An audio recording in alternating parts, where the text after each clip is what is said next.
Technical difficulties, folks. Technical difficulties. It's always a wonderful thing, especially in playoff baseball. So here we go. Hopefully my internet's going to hold up today. It looks like it's choosing to be the day it decides to go and take a drop on me here. So hopefully this will hold up. But definitely having some issues here on my side. And this TBS stream is not the most solid that I'm experiencing here with my device. Hope you guys are able to watch this okay and cleanly, though.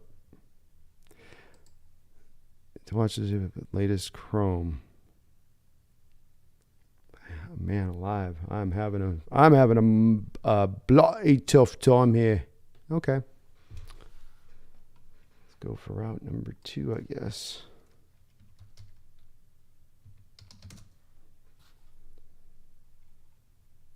You guys are doing good tonight? Yeah, just we're having some big time technical difficulties. It's kind of been like a comedy of errors here for me today and getting connected.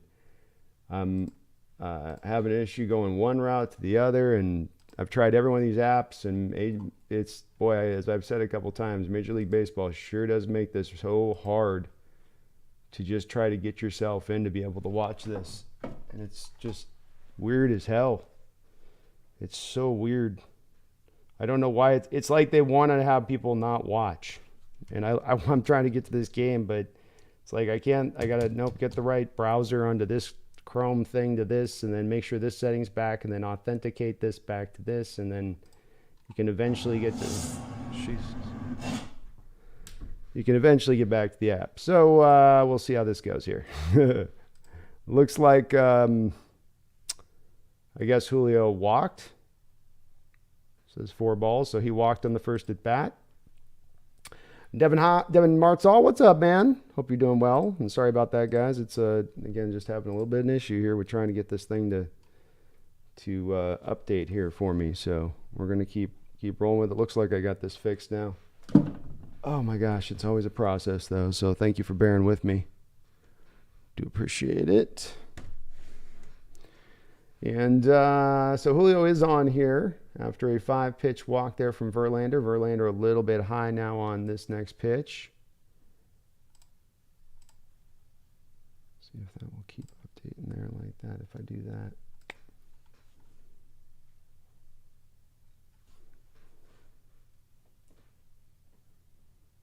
Ball 2, high to Ty France. Nitro Hawk, what's up, man? Maxwell Stern, hello. Osama bin Diesel, Mariners haven't lost a playoff game in 21 years. Tony says, let's go. Master Chief, what's up? Jeff in the zone, hello, hello, hello, hello. Let's see if we can get past this round. It's going to be tough. This is the, in many ways, maybe the toughest opponent we'd face, even over the Yankees here. And they've played us tough on top of that. So that ball is going to be fouled off by France, which will then make it here 2-1.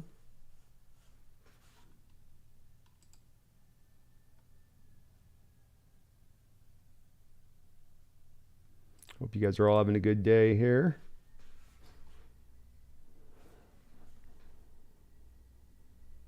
Game 1 of the NLDS.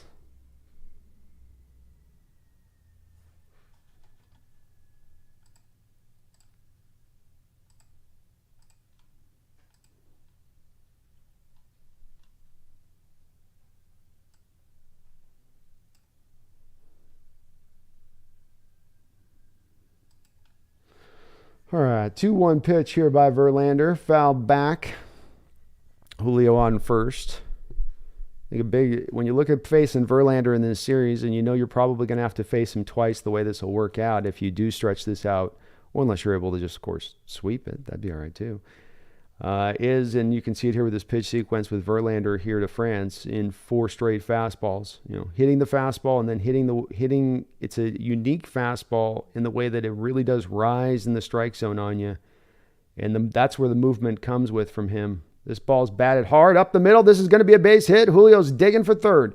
Right fielder's up with it. He's going to make a throw. That'll be cut off by the shortstop. Throw is wide off on the play, but Ty France coming right out. Good portion of hitting there by Ty. You know you're going to get a fastball from him. He's thrown 4 straight to you here. Sits on that fastball. Doesn't try to do too much with it. See that kind of inside-out swing? Just a way to get the barrel on the ball, hit the ball hard somewhere. And really, it's one of the things that stands out to me about France is that he usually finds a way to get the barrel on the ball. Even if it's not a swing where he's getting a full load up and let it rip kind of swing, he's still able to get the barrel on it there. Good things happen when you do that. So Mariners, first and third, nobody out here to start off the top of the first inning. Julio Eugenio Suarez steps up to the plate. Fastball high, is able to hold off just barely. Boy, it almost looked like he went there, but they say no, he did not. Verlander pumping the zone with those fastballs early on here. Not quite locked in with his control quite yet. Maybe just sort of settling down here in the playoff game. It's been a good amount of rest for this Astro team. They've known they're going to be in this position for a while, and he finally drops in there a little curveball there. Good pitch by Verlander. Eugenio's not going to do anything with that one. Snap that 10-6 right down through the top of the zone.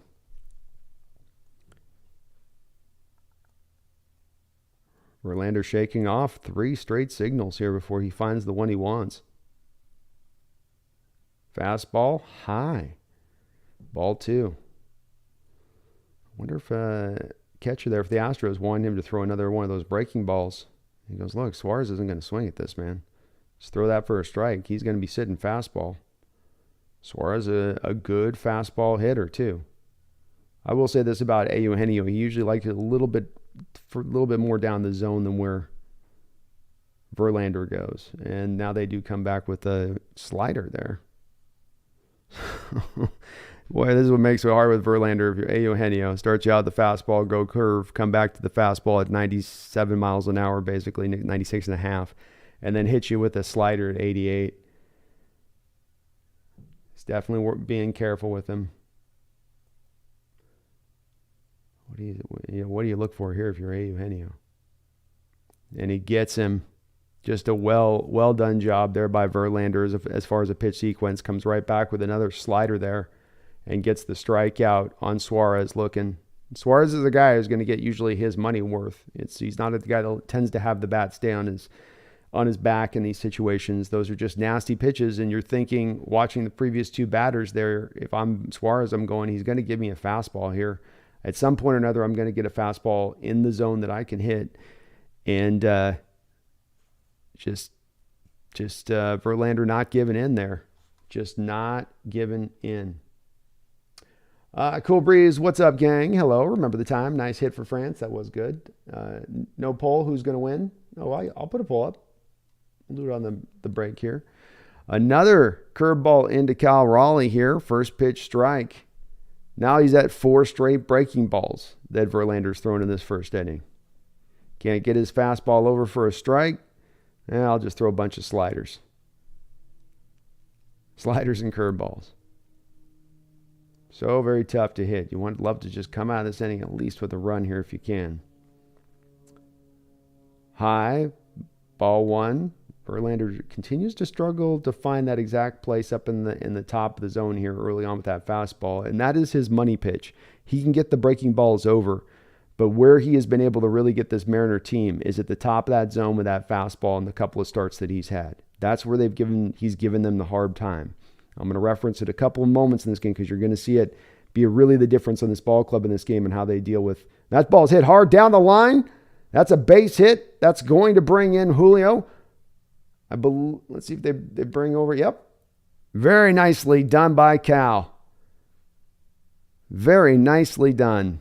4-seam fastball got right down in the wheelhouse for those left-handed hitters there for Cal, down and in, and he could do something with it. France able to get over to third base on the play.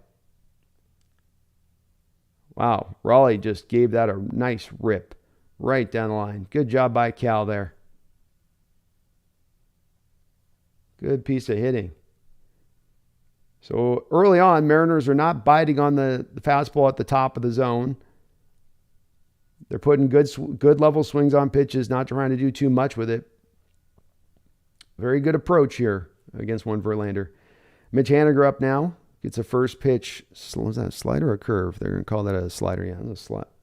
No, they're going to call that a curveball. Down the dirt. That was like a slurve. That was very slurvy. Mitch hit 246 with 11 home runs on the year. Just looking to bring at least that run over from first. He hits this ball hard down the line. Boy, Mariners are getting some good swings on Verlander here, though that will now make it 1-1. They're looking for a pitch to hit in their zone early on. It's good to see. Let's see how now, after he hit that, I'm sure Verlander's going to come back with another breaking ball here. Maybe do you see a curveball here? It is a curve. Mitch looks like he's on it. Let's see if this is deep enough. France is going to try to not run home. Nope, just doesn't quite have the speed. Just too shallow on that play. The approach by Haniger was correct, though. I would have been looking curveball. Curveball came. Tough pitch to hit. Doesn't make it any easier just because you know it's coming all the time. It still is a difficulty, and he just got a little more closer to being a pop-up than a pop-out than being a fly-out. And that let the right fielder get up there to really be able to make a good throw on the home plate. And France, of course, is not the most fleetest of foot over there at third base. So 2 down here for Verlander. Runners on first and third. Carlos Santana up to the plate. 21 pitches thrown for Verlander here in this first inning. He'll come set. Low. That was a slider there.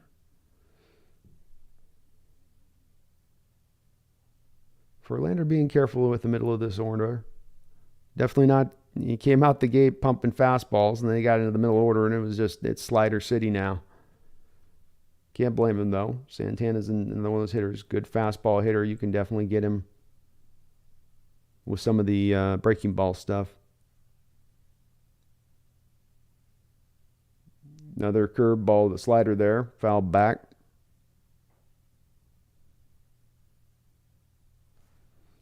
Foul back.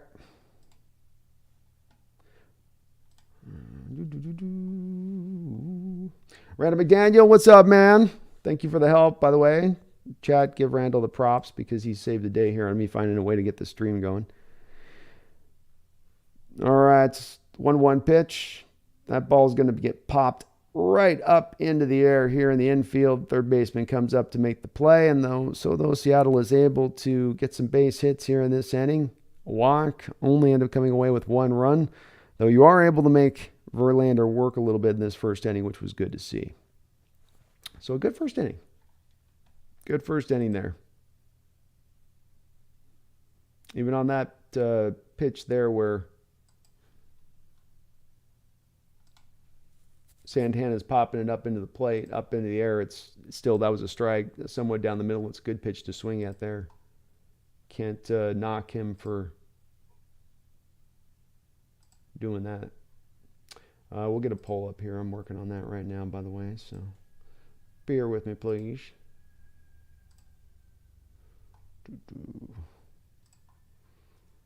Couple last minute things here. Oh, don't do that.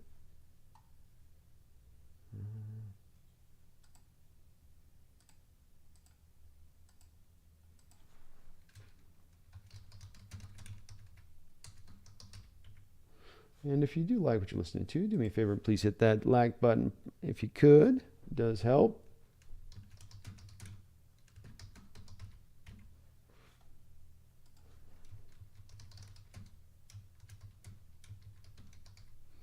All right. Sucker going. Pull time here. Oh, shit. God, I keep doing that.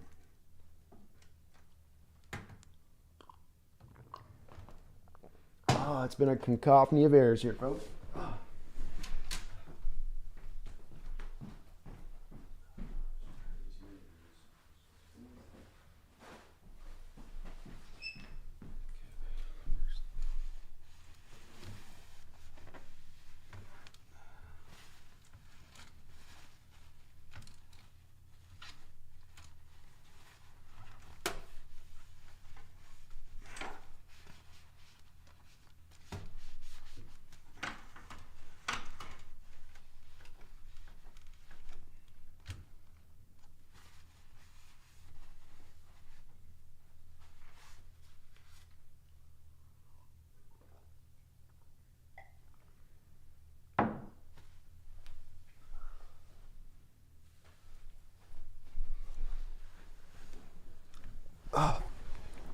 Confines are tight with the green screens.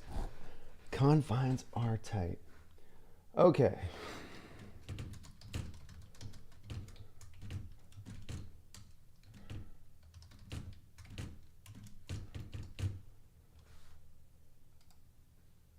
All right, poll is up. And the Astros are going to step up here now to face one Logan Gilbert. Gilbert high with the first pitch.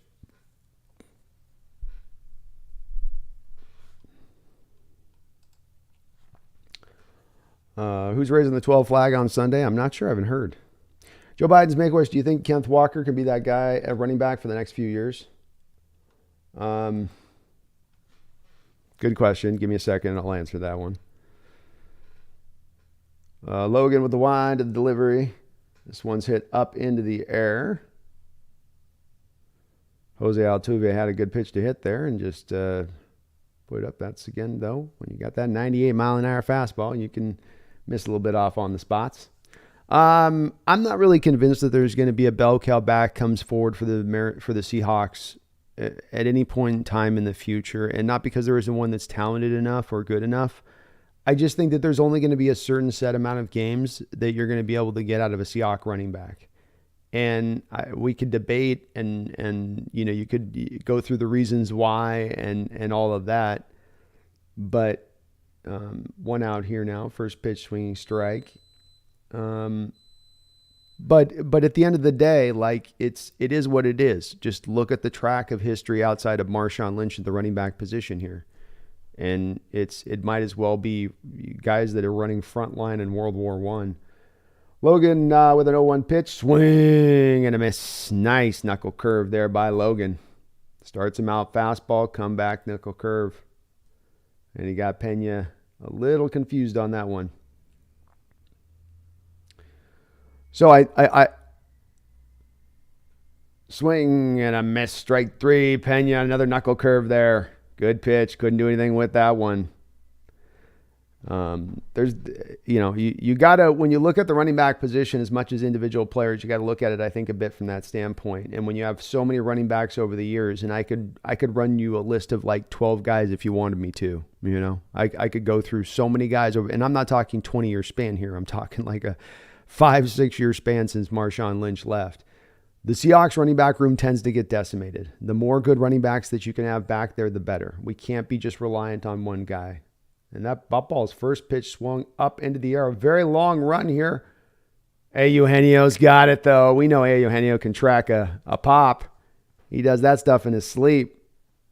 And that will be out number 3. So the inverse to the Mariners' inning here to begin things off, where the Astros early swinging in the counts, getting Logan through a fairly quick inning there. Well pitched by Logan.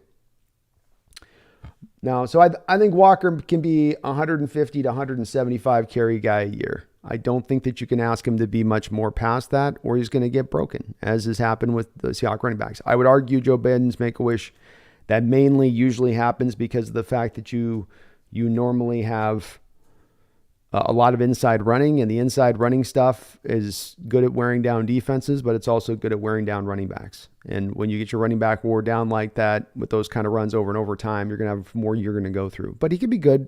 He could be good through those carries. We're just going to still need Dallas. We're going to still need Homer. And into the future, we're going to need to make sure that we keep the whole running back room well stocked, because there's a good chance you're going to call upon those guys. Duck Green, let's go M's. Tony says, let's get those likes up. Please do. Please do.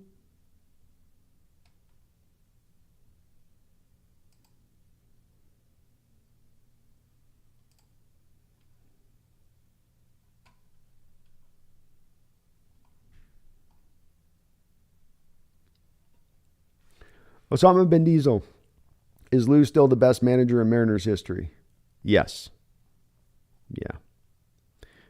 Just my opinion. I could be biased on it. I got to see a couple of managers come through here. Dick Williams, Lefevre. I was a Lefevre believer, and we had a couple guys. We had a couple managers come in that you could see weren't good, didn't have the effect. Lou came in and does what I would like a manager to do, which is instill not even an attitude in the clubhouse, but just instill a spirit of competitiveness. And with baseball, there can be an ease of falling into the prey to the trap of we got 162 games, there's plenty of time. Lou gave you that sense of urgency in a lot of respects, and I liked he had just a almost kind of a savant feel for the game and anticipating stuff and kind of feeling the way his game was going to go with things. That was very unique to him. This was in an age that was far before any kind of analytics were being run. It was all on the gut instinct of the coach, and he had a big gut, a big, beautiful gut. Osama Ben Diesel says, agree with the series rotation of Walter, Castillo, Kirby. I get Walters Gilbert. Am I missing some on that? Yes, I do. And it's the first pitch strike here to Adam Frazier to begin this inning off. Yes, I do. Frazier absolutely lighting it up there in the Blue Jays series. Kind of one of the heroes there that last game, 4 for 9. Really hit well, and he's quickly an 0-2 hole here, batting this ball foul. I think Robbie Ray, if you've got somebody on the bench that you're already wondering about being a little bit better than the other starter, that being more dynamic, more impactful, more of the traditional type arm you won the postseason. Oh, nice piece of hitting by Frazier. He digs the slider out, down around his ankles, and pulls it out into right field. Another well-hit ball, just a level swing by the Mariner batters being employed here against Verlander early on. And it's working very well. A little out on his front foot. He wasn't sitting on the slider. Might have been sitting more kind of curved or something. I don't know, but he nonetheless able to just kind of turn it out there into right field. Frazier continues to hit hot here this postseason. Runner on first. Jared Kelenic up to the plate. Hanging ball, bang, back up the middle. Jared Kelenic. Oh, Frazier thought about going to third, but he held back. And Jared Kelenic bangs that ball right back up the middle. Another hard hit ball, just a good swing on the ground. Hitting them where they aren't. That's the Astros, though, running a little bit of a shift there, so benefiting from that. I think they kind of shot at Kelnic's parents there. Looking stoked. Good to see. So Mariners first and second. Nobody out. Crawford showing bunt. Pulls it off. Pulls back off of it. Ball 1.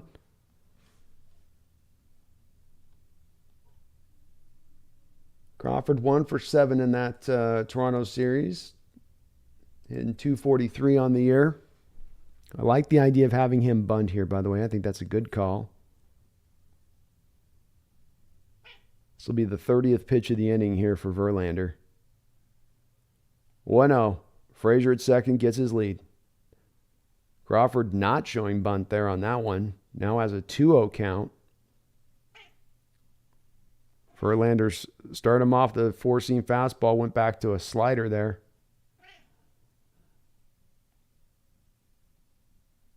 And early on here, Justin's having kind of feeling his control a bit. This ball's hit up in the air, high and deep. This will probably be enough to allow Frazier to get over to third. It will. So he will tag up. And wow, Kelenic able to tag up from first base as well. Nice job by Jared. Crawford brought out some of the big guns. He ate a little bit of that Popeye spinach there before that bat. Able to get that fairly deep into center field. Right near the warning track, and boy, to be able to allow a runner to tag from first, that shows you how much depth there was on that flyout. Good piece of hitting there by Crawford. Great piece of hitting here overall by this Mariner team to start this game out against Justin Verlander. Just a very solid approach. And now we got the dangerous stick in here with Julio Rodriguez. Julio steps up to the plate. Runners on second and third. 1 out. Mariners up 1-0. Top of the second. Oh, Julio gave it the ride on that one. He was looking to do it there and just swung right through it. Four-seam fastball. I can't believe Verlander gave him that pitch to hit on that. I don't think he's going to do that again. This is the next pitch if I'm Julio. I'm just sitting all breaking ball here. 0-1 delivery. Breaking ball outside. Did not swing. Held up, did Julio. He walked. Okay, Kitty. Nobody wants to hear you. You're not. It's not. It gets annoying for everybody. So you got to be quiet. Okay, I won't touch you. So we've got a 1-1 count here. Good job by Julio not to swing at that pitch. Did look like he was looking. If I had to make a guess there, I would say he was looking more slider curve. Another fastball. I said he wouldn't come back with it, and he did indeed. That makes Verlander the pitcher he is. He dialed up a 98-mile-an-hour fastball there on that one and put it right down the middle of the zone. Julio just couldn't get up on his horse to get to that one. He was digging in the spurs, but just couldn't get it to gallop quite enough. 1-2 count. Verlander into his wind. Julio hits this hard into the gap, and this is going to get down for extra bases. This will score both runners with ease. Julio will walk into second base. Julio Rodriguez is coming to play today. Already got a walk. And boy, did he put a great swing. Just that beautiful right-handed swing that he's got on that ball right there. Another level stroke. Not a lift stroke, but just getting to the outside of that plate and attacking the outside of that plate. And doing so, again, not trying to yank it, but just going with the pitch, but still putting the full girth of your swing behind it. Awesome job by Julio. Just again shows his impact here in this lineup and the difference of this lineup when he is in it. Boy, we're going to have Julio and Jared Kelenic hitting at the same time with this lineup. Look out. Look out. So that will score 2 runs. The Mariners will go up 3-0 in this game. Astros pitching coach comes out to talk to Verlander, trying to maybe just get him to settle down and get a rest. Still only one man out here in the top of the second inning. Verlander already at 35 pitches in this game. Ty France meekly swings at a slider there. He had him fooled. France 1 for 1 in this game.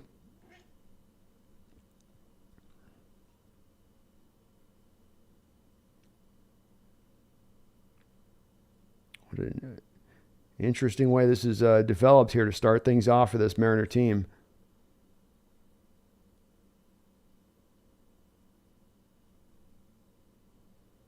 Verlander looks back, gets set. Ty gets a fastball high, out of the zone and fouls it back. Those are the kind of swings on those pitches where it's up in the zone, but not only up in the zone, you're getting an inch or two above the top of the zone. That's where he's had the success against this Mariner team in prior games. And getting them to chase up out of that zone on a pitch that's thrown 97, 98, you're already going to struggle to catch up to it. And now it's kind of out of the zone of a hitter's natural swing area, which makes it a little even that hard to get to. He comes back here with a slider that's going to miss just off the plate. Good job by good eye of France there, holding up. 1-2 count. Rodriguez gets his lead from third. Wonder if he's a threat here to run. France gets another curveball there. Fouls that one back. That was very close to being a hanging curveball. Just enough movement on it for France not to get a beat on it, but he was pretty close on that one. You don't want to leave those curveballs there as a pitcher. That's highway to the danger zone. Verlander gets set here. 1-2 pitch. Fouled. Staying alive. And Verlander is adding up the pitches here through 2 innings. That is already going to be pitch number 40 here.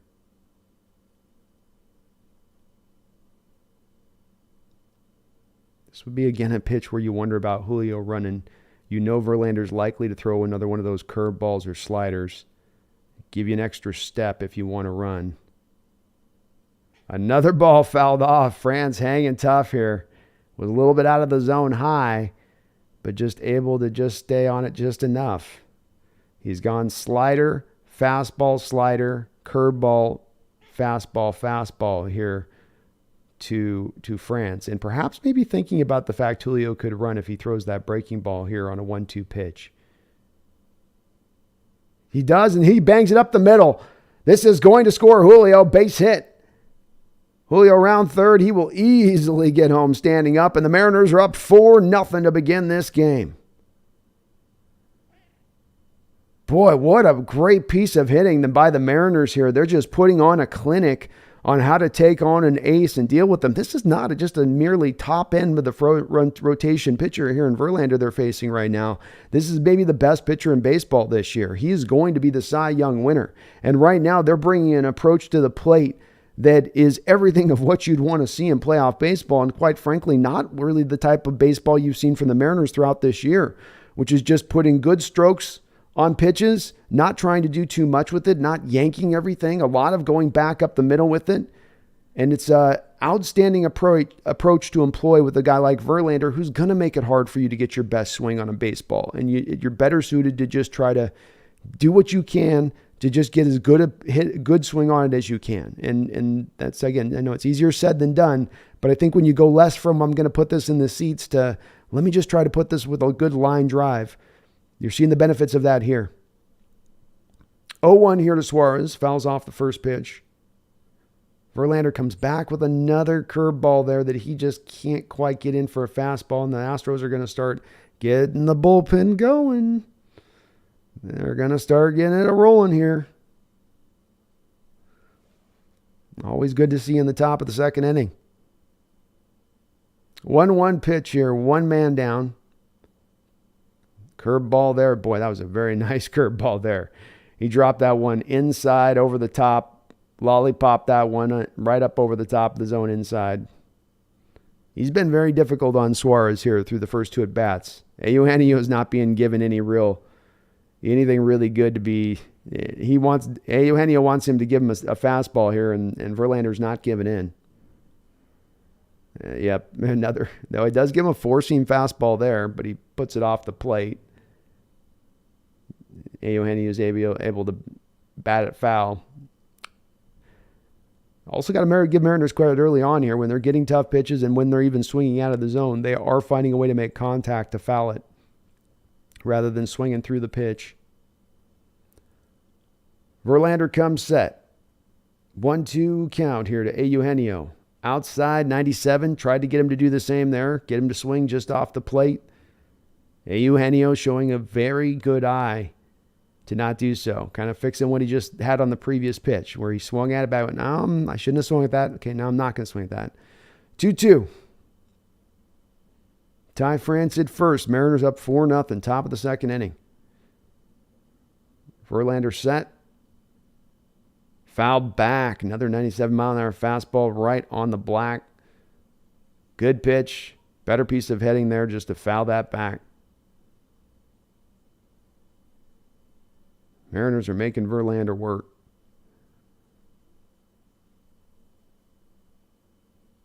Eugenio is slowly getting his timing here on Verlander. Every one of these foul pitches, you can feel him just getting a little closer. If I'm Verlander here, I might steer away from throwing another one of my breaking or fastballs. Yeah. Oh, he comes back with a...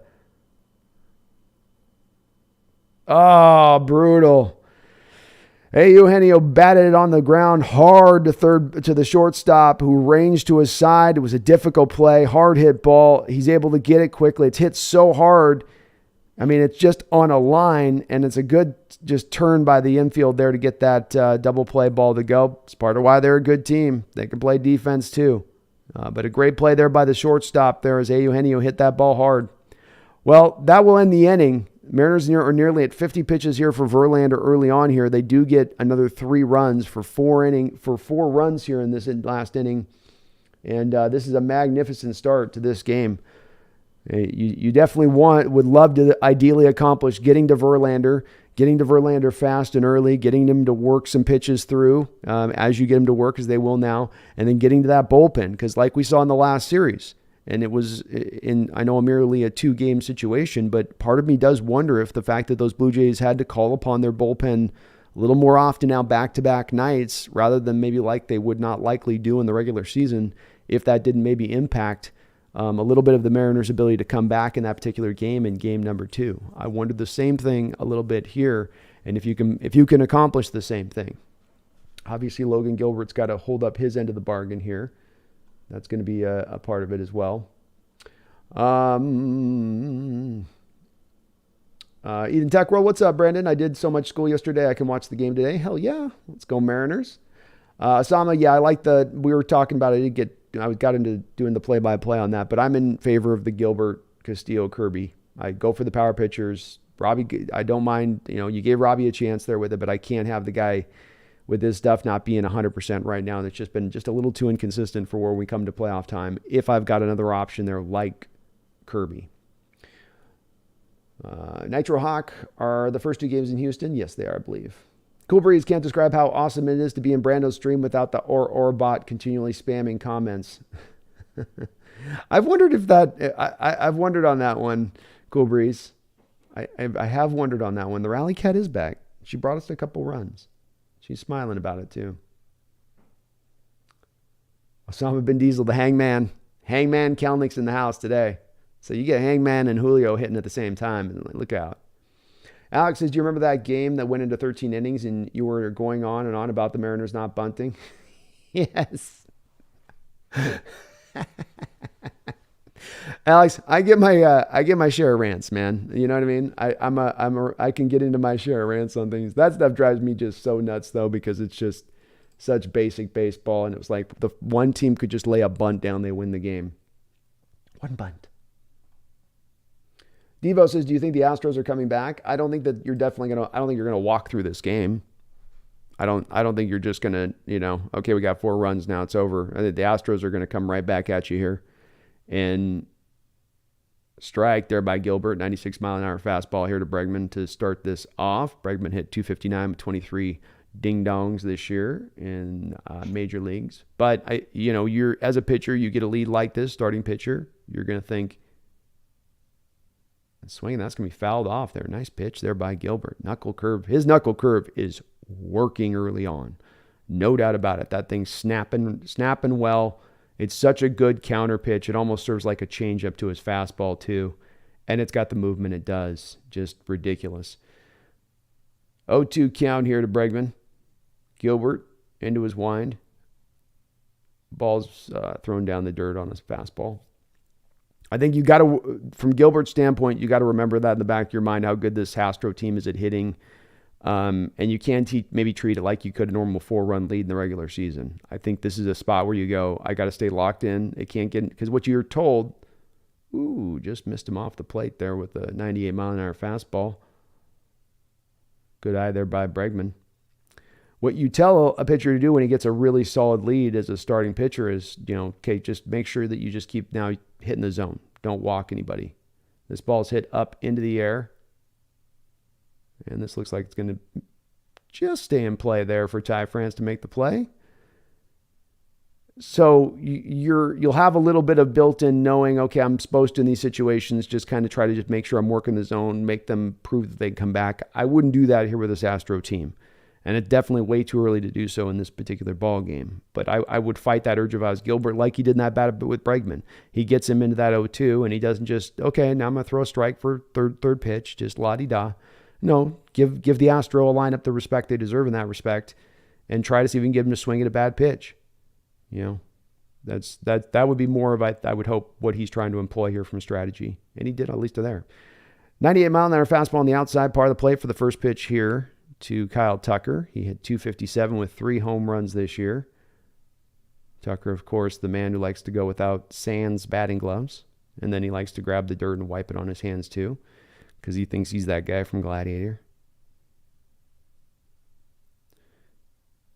Maximus Durilitus. Swinging on a knuckle curveball. It's been Gilbert's 1-2. You got the fighters, they say, give me the 1-2. Gilbert's 1-2 today has been that fastball first pitch, coming back with the knuckle curve here through his first time through this order. And it's given these Astro hitters some problems. 0-2, fouled back by Tucker there, stays alive with that swing. Just does stay alive.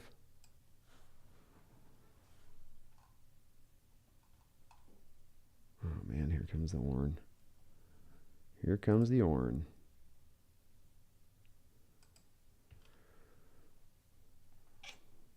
O2 delivery, low, bounced, ball one. So see, we can kind of see here. He's doing a little bit of what I was talking about, which is, and I'll get the horn out of here soon. Bear with me. He's doing what I was talking about, which is not just giving in. This guy's a good hitter, make him earn it. Don't get in a mode of I got to start throwing fastballs here and make this go. Instead, no, you don't. All right, bye horn. Bye horn. Now you are gone. Okay. So 1-2 pitch here to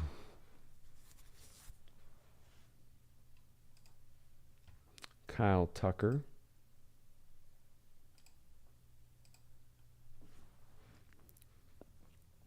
Tucker digging in. Low. Ball two. Getting a little nibbly here now. A little nibbly here for Gilbert. But I'll call it being careful. Let's just call it careful. It actually unveiled a little bit of a changeup there. I was trying to figure out what pitch is it that he just threw there. 2-2. Swung foul. Fair down the line and caught by Ty France. France goes down to a knee to his left, right on the line. Gives the foul line a little kiss and then makes the catch. Ty right on it. That's that advanced analytics stuff right there, folks, where the analytics show that this guy tends to hit the ball right here. Old school, that's a double down the line. Maybe next year that'll be a double down the line when you cannot employ the shift. But that's where they tell you be right here, right there, because this guy hits the ball here a lot of the time. This ball's hit up into the air, and this is going to get down right in front of Julio for a base hit. Astros with their first hit of the game here. Gurriel, very well done. First pitch swinging, and probably noticing Gilbert's been throwing first pitch fastballs to hitters, and Gurriel just gets set for it. It's where, if I'm watching that way, Gurriel put that swing on that. If I'm Gilbert, I adjust down and go, okay, now we got to come back to, I got to throw a couple first pitch, maybe sliders or changeups here, because they are sitting fastball here now. They're seeing what I'm doing. See if he adjusts on this. No, first pitch fastball, strike, top of the zone. Trey Mancini, boom Mancini, swung right through it. Mancini hitting .239, 18 home runs on the year, 710 OPS. Runner gets his lead, 0-1. High, ball two.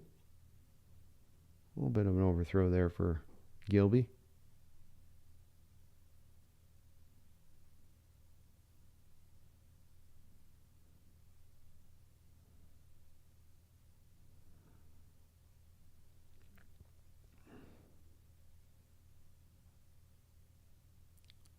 Ball's hit up into the air. Suarez has got it tracked. Crawford's got it better tracked, and he runs up and makes the catch. That will retire the side. So one base hit in this inning, but no runs, no errors. And the Mariners maintain a 4-0 lead through the first two innings of this ball game. Logan Gilbert working very well. You got Justin Verlander, who at the next inning is going to throw his 50th pitch of the game to start the inning. Gilbert sitting at a mere 22. No walks, strikeout, first pitch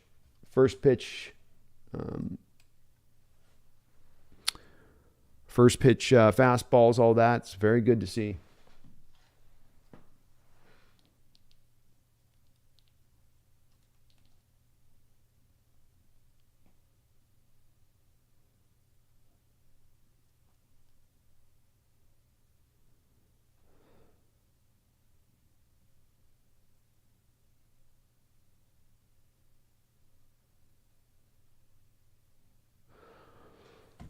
All right. All right. I can work with this.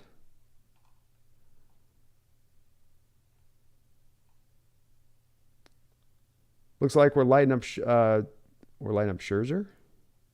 It's Verlander, but same side. I know what you mean. Same thing. Same thing.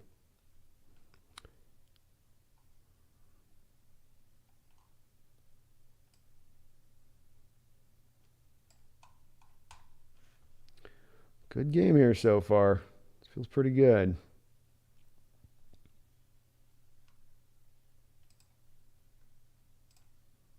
Definitely like what you see from both sides of things.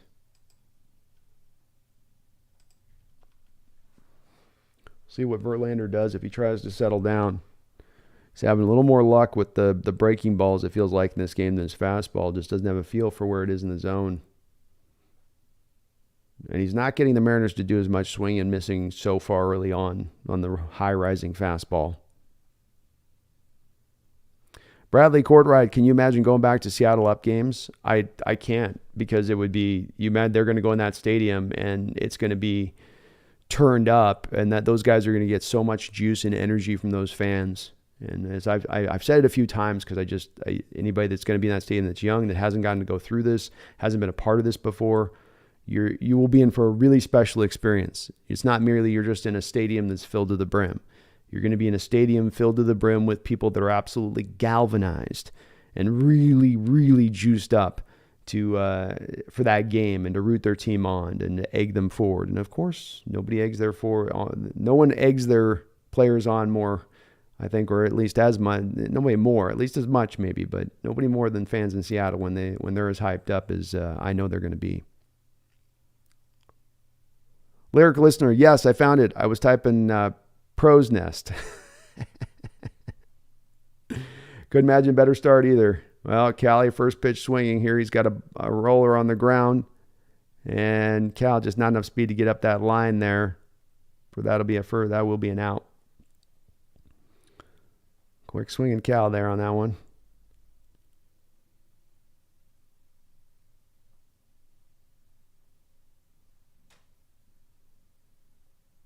All of the Mariner hits have either come up the middle or to the right side, which as much as anything, I think just shows you, two of the lefties, Raleigh and Frazier, have pulled it, but just shows you, again, a lot of a patient approach going back up the middle here with this guy. Oh, one out here. Mitch Haniger up to the plate. Takes a first pitch slider there for a ball.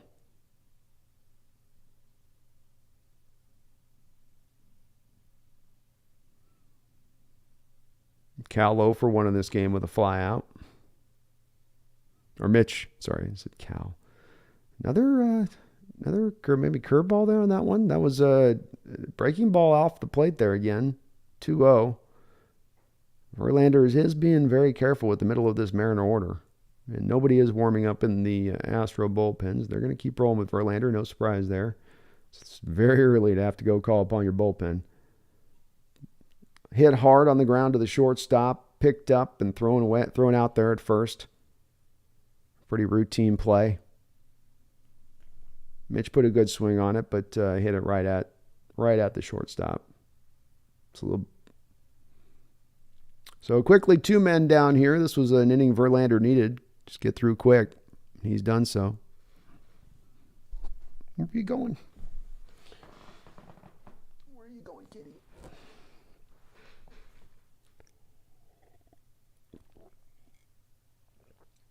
This will bring up Carlos Black Magic Woman Santana to the plate. Swing and a miss. Strike one on a fastball.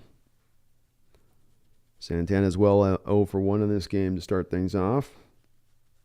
Had a little pop out. Santana hitting .202 with 19 home runs on the year. Verlander the wind. Hit back foul. 0-2. Santana does not look particularly comfortable with Verlander's fastballs here early on.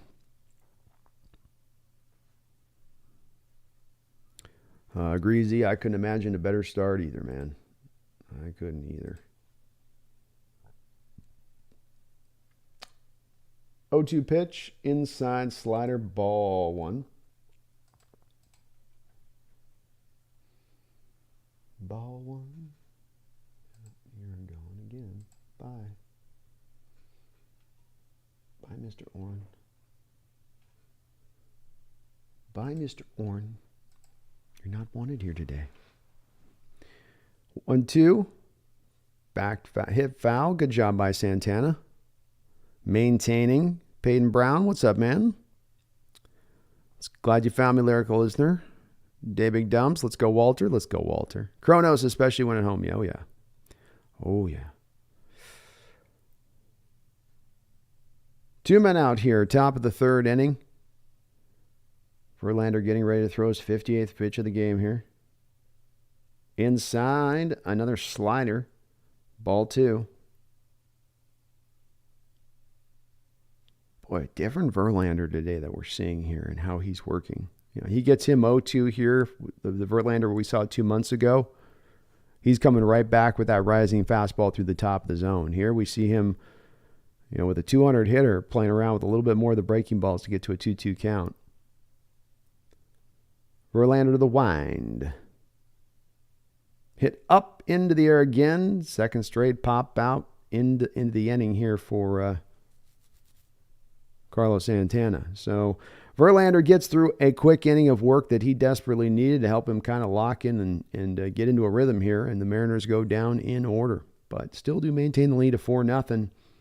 See here if Gilbert can continue to come through. Sarah Bunda says, thanks for streaming. Well, thank you, Sarah.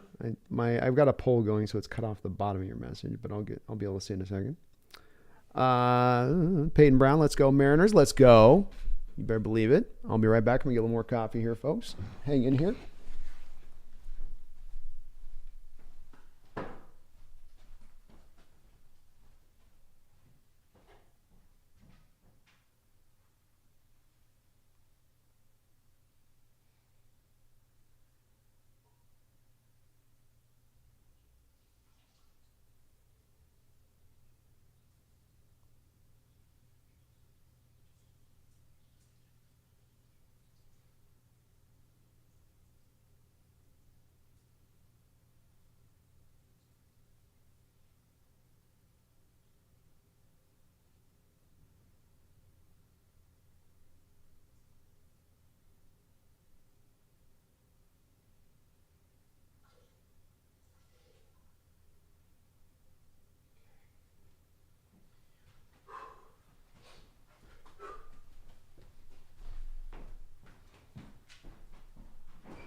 All right. What a nice start. What a wonderful start to this game, huh? You guys feeling this start? I'm feeling this start. Sarah says, thanks for streaming. Great matchup today. Well, you know, you knew it was going to, if you're going to make any headway in this American League, run from it. It will still come and face you eventually. And you knew this Astro team, one way or another, was going to come down the pike at some point. We were going to come back against them if we had hope to try to make any kind of World Series run here, and that is indeed the case. So you got to slay the big dragon to become that big dragon. Trouble says, Black Magic women. Got to watch out for them Black Magic women, man. Got to watch out for them. They'll get you into some trouble. The big dumper, them thought bots. Yeah, them bots are just annoying as hell, man. They're all over the place, though. I see all channels having to deal with them.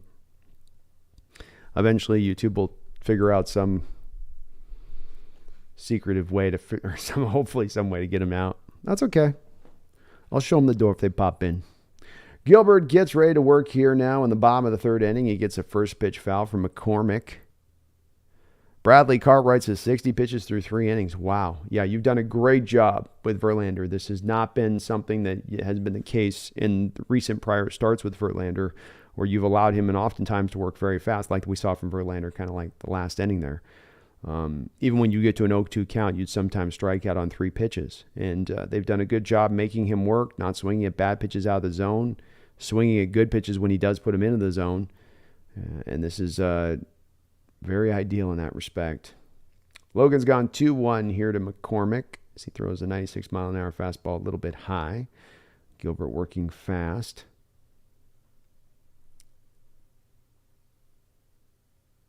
Ooh, Gilbert puts a nice swing on this and bats the ball out into Julio in the outfield for a base hit to lead things off. Well struck by him. Gilbert gets a little bit behind on the count. He hasn't gotten behind in a lot of accounts in this game, but does in that case get behind the count. And McCormick, just like we saw last inning, able to do something with the ball when you leave it high, a fastball like that up high in the zone. Eric Wallace, hey sir, how you doing, Eric? Bradley Cartwright says looking good so far. Castillo tomorrow, shut him down. I hope. Me too, man. Me too. We got a good combination going through these first couple of games, though. That's for sure.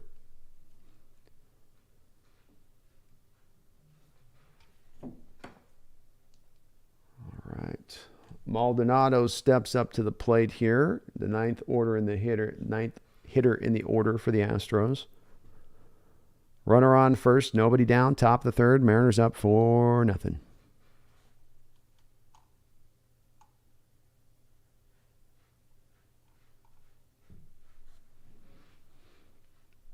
Martin Maldonado hitting 186 with a 600 OPS this year. Let's get a nice double play here, shall we? Nice double play here. That sounds good to me. And he swings through a knuckle curve there, 0-2.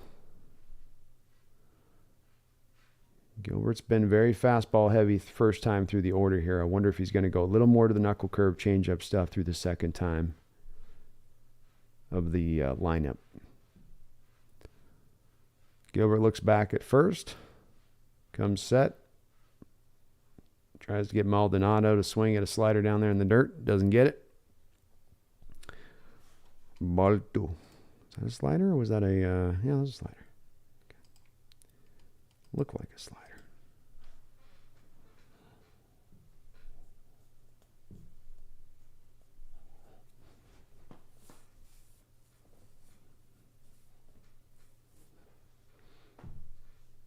McCormick getting a pretty small lead there from first. And Maldonado stays alive, bats that ball back foul. Remains 1-2.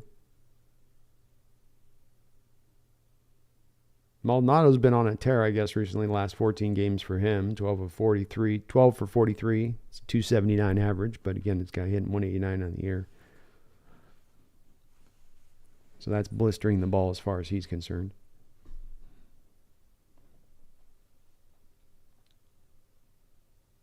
One-two count. High. Very high. Ball 2.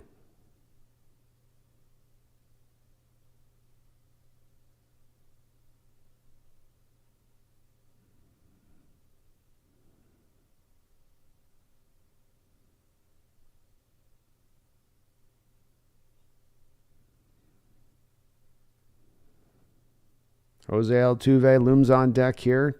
Nobody out. 2-2 pitch.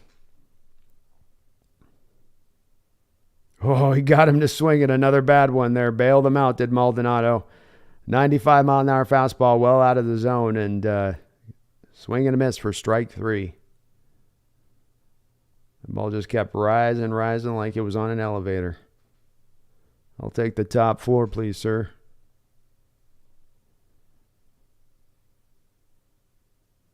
Great pitch by Gilbert. Jose Altuve steps in now. Altuve 0 for 1 with a pop out in his first at bat. Strike. I like that first pitch to Altuve.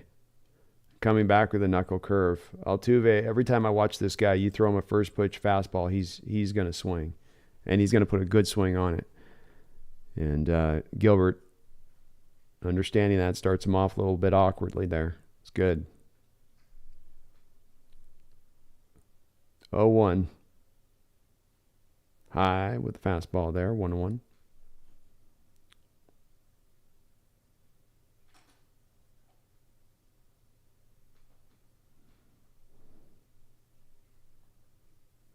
Eventually got to make batting gloves that don't require those guys to have to re-Velcro them every single time, whether they swing or not. 1-1 outside. Like is he going to redo it again? Is he going to re-Velcro them again now? Like, oh, they're not. Hold on. Yep, got to re-Velcro them. That stuff's so OCD. I still blame Nomar Garciaparra for that. He turned all these batters into OCD kings. 2-1. Blow. Boy, being very careful here with Jose Altuve. And Gilbert this inning is struggling to find his location. He's not walked anybody yet, but just not quite. His laser locked in is where he was at. Ethan, yeah, I think the ump's doing a great job through 3 innings. Agreed. He's calling a good game. 3-1 pitch. Low, ball 4. Runners on first and second now, 1 out. Boy, you want to be careful with Altuve there, but you don't want to just go 4-pitch walk.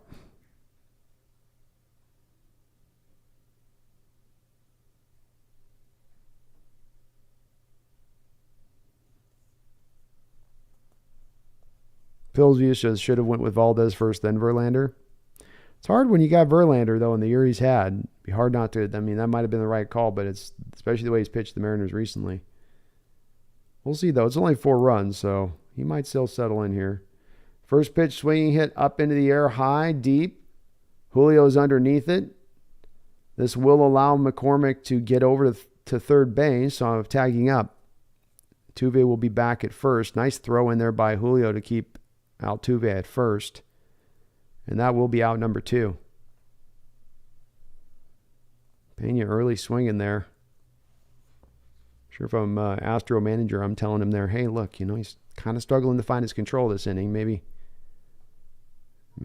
see if he's still going to continue to struggle to find that control, not bail him out with the first pitch swinging.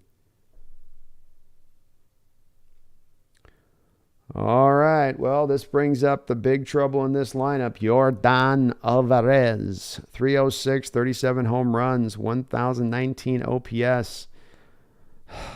Dangerous situation here for Logan. 2 men out, bottom of the 3rd. Ball 1 misses a little bit high. Does he go careful here? Hey, what's up, Megan? Good to see you in the chat. Mark Hoppercorn, hey, how you doing, man? I might think about walking him here. It's one of those situations you want the most dangerous guy in the lineup to hit you if you can avoid it.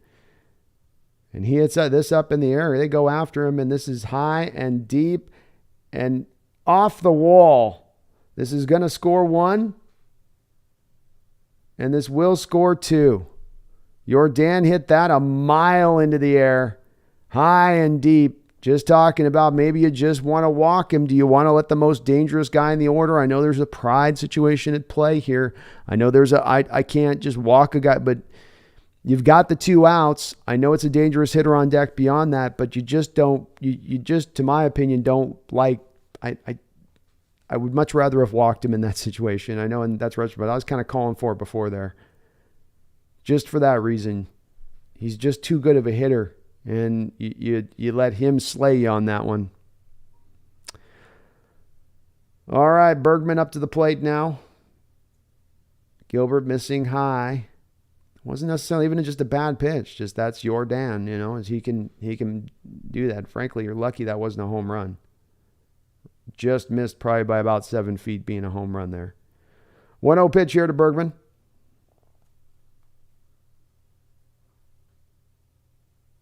Ball, 2-0.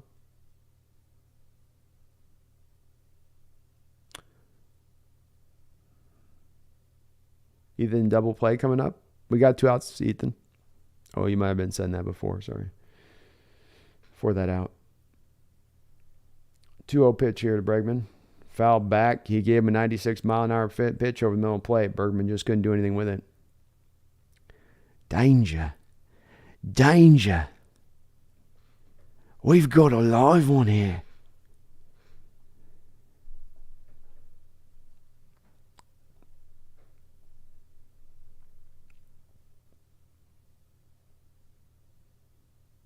Bregman's going to take time.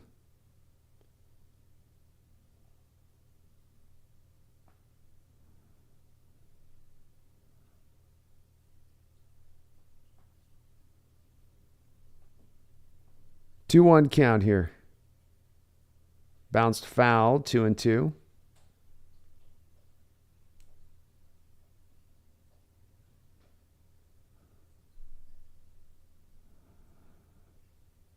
Gilbert working up to 44 pitches now here to the bottom of the third inning.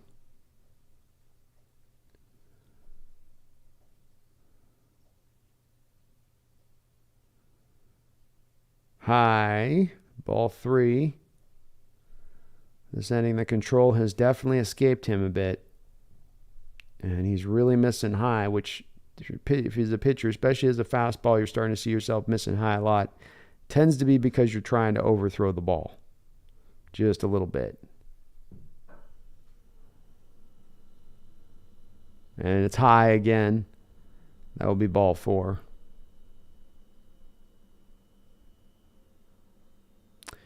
Yankee Grade says, let's go M's. Thank you, Yankee Grade. Appreciate that. All right, pitching coach is going to come out here with Logan. It's good timing to do this.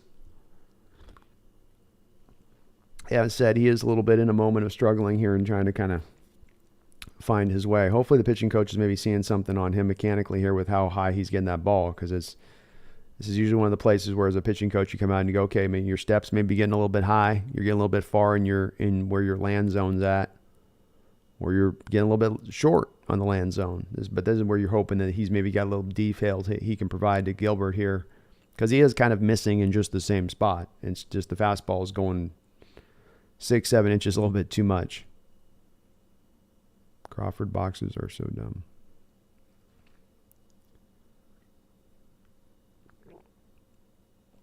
Troubles, there is still a lot of game. It's a good first step to get the 4 runs, but as we see with these 2 runs here, this is a dangerous Astro lineup. And there are no easy spots outside of maybe Maldonado. All right, here we go. Runners on first and second. Ball's hit up into the air, foul by Tucker.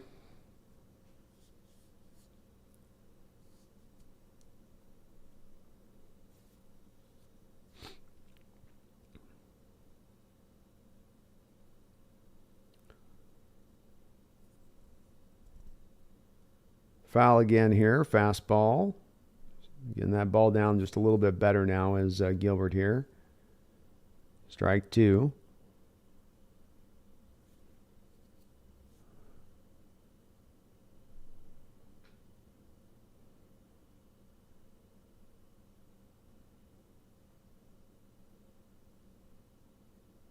Knuckle curve there. Hits the dirt. 1-2.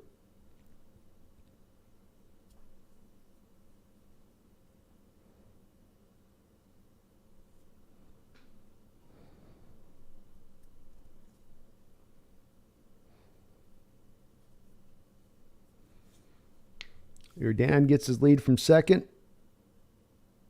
Strike 3 gets him there on. Was that a slider or a curve? Slider. Got him on a slider there at the end. Strike 3. Gilbert gets out of trouble. Damage done. 2 runs there. Couple base hits. And the Astros able to crawl back into this game 4-2.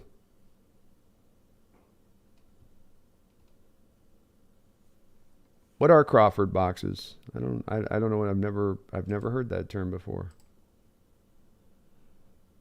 I've never heard this Crawford box by which you speak.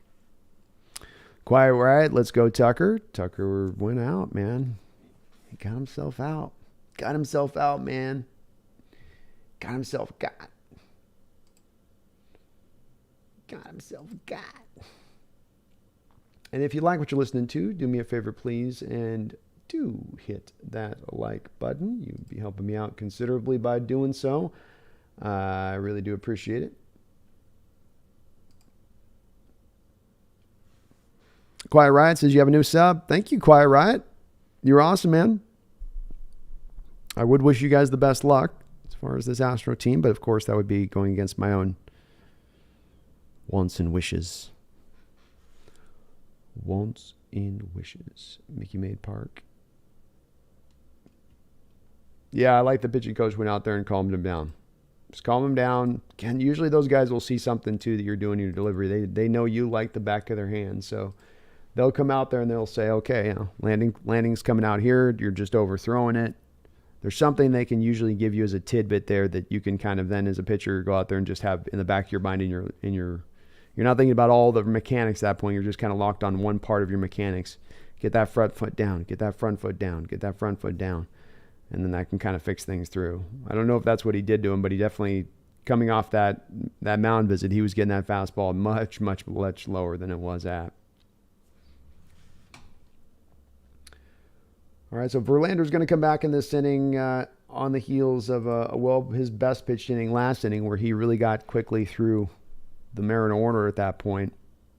Mariners have overall employed a very good strategy hitting here, but last inning was a little rough. Kawhi Wright says, I can't stand other channels talking about only subs who have been subs for 20 minutes can chat. No. Well, yeah, I don't. Kawhi Wright, I don't sub or no sub, man. I mean, I think everybody should be able to chat, you know. My only thing with me here at Kawhi Wright, and I love all fans coming in. Doesn't have to be just Mariner fans coming in. I'm a Mariner fan, obviously, but it's just that we be respectful. That's all I ask for. Just be respectful and kind with each other. Disagreement. You can disagree, but just make sure we keep the gloves up, as they say. Frazier takes a first pitch fastball in the outside corner here for strike one. Frazier 1 for 1. Also got a run in this game, getting back around home. Start things off here. His first time up. Little curveball there. Gets him to swing at it. That's a tough pitch there for Frazier. 0-2. He's kind of shaking his head a little bit. He knows on that pitch, I probably should just let that thing go.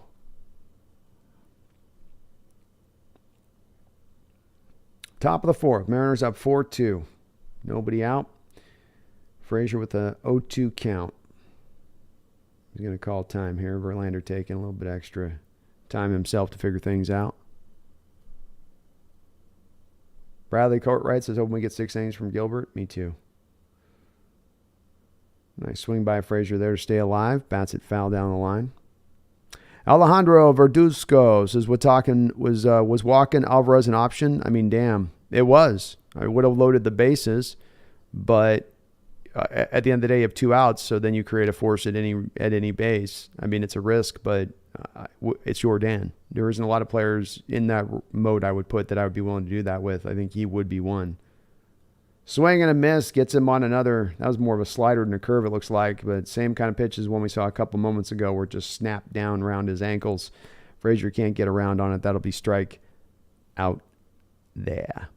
So I would have been more in favor of doing it.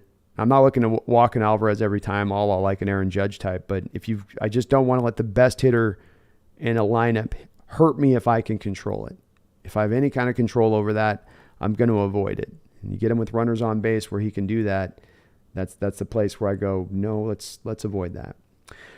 Jared Kelenic comes up to the dish now after getting a base hit in his first at bat. Takes ball. Very good eye on his part. We just saw Frazier swing at that exact same pitch from the left-handed side of the dish in the last at bat. And on that one, able to hold up first pitch there by Kelenic. Nice job. Of course, breaking balls have given him issues here in his young career. Verlander getting set. 1-0. Another breaking ball there. Strike. 1-1. Ryan Ball, did someone say my name? I keep hearing my name. Sup, Brandon? Just working today, listening to you. Thanks for the show. What's up, Ryan? Good to see you in the chat, man. Good to see you in the chat. 1-1 here to Jared. A lot of breaking balls from, boy, that's maybe the one questionable pitch I've seen from the umpire all game there on that one to Kelenic.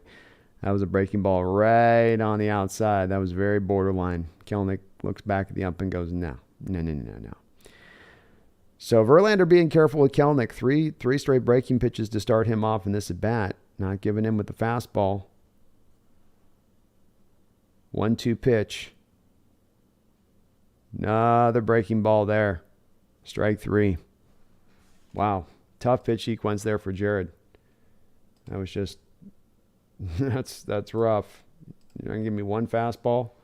And those were some tough breaking pitches.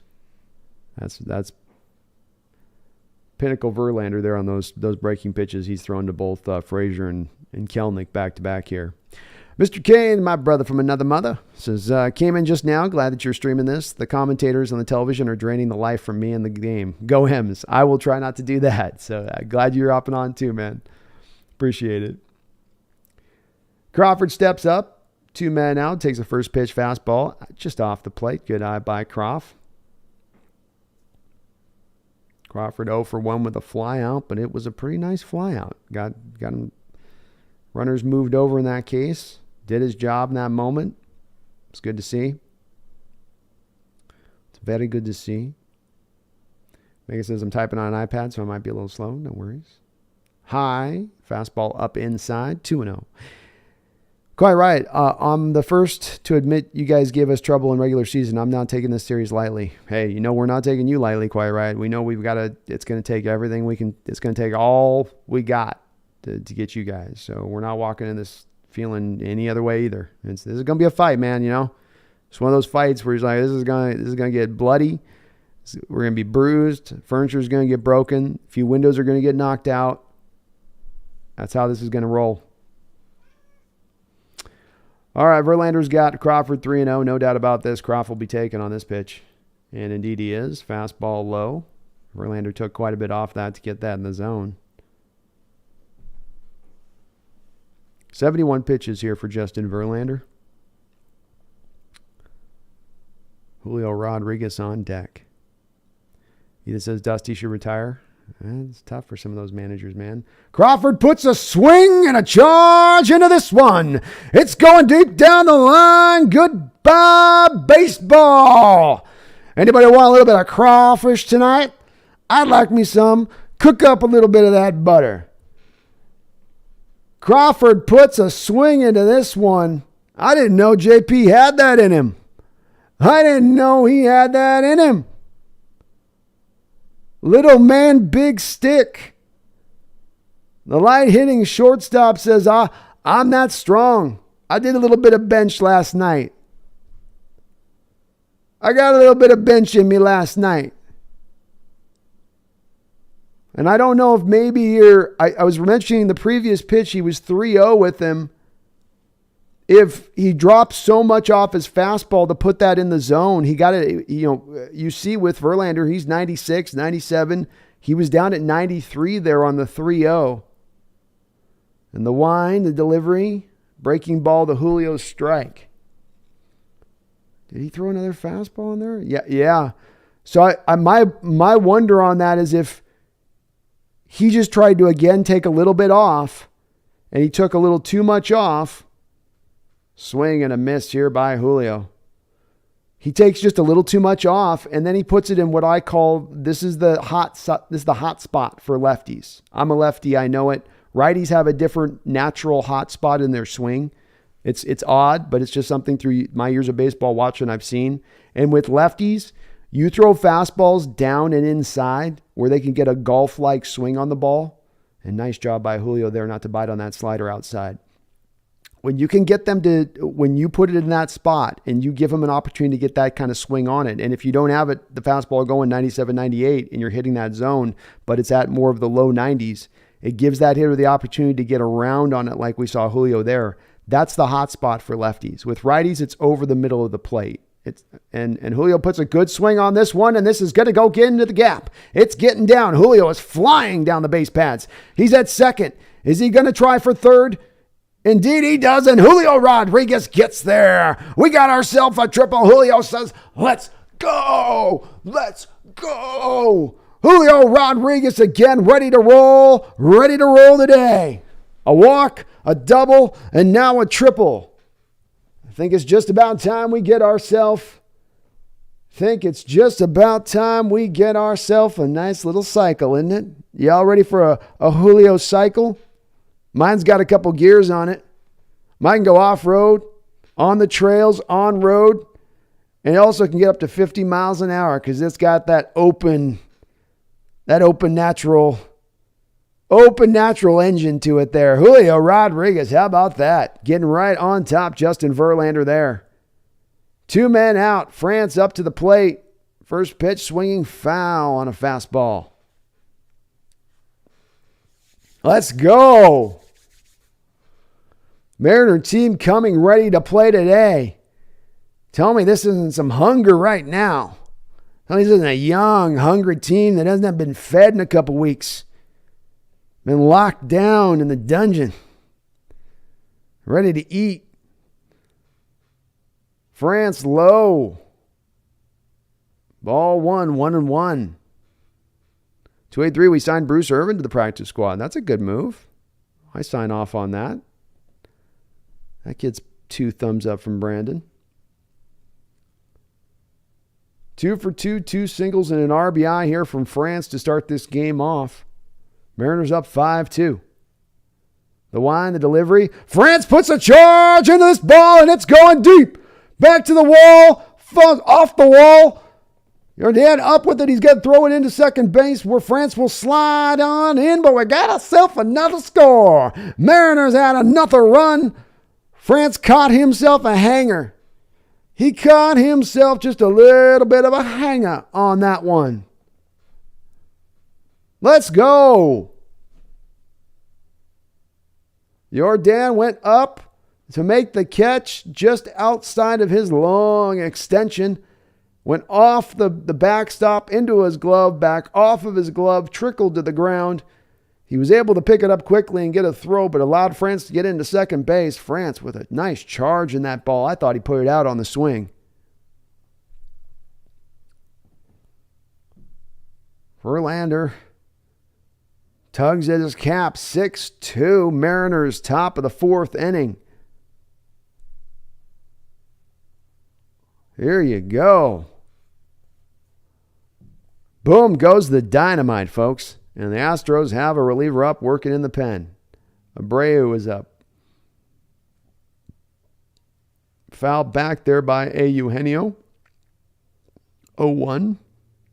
Suarez struck out and is hit into a double play in this game. Verlander at 80 pitches here already in the top of the 4th. He was definitely starting to seemingly lock in last inning, but the Mariners have gotten back on top of him. And this is going to be a base hit. France is getting raved around. Jordan is going to come up with a throw. This is going to be at the plate, and he's dead to rights. Very good throw by Jordan. And that will be out number 3. Boy, it looked like France had a good opportunity as he was turning around on the base paths there. But Jordan, geez, what a throw by Jordan. I mean, I'll let him go. I'll make Jordan make that kind of throw. Jordan put that thing like on the button there. You got to give him props on that throw and just tip his cap to the throw there. I mean, it looks like France is dead to rights, but most left fielders in that case, it's going to be at least bounced. It'll be a close play at the plate. If it's off by a step or two to the catcher, France is going to score there. But he just put an absolute piece. That was a seed. France is very slow, though, too, Spectre 7. That is a good point.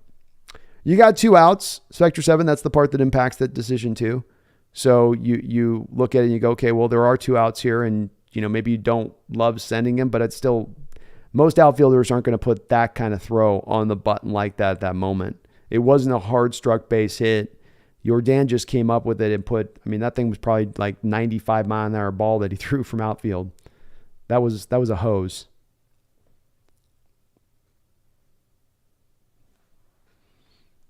Cameron Giles 32-39.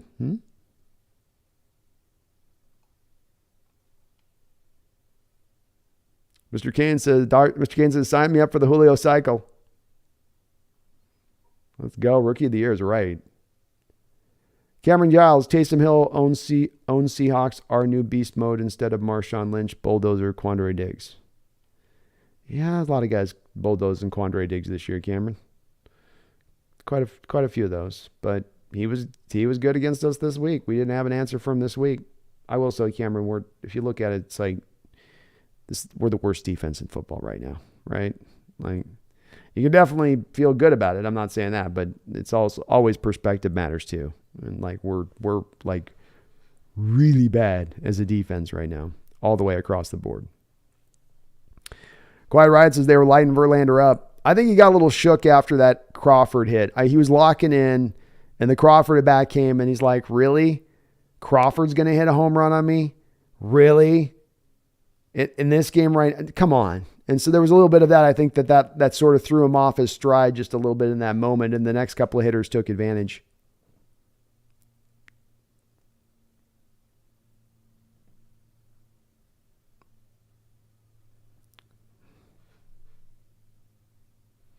James back. Viva la France is right.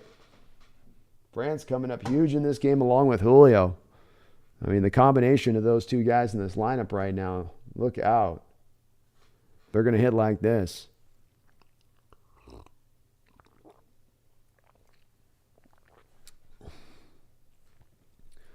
All righty. So we start this inning off. We got Gurriel up to the plate here for the Astros. Bottom of the fourth inning. He quickly swings at the first pitch and fouls it back.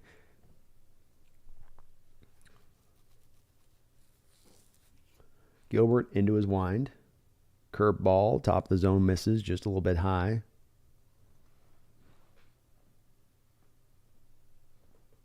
Yankee greats. Rust has me worried from our Yankees now. Rizzo is our slug.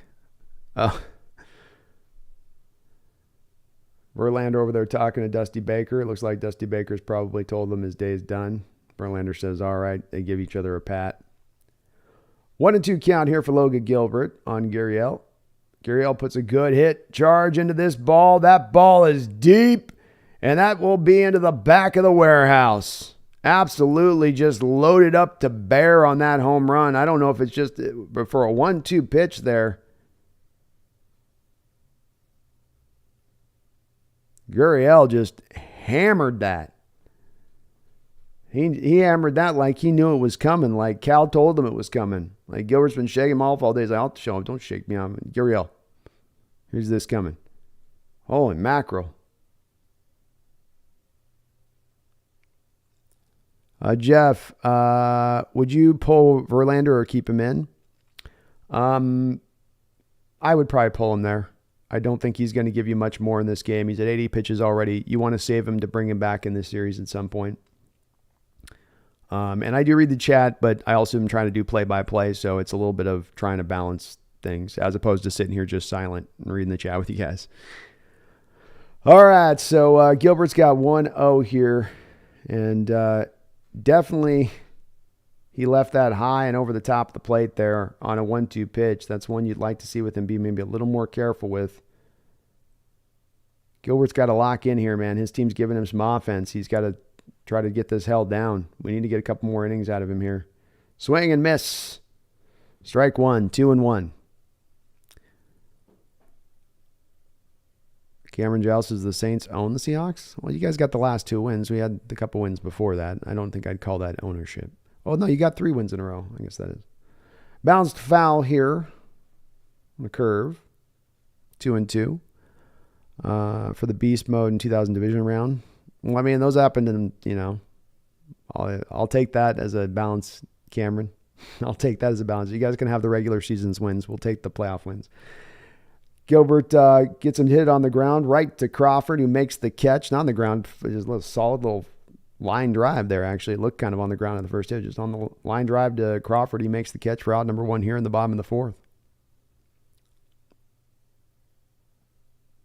Louis says Verlander out. Crazy. Go Ray. Go Ray.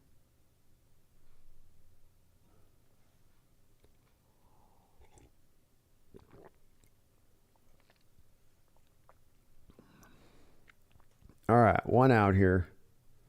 Another curve there for a strike. McCormick up to the plate here. He's 1 for 1 in this game. Astros are not going quietly into that good night here. Looked like a change there at the bottom of the zone. Was that a change or was that something else? That was a slider? That was a weird looking slider. Delivery to McCormick. Bat on the ground. Crawford's got this. Routine play over to first base. Out number 2. There we go. That'll work. That'll work, Logan. That'll do. That'll do.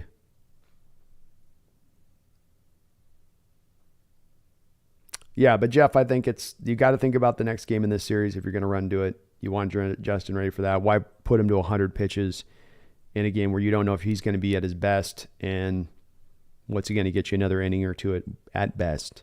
I think the plus to that is, of course, I don't know. You make the argument, what if this was just a 3-0 game right now? Would you do that as well? Strike. I mean, maybe some of the factor here with pulling Verlander has to be as well that the Astros offense is able to produce right now against Gilbert. He's maybe not. If Verlander's not on his A game, maybe Gilbert's not either. Maldonado here takes 1-1. If you're Logan, you really want to just get up out of this inning, not have to face back into the top of that order quite yet here.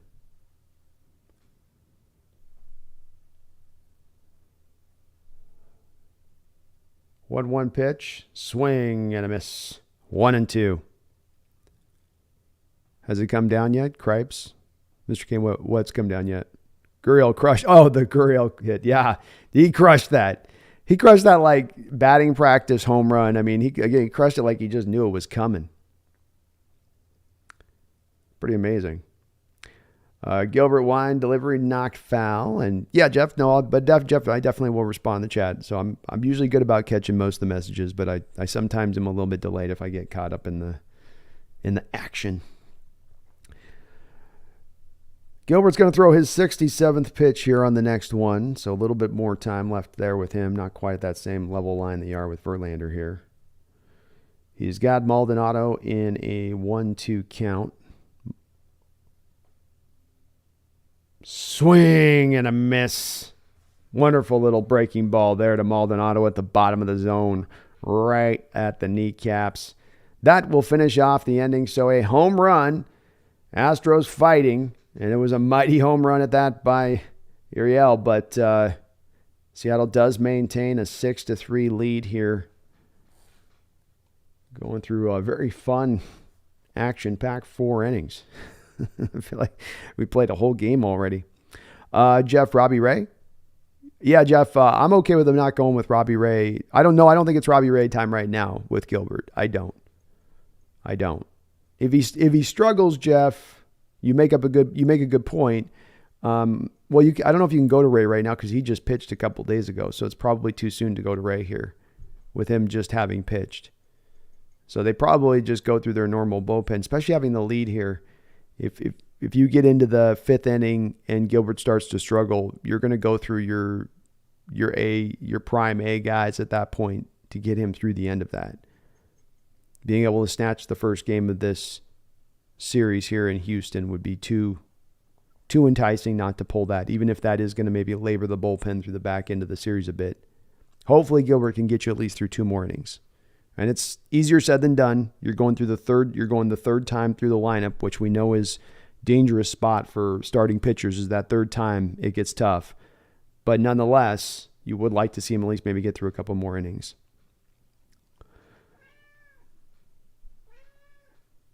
Cool Breeze, they can't afford to let him get lit up another inning. Smart to pull him. It may not be the worst idea to pull him here.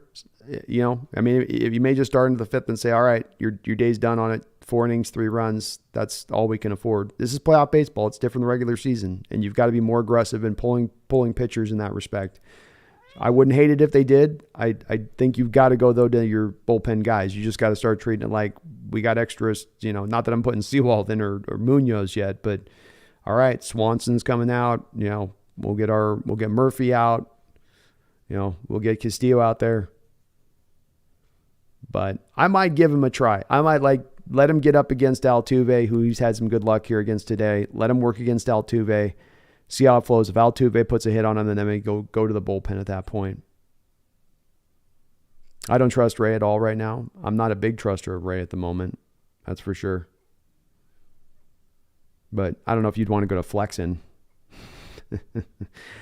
But you just blow the bullpen out. Just go through your guys, give them all the 1 inning. Seawald 9, Munoz 8. Then it becomes 5, 6, 7. Swanson takes one of them. Castillo takes the other, and then you work your way through the 5th if you have to on that. But yeah, Bradley, I would just rather than that route, that's a little bit of a long pull for the bullpen at that point. I would rather maybe let's just see him on one guy.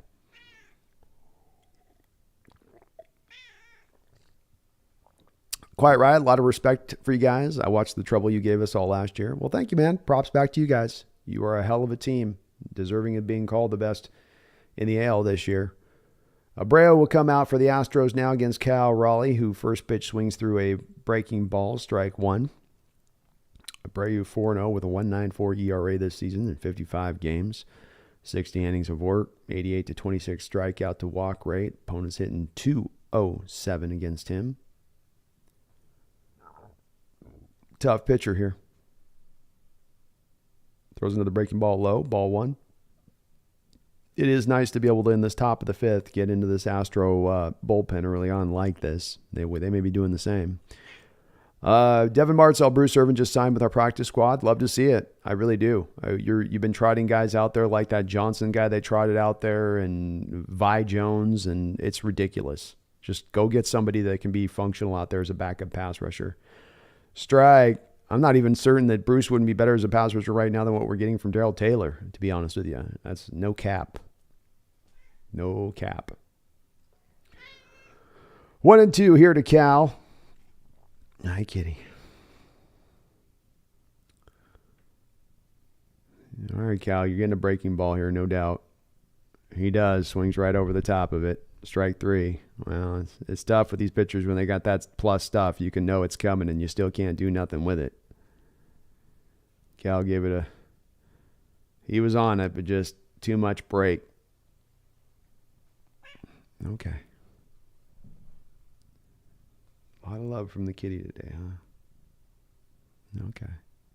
She's ready for playoff baseball, I'll tell you that. Wu-Tang Financial says Lojai is doing pretty well. This is a scary lineup, especially with Verlander having an off day. Just stay alive. Stay alive is right. Swing and a miss for Mitch Haniger here. Strike 1. Cool Breeze, I was talking about Verlander. My bad, man. They can't afford to let up another inning, just smart to pull him. Oh, okay. Smart to pull Verlander. Yeah. Smart to pull Verlander was right. Overall smart. I was just kind of taking through some of the process you're thinking about there as a coach. But at the end of the day, ow, kitty. Ow. Ow. I got to trim your claws. That's just too much right now. She's giving it to me here. I think you maybe eventually just arrive pulling him. I think the deciding factor for me is having him ready for game maybe 4. High, ball 1. Because he just maybe, I think, had more of anything just an off day today. 2-1. Good job by Mitch here. Get back in this count. Get himself to maybe a hitter's pitch. Outside, ball 3.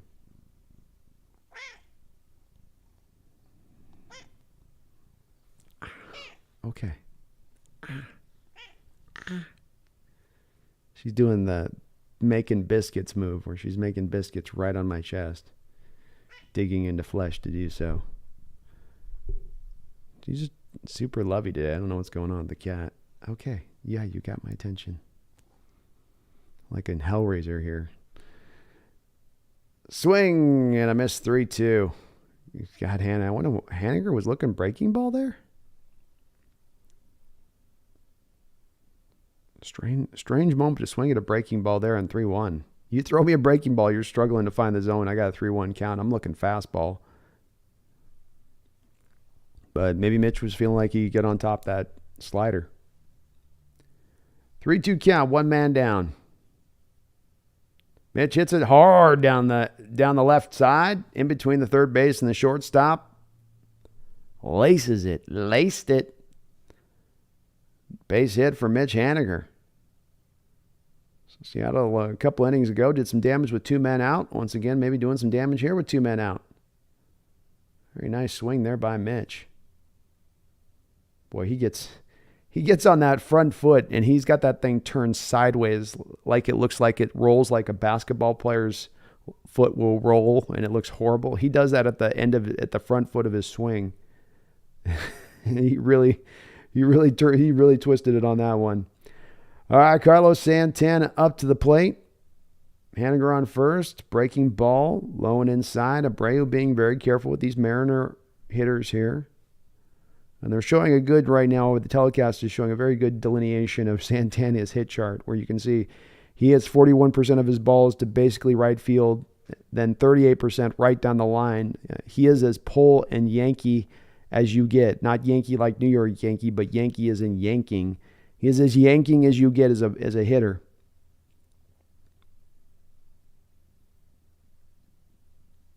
I do wonder, he's one of those players with Santana who this year looks kind of, maybe he's getting to the end of his line, maybe about time to retire. But once they're not able to enact the shift anymore, if he's not a guy who could come back and get some more of his career back, because now some of these holes will be open for him. Haniger gets his lead at first, 1 man down. Another breaking ball there. Abreu not giving in. 1-1. Does not want to give a dead red hitter like Santana on that fastball something he can do. He's going to keep coming back with that breaking ball here, I bet. Abreu's talking to himself. Never a good sign as a pitcher, in my opinion.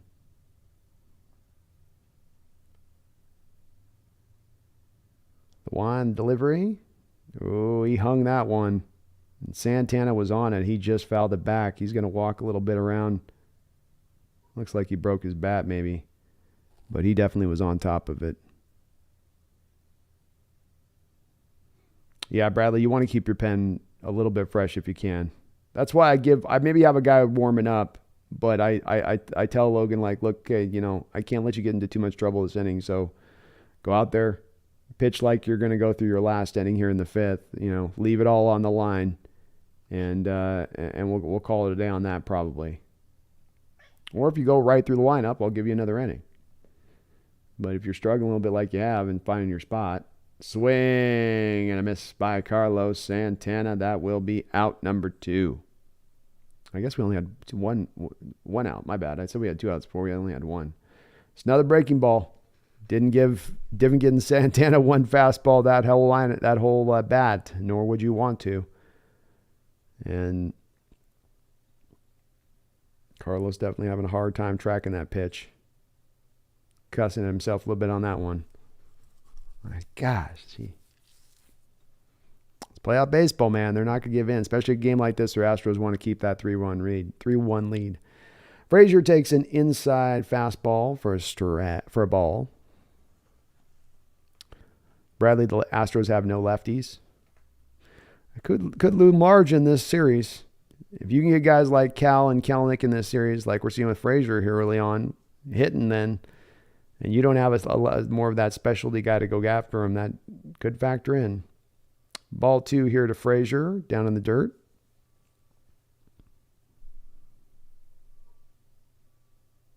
Devin Martell, it's cool anyway. Yeah, it's cool they got Bruce back. I like it as well as the application of how it can help the team.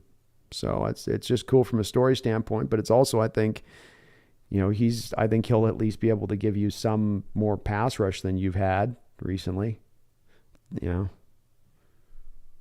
Give some of those other pass rush a little more rest so you can get more rotation perhaps. 2-0 pitch here to Frazier. Strike outside part of the plate there. Good pitch by Abreu. Right on the black. Cool Breezy's rally cat. Yeah, she's rallying. She's got this new move she does where she comes right up into my neck and then puts the paws right down at the front of the neck and just starts like 2 inches from my face. Like, this is new. 2-1, low, 3-1. Nice job by Frazier here. He's had a great game so far. Just building right on the back of that great Toronto series that he had. And rally, Cats, right. Mark says, cool, but I thought Bruce retired. I don't think he officially retired. Batted foul on the ground. 3-2. Frazier tried to check his swing there, just couldn't quite pull it off.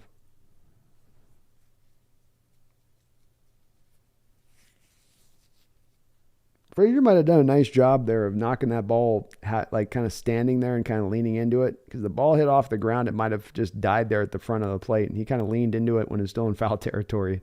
It hit him. I don't know if he meant to do it, but that ball might have stayed fair if he just kind of stepped out and ran out of the box. Runner going here, 3-2. Hit down on the line, but right at the first baseman. He's got this collected, and that will be out number 3. So Abreu gets out of a little bit of trouble here in the 5th. Go down to the bottom of the 5th. Mariners still will remain up 6-3. Nicely done.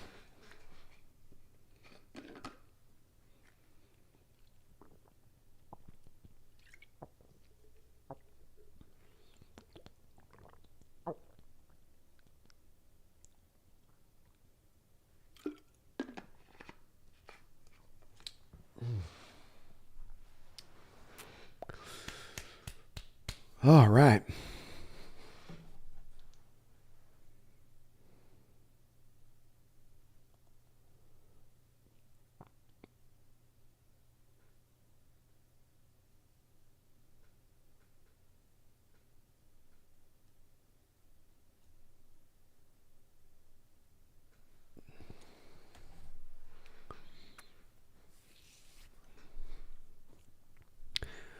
Well, well-played game here so far. Bats have been warm on both sides. Mariners with 6 runs on 11 hits. Astros do a little bit more work with less, 3 runs on only 4 hits. Cleanly fielded game on both sides. And no errors down the line. Mariners with some timely hitting today, which has been a bit of an issue in the past.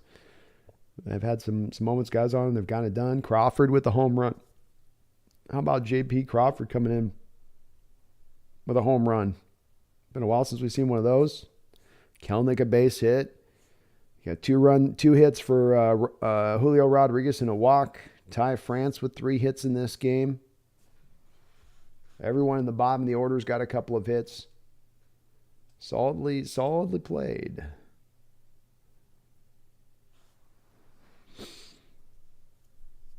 Cool Breeze says, no lefties in the pen sounds like a potential weakness. It is. You do want to have a guy that you could bring out there that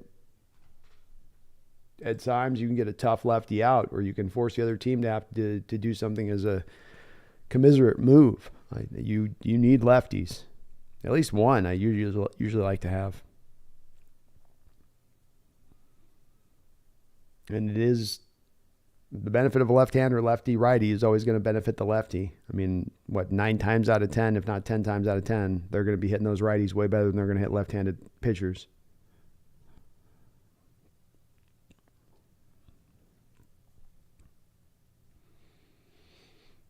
All right, here we go.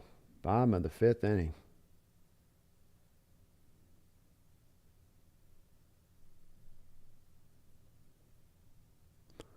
Bottom of the 5th. D-Boy! What's up, D-Boy? Good to see you. Good to see you in the house. Says, let's go M's. Let's go M's. Ball 1, and Gilbert is going to start this out here against Jose Altuve to begin things here in the bottom of the 5th inning.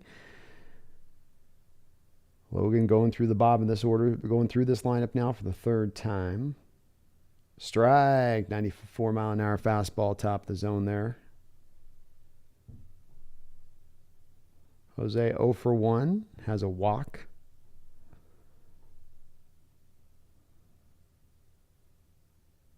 Batted foul on a knuckle curveball there, 1-2.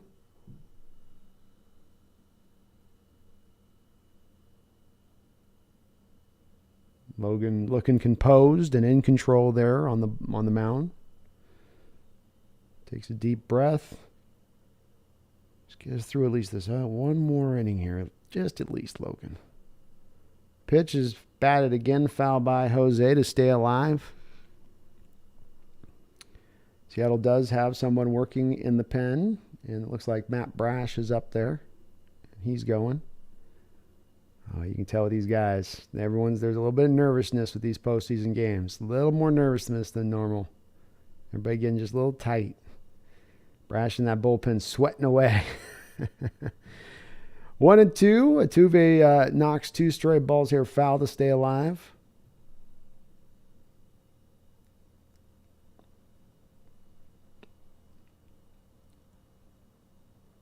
Brash looks like he's ready to go if he's needed to be called upon. Talking matchups with the bullpen coach.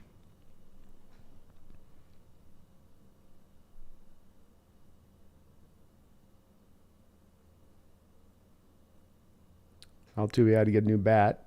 Busted his other one there.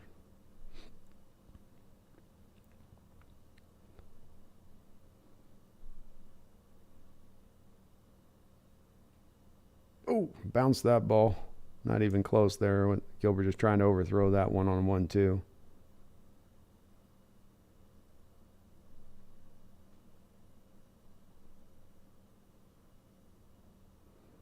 Altuve relaces his glove, fixes his body armor, taps his helmet. Swing and a miss. What an awesome pitch on the inside corner. Just a breaking ball on the black inside. Gets him to swing right through it. Wonderful pitch there. Altuve just out in front on that one. He was looking fastball.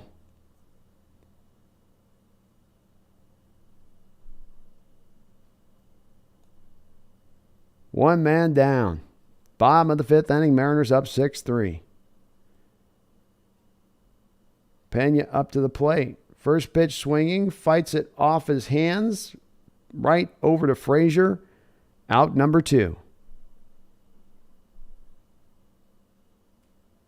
Thank you, Pena. This is the ideal way you want Yordan Alvarez coming to the plate. Nobody on and 2 outs.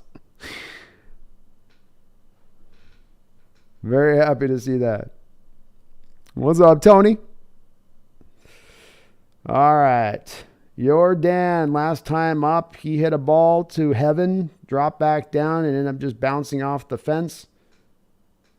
Big swing on a 98-mile-an-hour fastball. How about Logan coming in and challenging the big man? First pitch. Strike 1.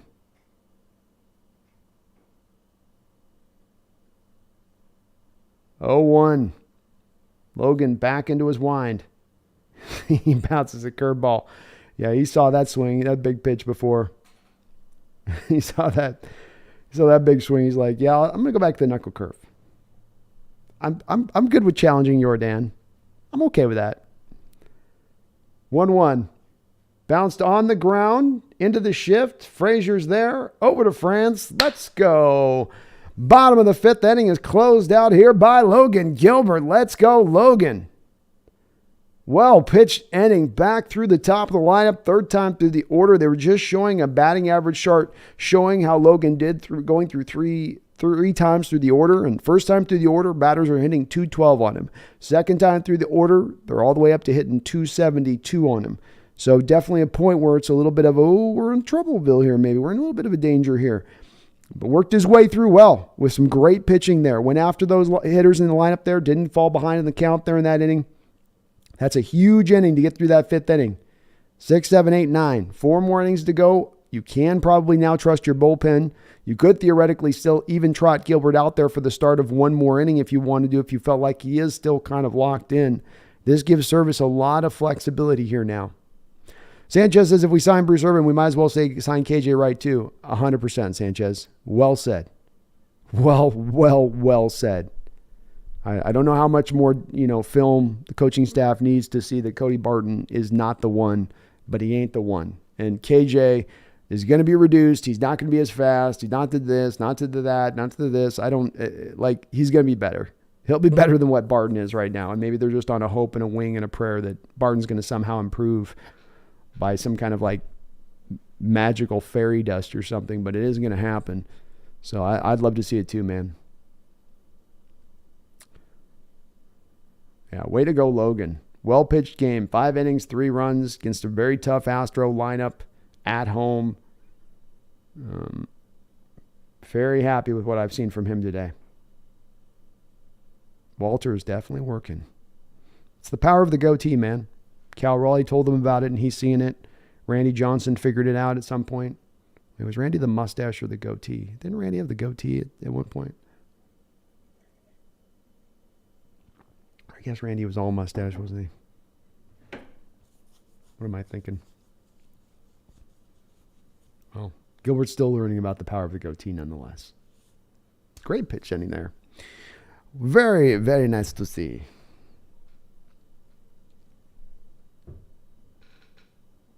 Got the bottom of the lineup coming up, I think, here for the Mariners, too. The bottom of the lineup.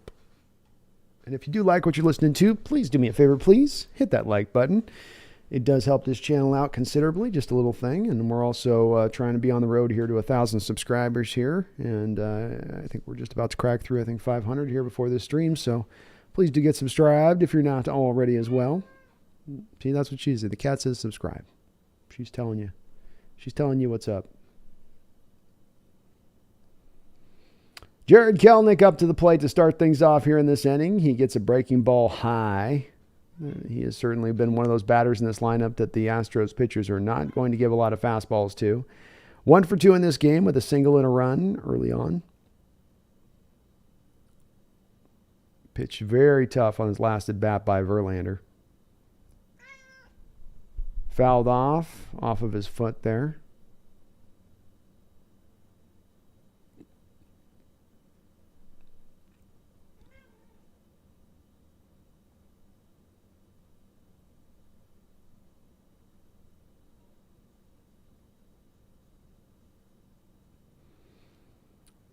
All right, 1-1 delivery. Inside. 2-1. This would be a tough moment here for Kelenic. Do I think they've not thrown me a fastball game? They're in 2-1. I'm the opening batter in this inning. He doesn't want to let me get on or get me into a 3-1 count here. Do I look dead red fastball, or do I just kind of keep making my hope with just trying to deal with these breaking pitches? And they come back with the breaking ball again, not giving in to Jared Kelenic here. Boy, for a guy hitting 143, they've pitched him pretty carefully in this baseball game. And certainly he's had a hard time with the breaking pitches, so you're going to do that.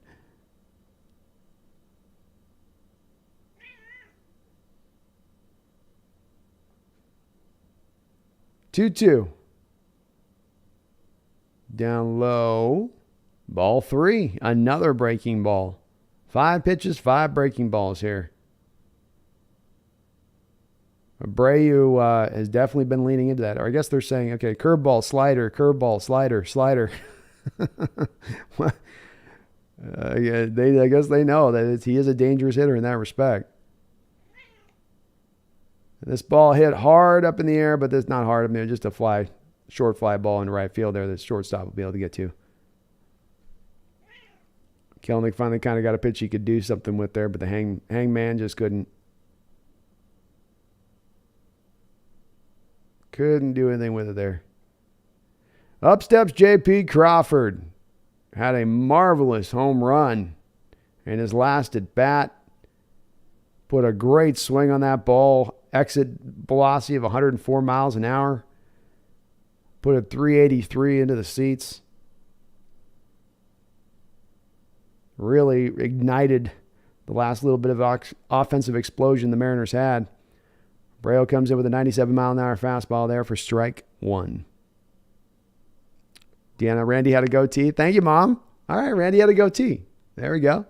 So the power of the goatee is real. He's tapping into the Johnson power of the goatee. 0-1 outside. 1-1. Breaking ball. Abreu with 28 pitches thrown here already in this game. Astros are going to be looking to use him here later on in this series, you got to wonder of how much longer you're going to be able to go with him. Strike. Another breaking ball. 1-2.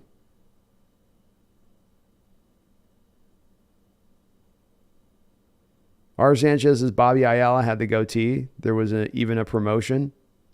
Yeah, the goatee can work against your favor at times too. Bobby Ayala. Probably the most frustrating closer in Mariner history. 1-2. Ooh, bounced that ball. Nearly hit Crawford in the foot there. 2-2. Boy, Abreu just... Does he throw this many breaking balls all the time? I'm going to call Abreu Breaking Ball City. Julio Rodriguez does loom on deck. Maybe that's why he's being so careful here, is he doesn't want to put a position of getting Crawford on with runner on with Julio.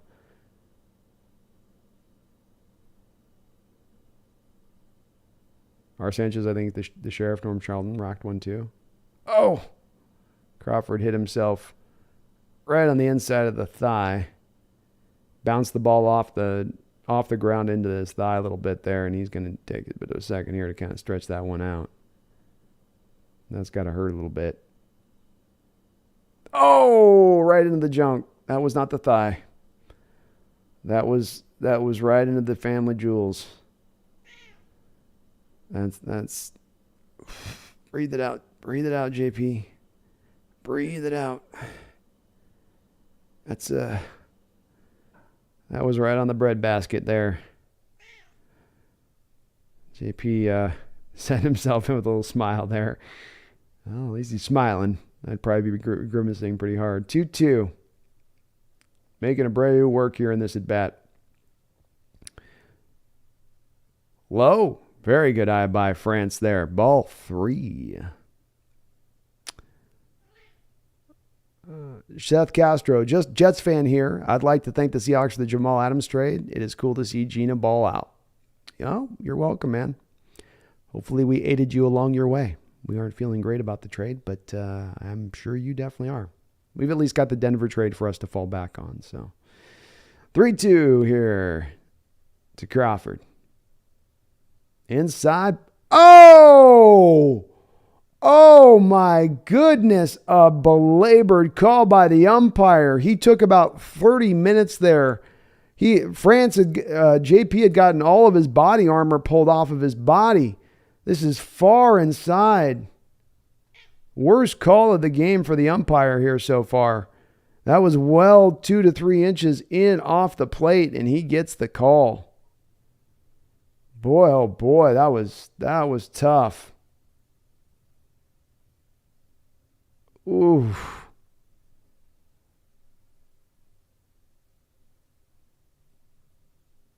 And they will go ahead and make a relief change here with Abreu, who does get the strikeout there. Yikes. That's a tough call on JP. A tough call. Oh, Lordy. Yeah.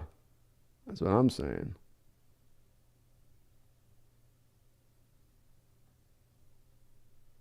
Yikes. I'm waiting a long time on that one. He waited a long time. And that's the first bad call. He's been into a well-called game by the umpire, but that's the first one that's been like, yikes.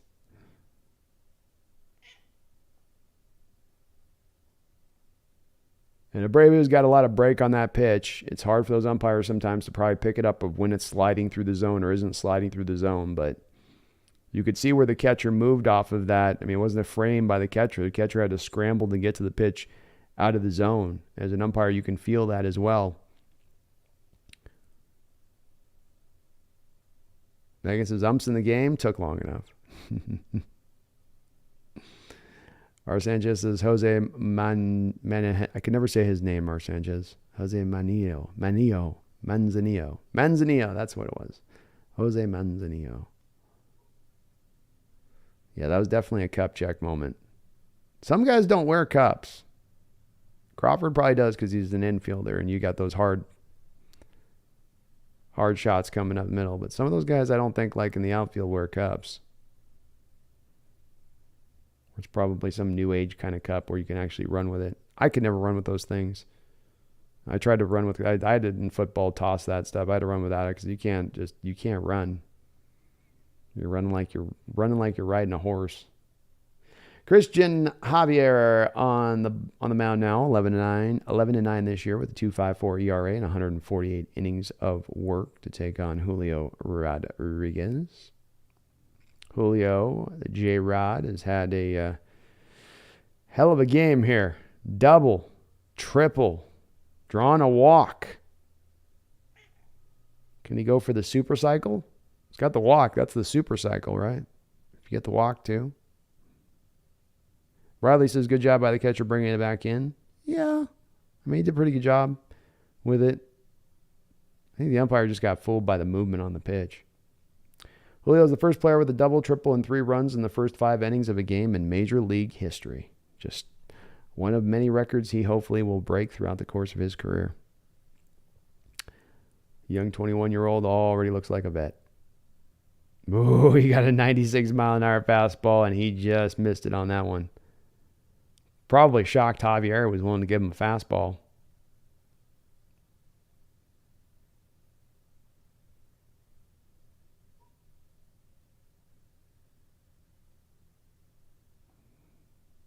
Oh, 1 delivery here. Another fastball. That went up out of the zone. Julio swung at it. Strike 2. Another swing by Julio, which was one to say, I'm going to put this up in the upper deck. And he's not sending out single swings here at this at bat. I don't mind it. 2 men out.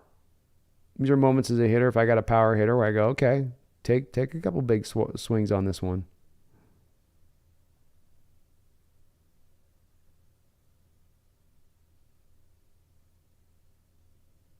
Outside slider, ball 1.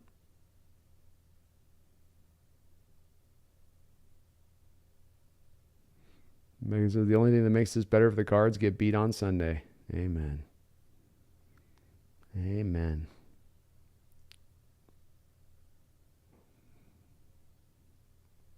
Strike 3. Julio caught looking at a 97-mile-an-hour fastball there. No doubt looking breaking ball again on a 1-2 count. And just caught fooled. That will retire the side here. Top of the 5th inning, Mariners go down in order. Last couple of innings, the bats have grown a little bit quiet. So the Astros will come back. Do we get Gilbert here? Do they make the change? If you're the Mariners, do you try him out? I wouldn't mind maybe giving him another batter. See if he gets through the order. See if he keeps cooking on through. Wouldn't be the worst thing from a coaching's perspective if he is kind of locked in at this point. Mr. Kane says, just check with Alexa. She says it wasn't even close. It was a ball. Yeah, it wasn't close at all on that Crawford at bat. Bradley Courtright, cycle.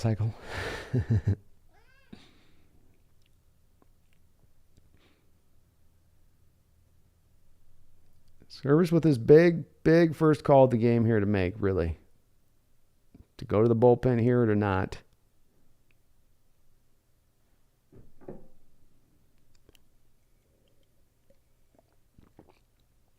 Much like the Astro decision, too, maybe you want to have it factor in that you're thinking about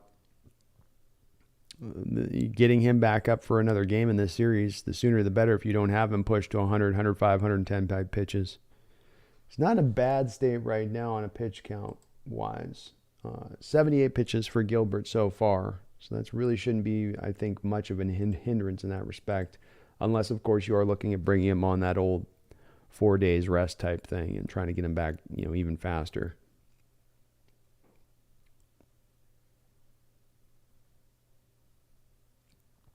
I'm not sure. Will be interesting. It will be interesting. Astros coming up with the middle of their lineup in this inning. So you're going to get Bregman, Tucker, and Gurriel. Gurriel coming off of a home run in his last at bat.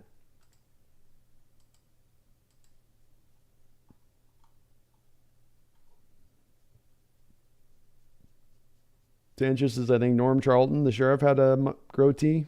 I think he did as well. one of the better closers in Mariners history, Norm Charlton. And a member of the Nasty Boys, the Cincinnati Bengals bullpen in the early 90s that helped them propel them to a World Series. Sandra says Braves didn't pull it out today. I didn't even have to look at the score, just saw the droves of people leaving the stadium early. Yikes, man. People leaving stadiums early in sports is now becoming like more of a common thing, I guess. Playoffs, leaving stadiums early? Come on. But, yeah, Phillies got up on them. They fought back in. The Phillies just able to hold on. Gilbert is out on the mound here to begin this inning. I do like this. First pitch swinging, hit hard into deep right field. Haniger able to make the catch on the line drive stroke. Looked like trouble off his bat. Haniger seemed to have it all the way and stuck up that big, long arm there to bring it in. Certainly do not like to see Logan getting that ball up kind of high like that here through the middle of his order. Let's keep that thing down, my guy. Let's keep it down just a little bit lower here.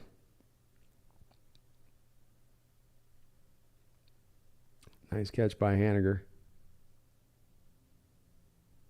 And Bregman just kind of tilts his head back at the dugout. Not a lot you can do about that. 1-0, another fastball high. Just misses up out of the zone there to Tucker. Tucker 0 for 2 with a line out and a strikeout in this game. Logan wind and delivery. Curveball high. A little bit of overthrow stuff going on here again with Logan here to start this inning off. One man gets on in this inning, and I'm going to the bullpen.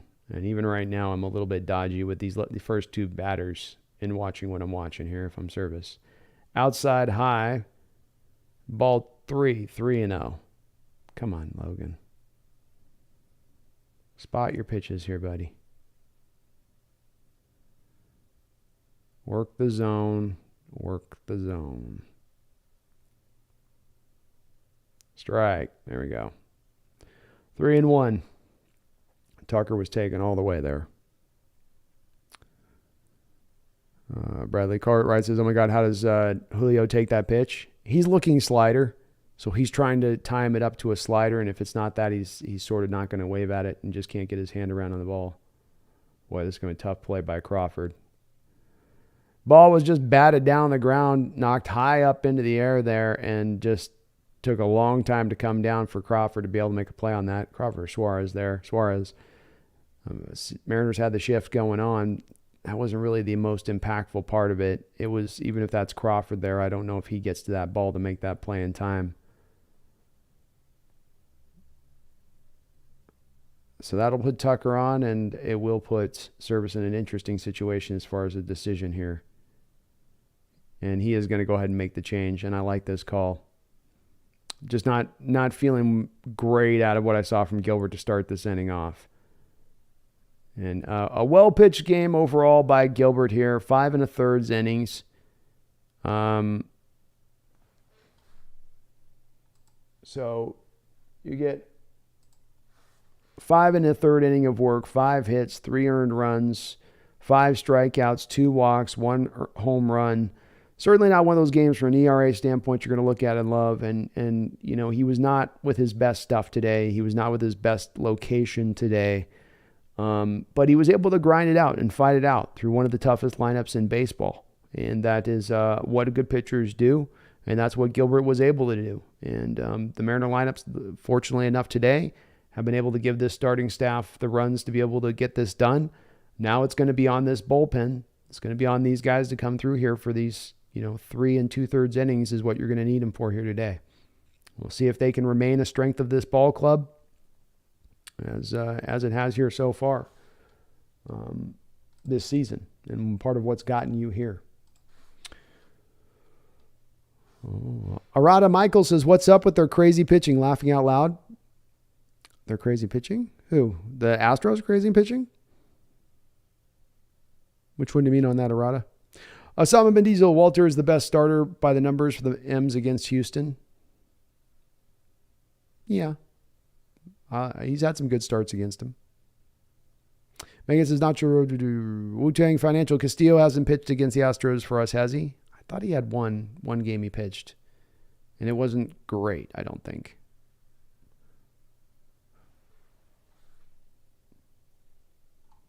Good job by Gilbert overall.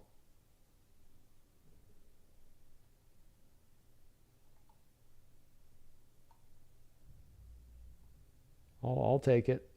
I'll take it against this Astro lineup.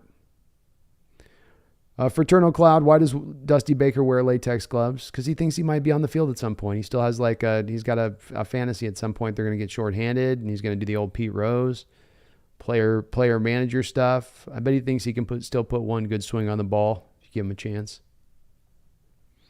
Matt Brash steps into the game now, 4-4 with a 4.44 ERA. A lot of fours there. 50 innings of work. Opponents hitting 247 off from this year. 3 home runs given up.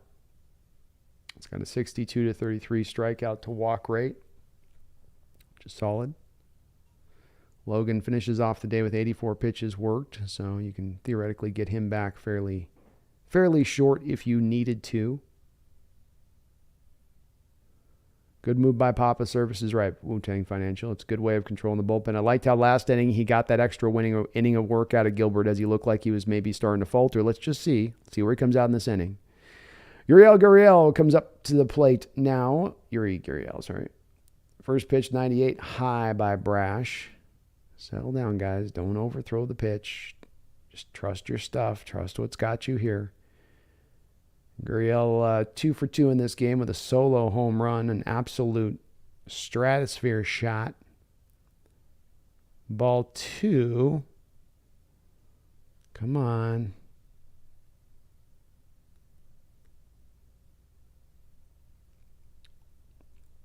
Two and 0. Danger zone here to Uriel.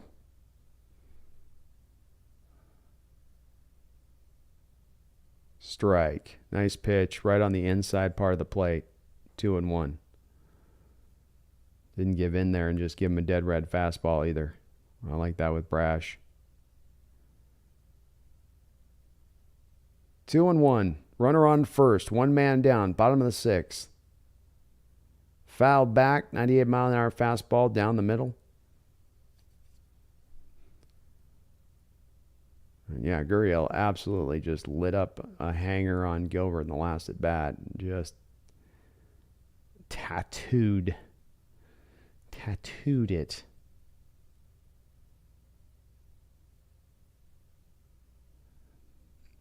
Two-two pitch. Brash ready to roll. High ball will get to the backstop. Runner is going to get to second base. Brash, a lot like we saw with Gilbert, a little bit too much of the overthrowing. Like, Cal, go out there, talk to your guy here real quick. Like, don't overthrow the ball.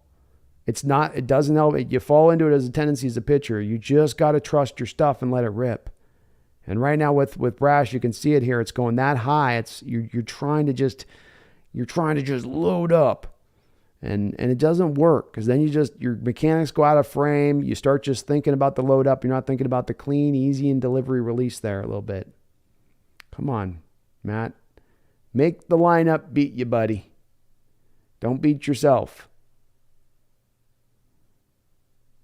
Matt into the windup here. 1 man out. 3-2 pitch. He's going to step off and take a second to breathe here. Kid's definitely just a hairpin turn nervous. You can see it on his face a bit, which is understandable. I like him taking a second there. Let's see if they give in on a fastball. 3-2. They do. Bang right at Kelenic on a line drive. Kelenic tries to throw back to second to get him. That looked like trouble off the bat. There have been some hard hit balls by the Astros in the last couple of innings, including that one. Kelenic in the right place at the right time. Just has to move a little bit to his right and able to make the catch. Boy, Kelnic's an intense sucker. Boy, that was right on the line. That ball just carried and it didn't hook. Like usually the way that was hit, that's usually going to hook a little more down the line. And Uriel can't believe it. It's like, oh man, no way. 2 men out. Slider outside, ball 1. Trey Mancini up to the plate here. He's 0 for 2 with a pop out and a line out. Jason McCure says, let's go, bullpen. Lock it down. Let's go, bullpen. Then lock it down. Lock it down. Swing and a miss. Strike one, 1-1. Let's get this out. Get back in the next inning with the 8-9-1 hitters up. I like that. It means you only then would potentially have to go back through the top of this lineup one more time. That would be what we call advantageous. Sanchez, does this channel not have memberships? I'm not big enough yet on this channel, Sanchez. You got to get to, I think, like 1,000 or something. Fastball down the middle of the plate, 98 miles an hour. Strike. I guess Mancini was thinking slider there. 1-2. Come on, Brash. Come on, Brash. Close this off. Close this down. 1-2. Tucker at second. Brash again steps out, takes a moment here off the hill, blows on his fingers like he's got magic dice in his hands. 7-11. 7-11. Even backdoor Trey Mancini. Bounces in the plate. This is going to get back to the backstop. Second wild pitch of the inning for Matt Brash. Come on, Matty. Again, too much of an overthrow here on his part. You're juiced up to the 9. Your adrenaline is firing through your body. You got to just trust the stuff a little bit. Don't try to go over the top. It can be hard, though, too, because you can see the gun giving you an extra couple miles an hour when you see the gun on that, but you lose your location at that point. You might gain RPMs, but you'll lose location. 2-2. Swung, fouled right back into the chest protector of Cal Raleigh. It will remain 2-2.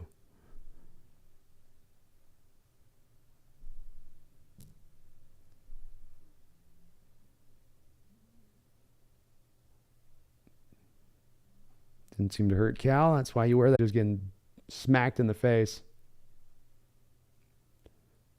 Knocked on the ground here to Eugenio Suarez. He's up with it. Tough play across the field. Makes it. Nice job by Eugenio. That ball was hit on the ground to third base very softly. Eugenio had to charge and backhand it, come up off that backhand, and then put some real velocity on the throw to get the runner at first. Not so much because the runner's fast, but just because it's such a hard ball to go get to. And then you're in such an awkward angle to then take the ball, pick it up, and then put some actual oomph on it because you're not able to really set your feet. You're really still kind of keep moving. Great play there by Eugenio. Very subtly a great play there. It's one of those ones that's not as easy to notice because the guy's not diving and doing the Jeter jump, fly back the other way, throw it, move, but nonetheless, a very hard play to be made. Bradley says no Kirby unless early in the game. Yeah, you're not going Kirby because Kirby's going to start, Bradley. You're not having Ray start the next game. One sec, folks. I'll be right back.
Okay, top of the 7th inning we go. 3 innings away from the Mariners potentially securing the opening game of this ALDS. Let's go there. Nice job by Matt Brash. Definitely brought up some heart palpitations. That's very well said, Grease Z. And France hits this first pitch foul way up into the second deck on the left side. But he got us through, so not his best, much like we saw with Gilbert there. Brash obviously not there with his best stuff, a little bit overwhelmed in the moment there with the nerves, but able to just kind of lock it down enough. Swing and a miss there, strike 2 on a slider by Javier. Just able to lock it in enough. Get a little bit of lady luck touching him on that smash out there to Kelnick, where Kelnick was just in the right spot.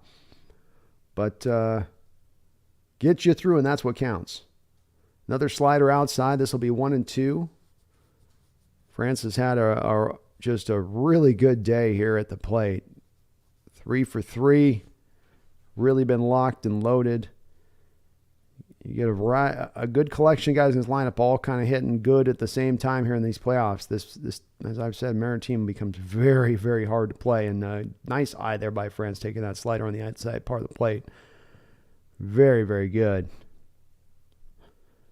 Jason McEward, I don't think we could have started off to a better start this game. We got a few innings left, guys. Let's finish them off. Finish them off strong. One more run or them, I'll be happy. If we get one more insurance run, that would be certainly nice here. You know, those Astro team's not done yet. Swing and a miss on a fastball there by France. He's going to go down on the outside corner. Just didn't look comfortable in that at bat against Javier at all. Just kind of an awkward kind of every pitch he just wasn't quite timed up on, like you see he was with Verlander earlier. Lyrical listener, all that matters is how you finish. Let's effing go. Let's go. 3 more innings here. Jason McEward, Suarez, he's played great defense all year. He has, Jason. Part of the reason why I'm happy to bring him back, even if I'm getting 230 with his pop in the lineup, is he also brings what he does from the standpoint of fielding skills go. Suarez steps up, takes the first pitch fastball outside for a ball. He's been a good, complete player for you in that respect. And defense is such an important part of what makes any Mariner team work with the type of field they play in half of their games there at Lumen or T-Mobile. Jesus. Suarez puts it right into this ball, and it's deep back, and that thing will get out of here before you can blink your eye. Home run, hey, Julio Suarez. Oh, he dug it out. He dug it out and put that ball on a line. Well, the other night, Scott Service, as the Mariners were just about to pop the champagne, he asked his players, he said, "Are you ready?" And Eugenio was the one who stood up in front of everyone at that moment and said, "I am ready. I am ready." That's what he said, and he looked ready on that swing, didn't he? Everyone getting on the act. Not even a bad pitch. Eugenio just gets low to the outside part of the plate. Great job of plate coverage on his part, and dug that ball out. Home run, 7-3, Seattle Mariners. Cal Raleigh looking to get in the act, takes a mighty swing. Strike 1. How about that? Mariner dugout goes nuts on that home run. Hey, Eugenio with a quick blast. That thing was on a rocket. Foul back here by Raleigh. Quickly 0-2. Cool Breeze, you know what's up.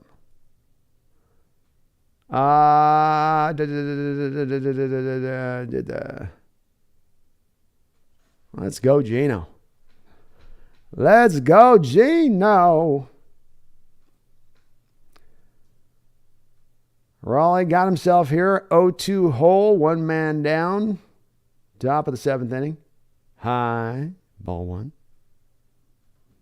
Ball 1. That's a big run, too. 7-3. That's a big run there. Astros have yet another man working in the bullpen. I mean, somebody's saying that this was to the set. Jason says, oh, Julio, this is the first game is important to get a W. Set the tone. Then come Saturday, we're going to be loud as heck in Seattle. You know it. That stadium's going to be turned up. I can't wait. I can't wait.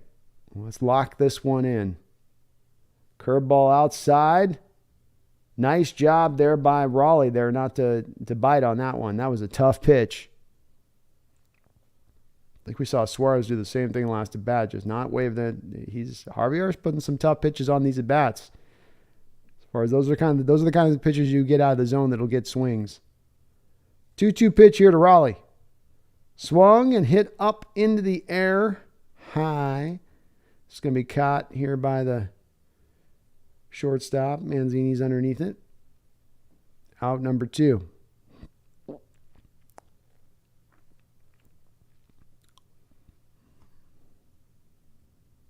Tony, my oh my. My oh my. That's right. Somewhere Dave is somewhere smiling. Those are my boys. Look at my boys go. Look at my boys go. Mariners up 7-3, 2 outs. Mitch Haniger up at the plate here. Top of the 7th inning. Javier misses low with a fastball, 1-0.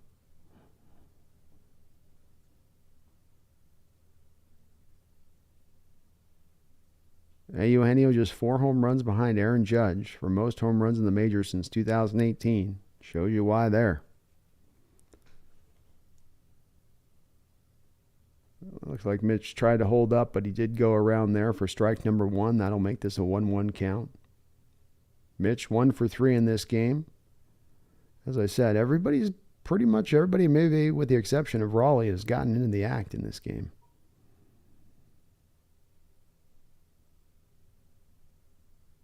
Javier with the pitch. Swing on another slider there.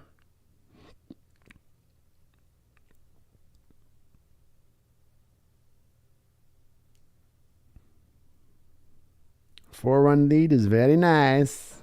Very nice. I like the 4-run lead. My team do good.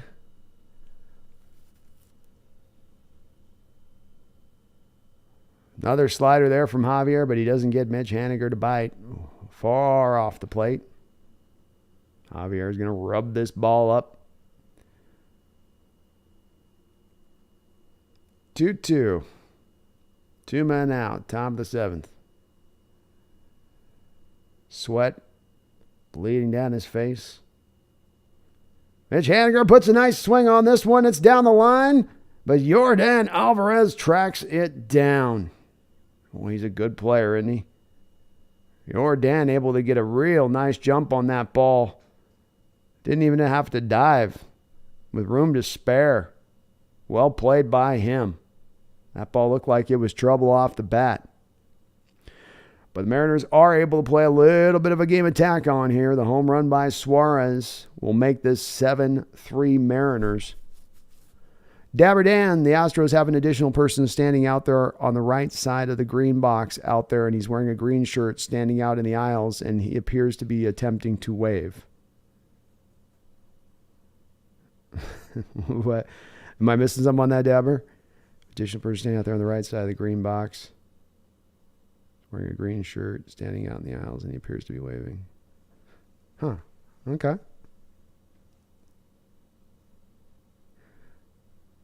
All right. Nice job by you. Hey, Eugenio. Somebody else said this is a little bit of an ideal first game for your Mariners. You've gotten into Abreu ended up having to go an inning and 2/3. You've gotten Javier to have to go an inning and a third now. Astros are still going to have to go probably back to the bullpen into the top of the 8th. Well, yeah, the Mariners definitely aren't also having to go to their bullpen here. They will too, but you definitely feel good about getting them a little early in this series like this out the first game. That's what they call ideal. Mariners with 12 hits and 7 runs on those 12 hits, 1 walk. Astros with 5 hits, 3 runs, 2 walks. No errors in this game. I guess Santana was the other guy. So, and Raleigh has a hit, so I shouldn't have said Raleigh didn't do anything. Raleigh's done something. So it was Really only Santana's been the only one not getting in on it. Not getting in on the fun. It ain't fun if the homies can't have none. Come on. Come on, Carlos. Your turn next. Your turn next inning. Give us a nice big swing next inning. How's that sound? And again, if you do like what you're listening to, please do me a favor and hit that like button if you could for me. As well, we are on the road here on this channel trying to get to 1,000 subscribers. So if you're not subscribed, please do become subscribed because you will help us on that road. You will help this wayward traveler along his path. Brian Myers, a 4-run lead is very nice. Very, very nice. Daniel Barry Sports Highlights. What's up, man, Daniel? Thanks for jumping in the stream. Appreciate it. All right, I don't think you're going to see another inning of brash there after that last inning. If I'm service here, I'm going back to the bullpen. I'm like, thank you, Matt. Thank you. No, thank you. You could theoretically elongate them out here a little bit, and you are going to get more into, I think, the depths of this order into this inning, right? You got 8-9-1, something like that. Another interesting decision for service in this game. It's really been about the bullpen as much as anything else, and him handling what's gone on so far. And I've liked what he's done.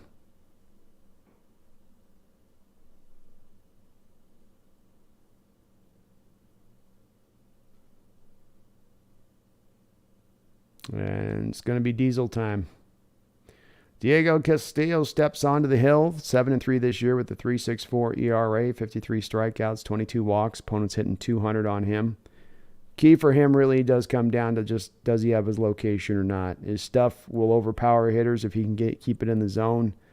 If he can't keep it in the zone, and he allows pitchers to be very patient on him until he's got a groove one, that's where he gets himself into trouble. Christian Vasquez is going to pinch hit here for the Astros in this at-bat. Countering Castillo.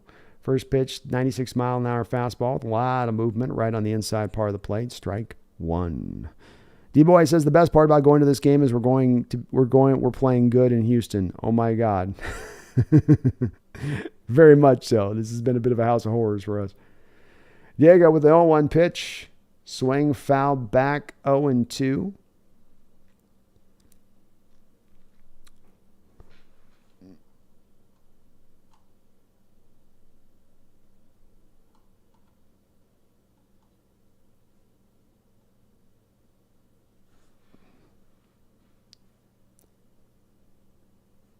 On to pitch. Foul back. Oh, so Dabber Down saying there appears to be a guy wearing a green shirt standing in the aisles, and he appears to be attempting to wave because he's showing on off speed pitches. He's waving. Interesting. Well, are they doing signs though underneath the? I thought they got the electronic thing in the ear now, so they don't have to do the signs. I guess I haven't been watching though on that part. I thought Cal's not been doing signs. Has he been doing signs? Oh, he is doing signs. Maybe they are. I don't know. That wasn't really a sign from Cal. Interesting. Wouldn't put it past him. Wouldn't put it past him, Dabber. And he is able to fall off an 0-2 pitch here, so it shall remain. Bottom of the 7th inning, nobody out. Mariners up 7-3 here. The ALDS.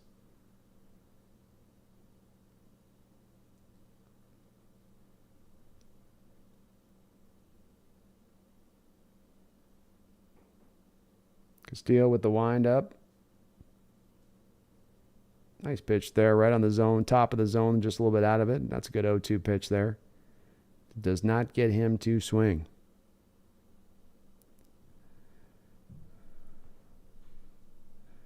It just says classic Snoop Dogg. All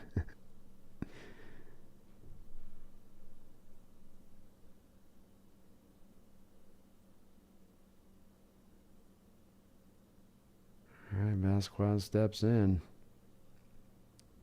1-2 pitch. Castillo's got his... That ball's just hit up off the glove of France, who dives for it. Looks like France might have had to play for him if he wasn't able to get in there. But that does get down for a base hit. Hard hit ball there.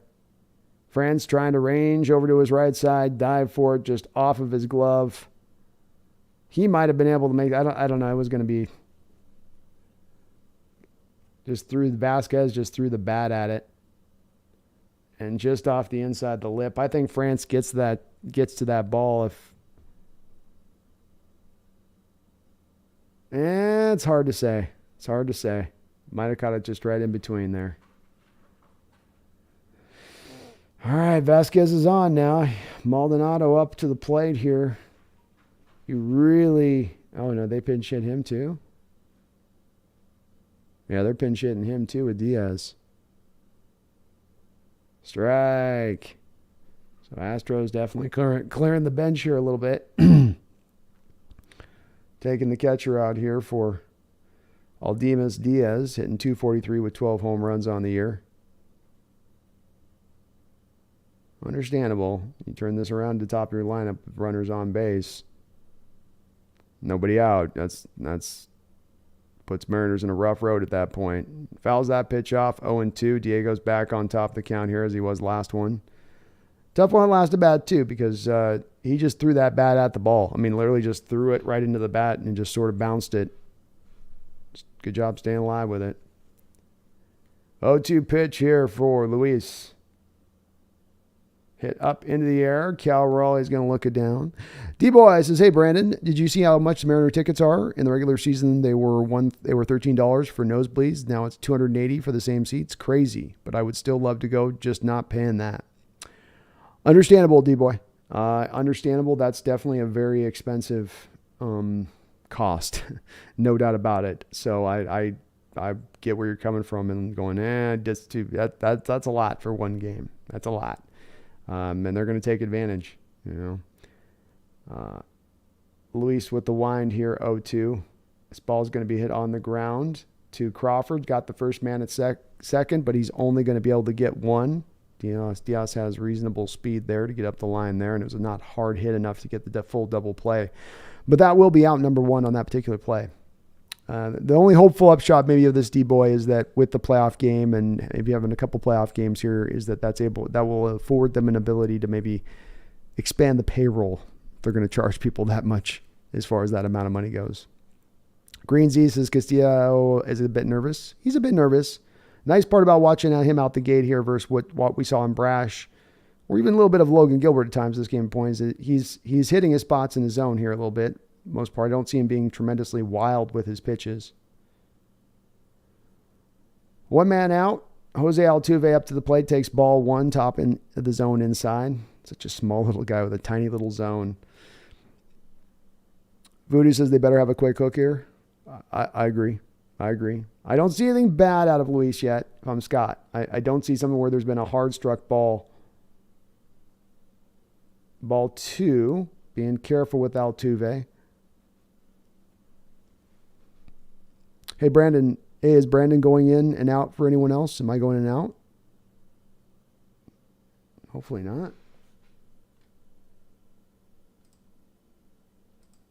It says my connection's okay.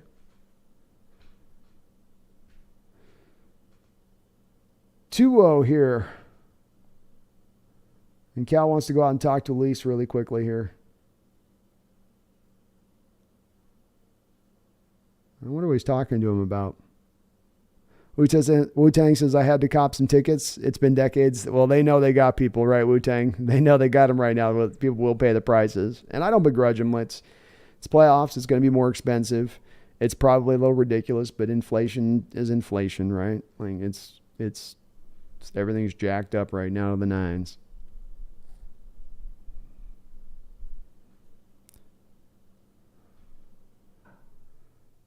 Okay, so 2-0 to Jose Altuve.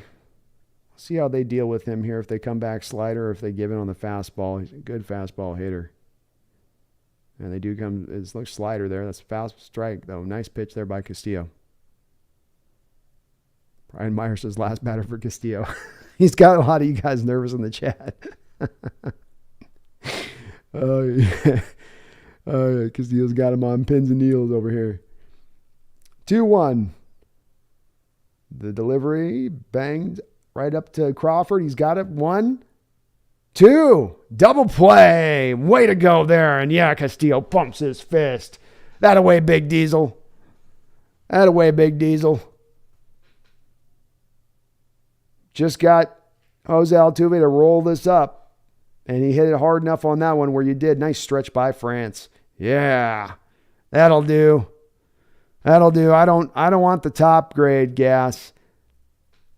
I want the diesel. Oh, come on now. Deanna says, yes, it's in and out for me too. Oh, no. Oh, noes. I don't know what's happening then. Should be okay.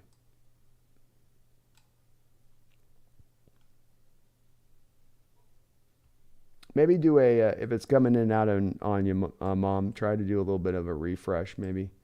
See if that makes it a little bit better.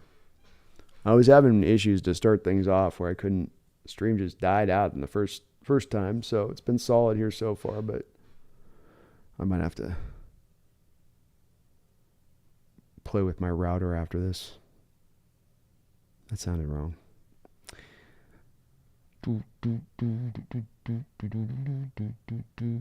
Double play's right. It's good. It's real good. Timely double play right there.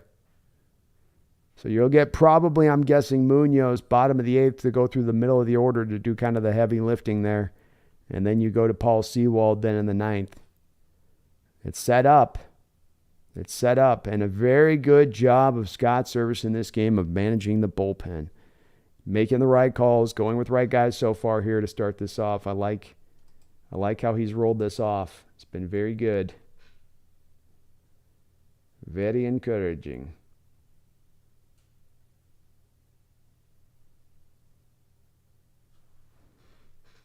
Boy, they are promoting this Black Adam movie. I mean, it must be like double the budget of the actual film, how much they're trying to promote this movie. If this thing doesn't sell tickets, it's not not because they didn't do everything they could. You aren't in and out for me, Nitro? Okay, that's good to hear. So it's not anything, maybe it's just affecting a couple folks. Michael says El Bambonero is warming up. Munoz up next. You know he's up next. You got the middle of the order coming up. Jordan, Bregman. You're not gonna mess around with that. You're gonna go let the big dog hunt. You know? You ain't taking the puppies out for that. No, give me the big dog. Give me the big dog.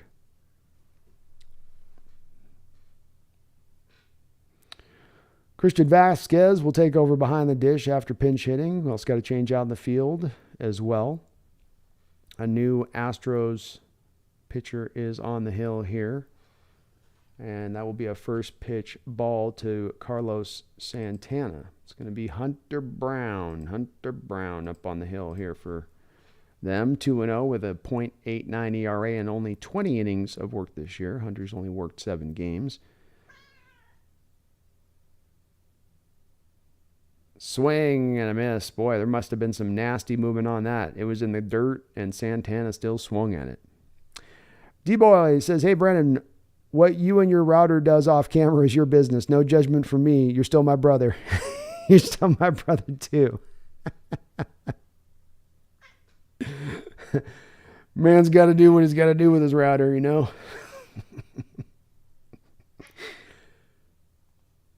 Ooh, Santana almost swung at that one. Another breaking ball top of the zone there. Able to hold back. Just able to hold back. Would have Magic nice. I wonder if they bring in Sewald next to get his confidence back. No, they're going to go. They'll bring him in as the closer. You'll go with Munoz in the middle of the order. You want him going for that. And boy, Santana had a good pitch to hit there. 92, middle of the zone. Just missed it and fouled it back. You can see him kind of grimacing a little bit of his face like, I had it on that one. Had it.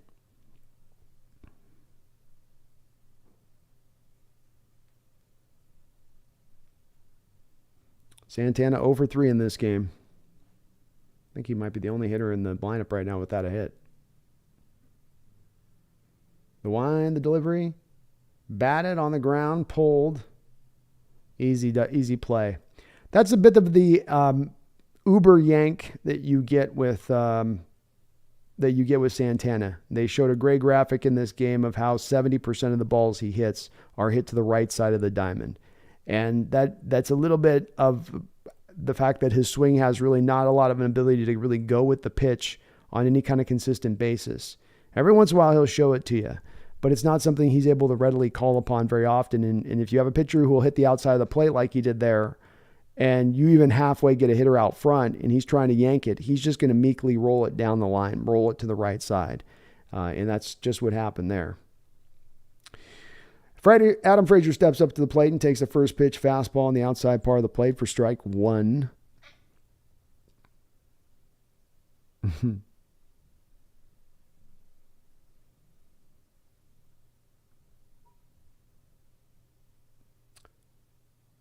High. Ball 1 there. Voodoo Magic says Seawald in the 9th scares me. Rather have Swanson, but I guess you could see a batter or two. I can get where you guys are a little worried with Seawald, who's been a bit dodgy lately. I think you start out with him. You have Swanson ready to go if there's anything. That this is the nice part of having a 3-run lead, is that it's not the 1-run situation, and you can use a little bit of let's see what he's looking like today. And if he doesn't have it, I'll go to the other guy. I think from a playoff standpoint, you're logically sometimes just applying that. And this is, again, something I don't think you normally do in the regular season. Get a bit of a breaking ball there for strike 2 now on Frazier. 1 man down, top of the 8th inning. Mariners up 7-3. So I think you got a little, this is what having room for error kind of gives you too with the 4-run lead. 1-2. The pitch, batted back up the middle. The Astros have a shift on there, so the shortstop's right behind the bag, and he'll have an easy play of it to get him out. Big Country, what's up, man? It's good to see you in here. And King Poopy Man Nation, how you doing, man? Big Country says, I'm amazed we crushed Verlander today. He definitely didn't have his A stuff, Big Country. Maybe it's the time off. Maybe they're doing a little bit too much of just keeping him, make sure he's fresh rather than, kind of in his groove. Watching the last couple of games that we were live streaming on, I know you were in the chat, that we watched that Verlander really handled us after the All-Star break. This wasn't that same Verlander today. It just as far as his location goes. Kelnick steps up to the plate, hits this first pitch down the line. Nice job by Kelnick. Good little piece of hitting there. And another base hit for him. 2-hit day for Jared. How about that? Good to see. Get a flash of his parents being happy. Dad's not impressed. Dad's giving a good golf clap, but Mom's jumping out of the seat. Dad's just kind of like, yeah, you hit $150 this year. And the third baseman pulled far to the right. They're, of course, kind of got the pseudo Uber on there with him and hitting him where they aren't.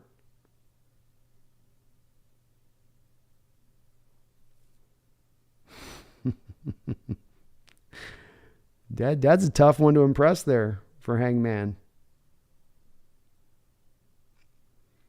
So 2 men out. Kelnick on first. Let's see if the Mariners can do a little bit more damage here. 2 more innings of working left to go, and you're going through the middle of that Astro lineup's next inning. Having a couple extra runs wouldn't be the worst thing in the world. Strike. 0-1.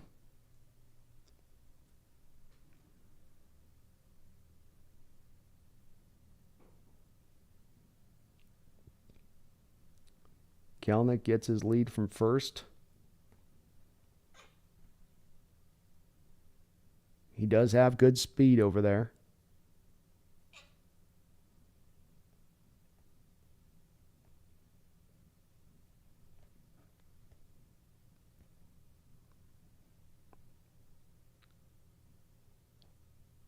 Brown kid's got a lot of tattoos on his left arm. He's very inked. And he's sort of taking his time right now with a lot of deep breaths. A lot of deep breathing going on here.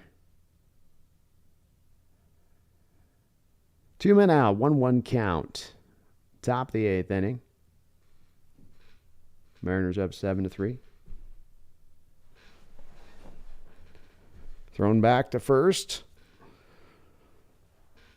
Keeping an eye on Kelenic, as he probably should. Jared is probably a bit of a threat to run here. I certainly would give him the green light. You also have a backup catcher in here too, right? So probably feel a little more secure with him behind the dish and throwing you out than Maldonado, who's definitely more. Certainly here he is. He's running. And they're going to call him out. Looked like Kelenic might have gotten there.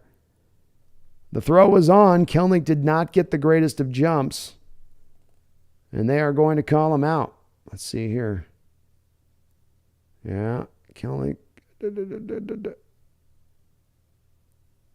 the runner sure blocked the base there, didn't he? Like he can.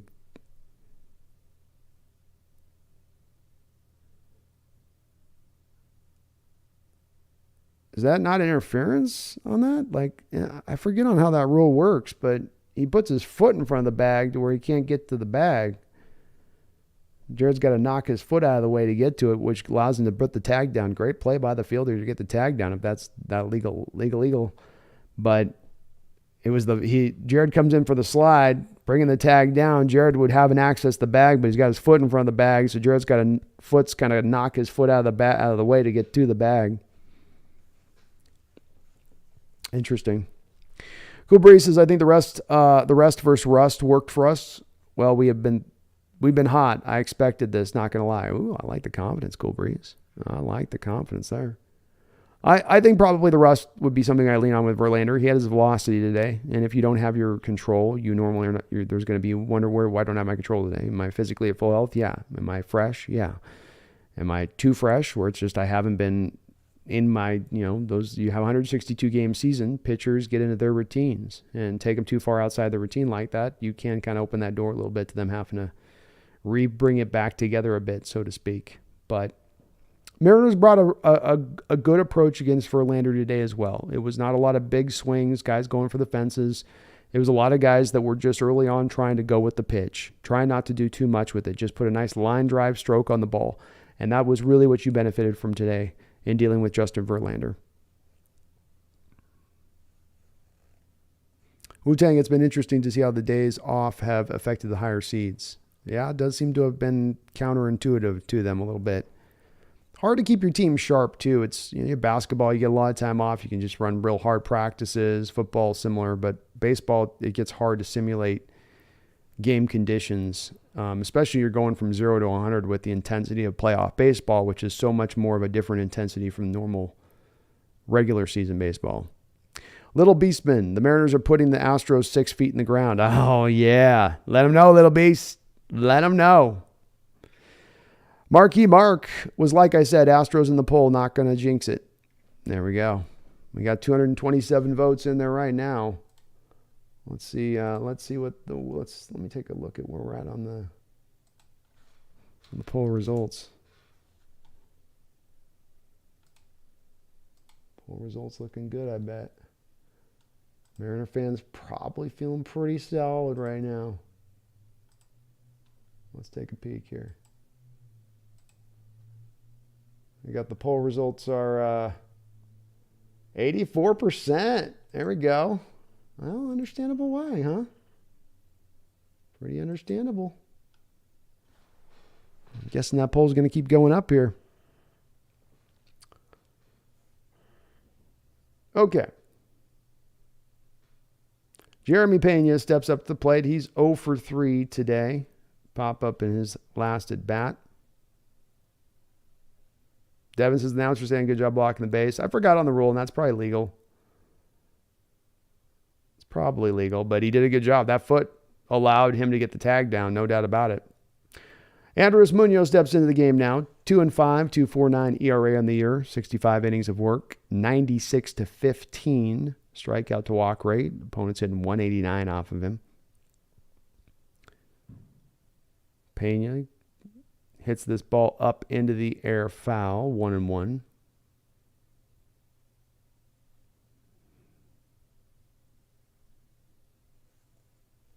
Debo says that was a bad call. All I know is we're in Houston, but come on now. Yeah, his foot was blocking the bag. Maybe it's legal to do that on that. I know it's like catching, you can get in front of the thing, but I didn't think it was with fielders. I thought that you have to at least give them access to the base. But maybe not. 1-1. Munoz with a pitch. Strike, 100 miles an hour, right at the top of the zone. Pena just shakes his head. As one does when another man throws 100 miles an hour at you. 1-2 here. Bottom of the 8th inning. Mariners up 7-3. Munoz has got his sign and he is set. Bat on the ground, hard right at France. Hit on a line at France. Astros have had a couple of those today where they put some good swings on pitches. Fielders have been just right in the right space to then make the catch. Big Country fire breather time is right. Maxwell Stern says Jared Kelenic has more postseason hits than Mike Trout. And somewhere an Angel fan cries. Yordan Alvarez steps up to the plate, 1 for 3 with a big 2-run double in this game. Munoz, first pitch, strike, slider at the bottom of the zone. I like that pitch right there with Yordan. And a good situation to have Yordan come up to the plate here with nobody on. Jason, 101 is nasty. You put anything at 100 miles an hour, it's going to be insane. 101 inside plate. You're not doing nothing with that pitch. That's right in on the hands at 101 miles an hour. Strike 2. Oh. The movement on that pitch starts inside.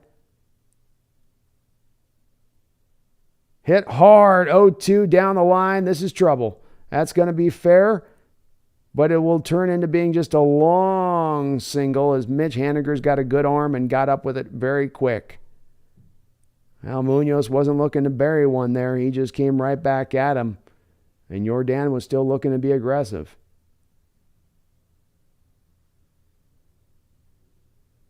Pitch was low. Well, Yordan got a good swing on it. Oh, he's such a good hitter. His swing just generates so much torque and power. You can just tell just naturally by it. Whew. I feel lucky coming away with only the 2 hits he's hit us with today, quite frankly.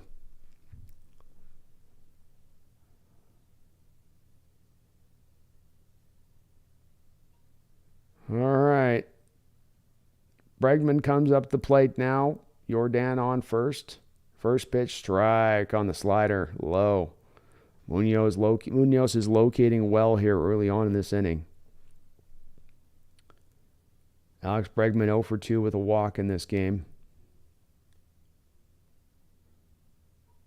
Choked up onto the handle of the bat. 0-1. Munoz comes set. Alvarez gets his lead. Oh, another nice slider there just off the plate. Good call by the ump there. That was a close call, but a good call on his part. Pretty cleanly called game by this umpire behind the dish today. And Big Country Alvarez did smoke that ball. He's got just a real... Some guys will put a swing on a ball and they'll hit it hard and you go, where's he generating his power from? Because it just looks like a free and easy swing. Ball 2, 3 straight sliders here to Bregman. That one misses much further off the plate. 2-1. And he's a guy, though, that when he swings, you can feel his power when he's hitting that ball. You can tell where it's coming from. 2-1. 1 out. Yordan on first, bottom of the 8th inning. Munoz comes set here. Hits it high, far. Ball's carrying, and that ball is gone. Home run by Bergman. 2-run shot. Got behind in the count to a hitter's count on it, and Munoz gave him a pitch to hit. 403-foot shot. And he turned on it.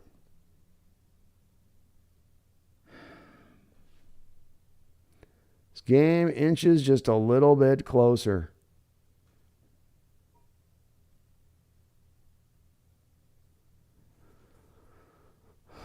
Munoz was trying to be careful with him, but that's what's got him behind in the count. And it looks like another slider, 4 straight sliders he tried to throw Bergman. I know he's probably a good dead red fastball hitter, but you're going to go 4 straight sliders back. The hitter's going to eventually lock in on you with it. And he turned on that pitch. So the Astros are not going to die easy here.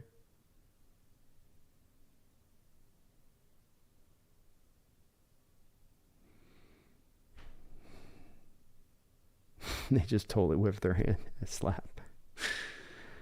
All right, Munoz, come on. Deonis' players in the field can block the base as long as they're in the process of fielding the ball or have possession of the ball. Okay, there we go. Forgot on that rule. Thanks, Mom.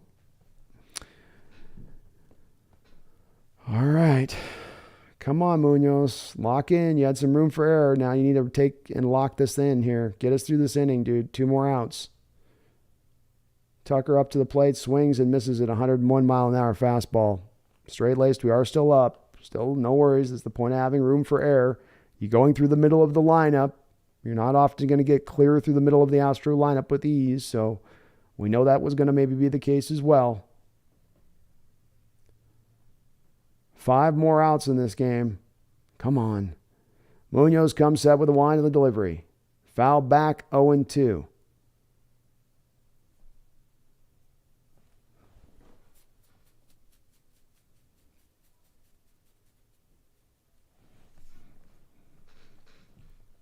Oh, Lordy. Oh, Lordy. Mariners have the shift on here for Tucker. And he is 1 for 3 in this game. 0-2 pitch. Foul back. Nice job of staying alive there, Tucker, on a tough slider on the inside part of the plate.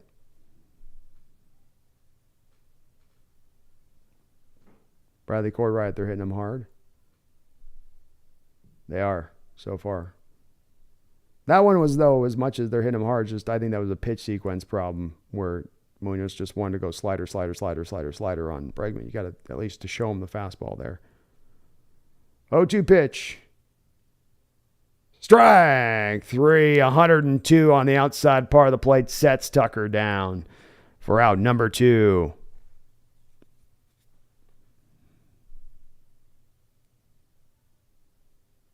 Right there on the black there. Tucker had to swing at it. Great pitch by Munoz.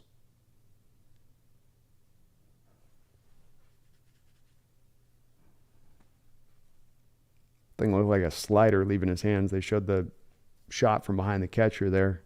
Hard to pick that up off of him. Ball 1 here. Yuri Gurriel gets up to the plate here. He's 2 for 3 in this game. Another guy that this is what happened with Gilbert, where Uriel was sitting on that Gilbert breaking ball, and that's part of why he mashed that, is he just was out, ready for it, waiting on it, picking his pitch. It's what a good lineup does. That's why you got to, I think, change this up a little bit on them in this lineup. And Munoz gets the second bad call of the game for the umpire as a strike there. That was certainly one that we got one back from the up at a good time there. 1-1. Gone with two straight fastballs here to Gurriel.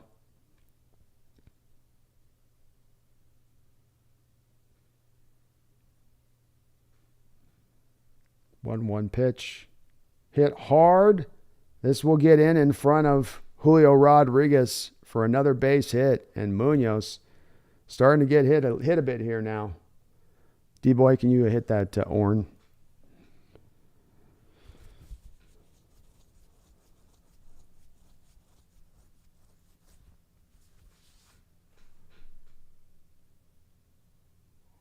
Holy mackerel. Wasn't looking to really waste one there. Try to put one off the plate and get him to swing. Again, just going after him. Good swing by Yuri. Phew. Tough part about this, too, now is that you're going to start to get back to plays having to get back to the top of the lineup here. If we keep letting guys get on and say nothing and giving up this lead here. Come on, Munoz. This is the spot where we need you to be you. Swing and a miss. Slider, strike. All right, I'll get it. You Orn people are too much with your Orn.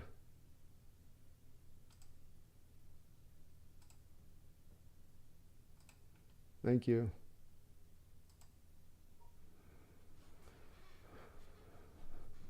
Oh, 1 pitch here. High, ball 1. Have a good one, Megan.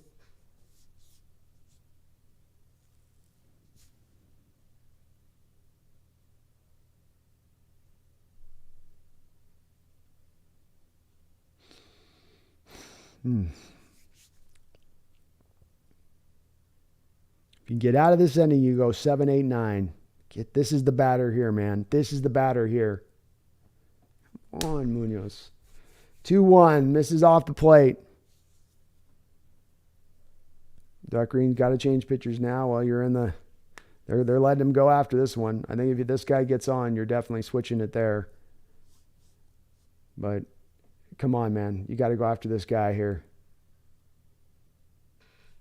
Munoz is definitely the pitchers and almost all the pitchers here in this game, maybe with the exception of Luis, I feel like have been just not having their A stuff. Could be nerves, but definitely all of the Mariner pitchers have had a little bit of their issue in their control and feeling where they want to get the ball at. Ball hit back, 2-2 there.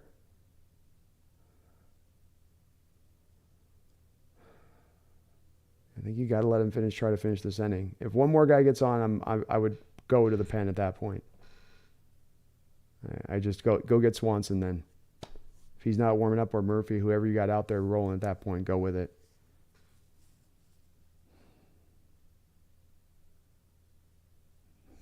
Two count, 2 out. Bottom of the 8th inning, 1 runner on first base. Munoz into his wind. Swing and a miss. Strike 3. That will get the Mariners out of the inning. Nicely done. Gave up the runs. You had some room for error. You still got some room for error. 3 more outs, and you have the bottom of the Houston Astros order due up into the bottom of the 9th. 7, 8, 9. Now M's offense, let's just go get Paul Sewald a little bit more room for error, okay? A little bit more room for error, okay? Just a little bit more. Come on now, offense. A little bit more for the day, huh? And I do believe the top of our order is due to be up.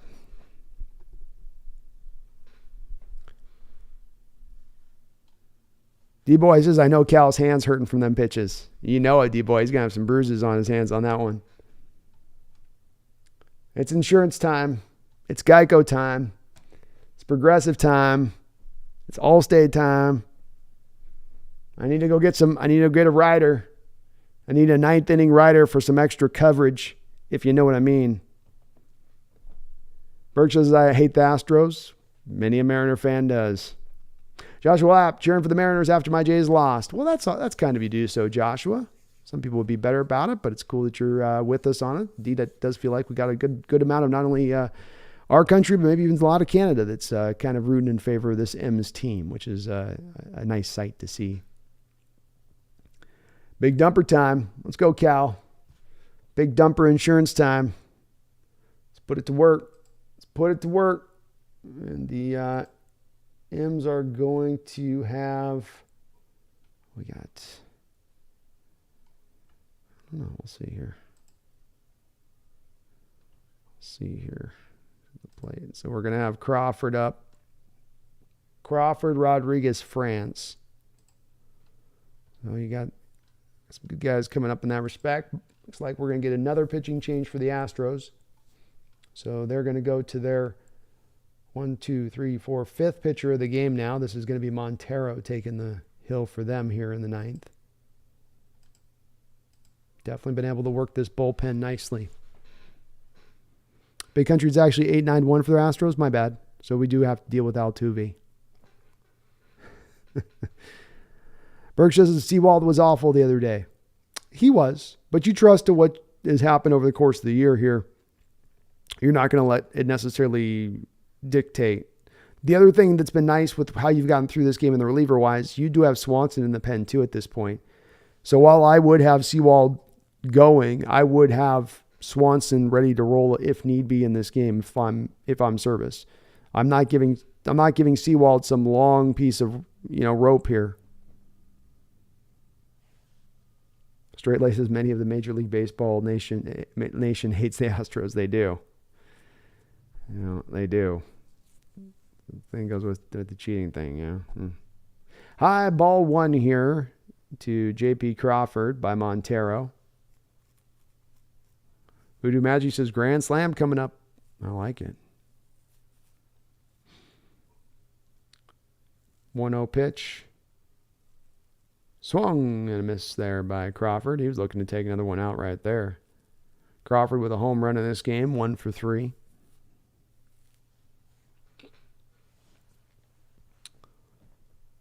Montero with the wind. Strike, fastball right at the top of the zone there. Probably could be a 3-0 count here for Crawford. He swung at, I think, 2 pitches that have been out of the zone.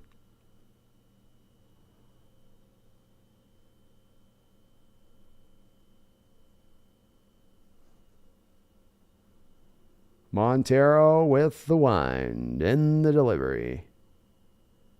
Hit hard on the ground, but right at the second baseman. He'll come up with this ball and throw Crawford out. Berg Show says, I heard the Hawks will change their start time if there's a game 4. Indeed, I heard the same thing.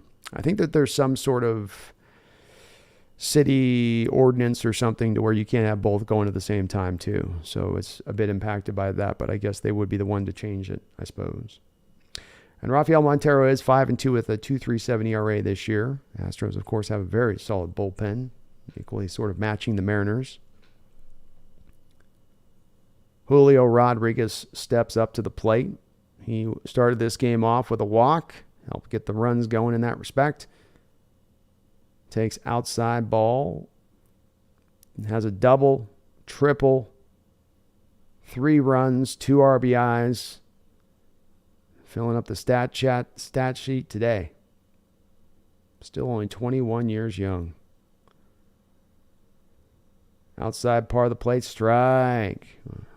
Gave the other one back to the Astros on that one. That was probably a couple inches off the plate there, or at least about an inch off the plate. Peter Parker says underdogs winning today. It's a great thing to see, isn't it, Peter Parker? Great thing to see. 1-1. High. Ball 2. Montero feeding Julio a lot of fastballs here. Start this at-bat off. Julio was probably sitting there thinking, is he going to keep throwing me this many fastballs? He's not going to throw a 4 straight fastball, is he? My prediction, Montero throws another fastball and he puts it in the plate here. Julio's going to groove one. Didn't really groove one. He threw it off the plate, but he got Julio to swing. Julio was nonetheless getting amped up for that fastball. Understandable.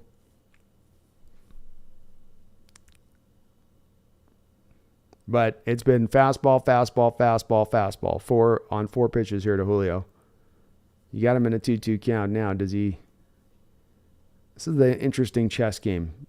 I think he's coming back fastball again here. He does. 3-2. Well, now you know it's a fastball, Julio. Now you know 3-2. Make sure it's in the zone. This is one of those. I'm 3-2. I'm not even thinking about slider or breaking ball. And if he hits if he can hit the spot on a slider on a 3-2 pitch, he got me. But if it's a fastball and it's in the zone, I'm going to jump on it. Julio calls time.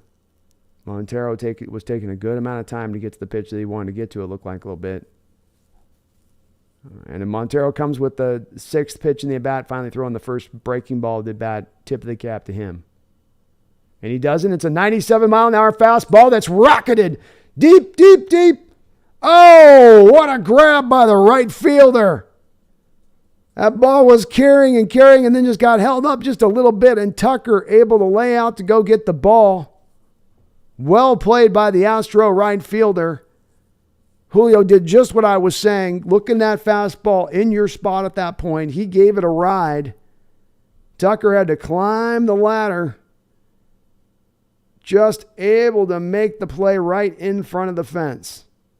excellent job by Tucker there, defensively speaking, and he got a tremendous jump on that ball just to get to it. Wow. D-Man says they have a Mariners and Sounders games going at the same time. Oh, maybe there's not. That's what I read today, so maybe what I read was wrong with that. Still makes sense for them to move the times, though. Yeah, Tucker had a nice track on that ball. Just got hung up a little bit. Maybe Julio got just a little bit under that ball, just a shade. But a great swing by him. He put a ride into it. Very close there. I thought off the bat it had a chance to go.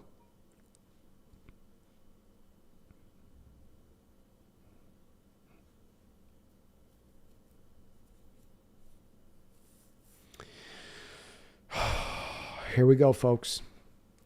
Bottom of the ninth inning. Astros are going to have 8-9-1 stepping up to the plate.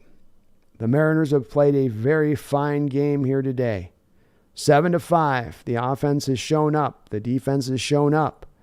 The pitching has been a little bit wobbly at times, but overall has carried the day so far enough to get this job done. Can the Mariner bullpen, those Los Bomballeros, truly hold down the fort here to finish this off and close this game up? Shock the baseball world by taking this opening game of this series as we shock the baseball world by taking down that Blue Jay team. Oh, this is what it's about right here, 162-game season. This is what it is about now. We haven't been here in a long time, folks, but we're going to get comfy quick, aren't we? D-Man says you're 10 seconds behind the broadcast. Yep, nothing I can do about that, my guy. Nothing I can do about that.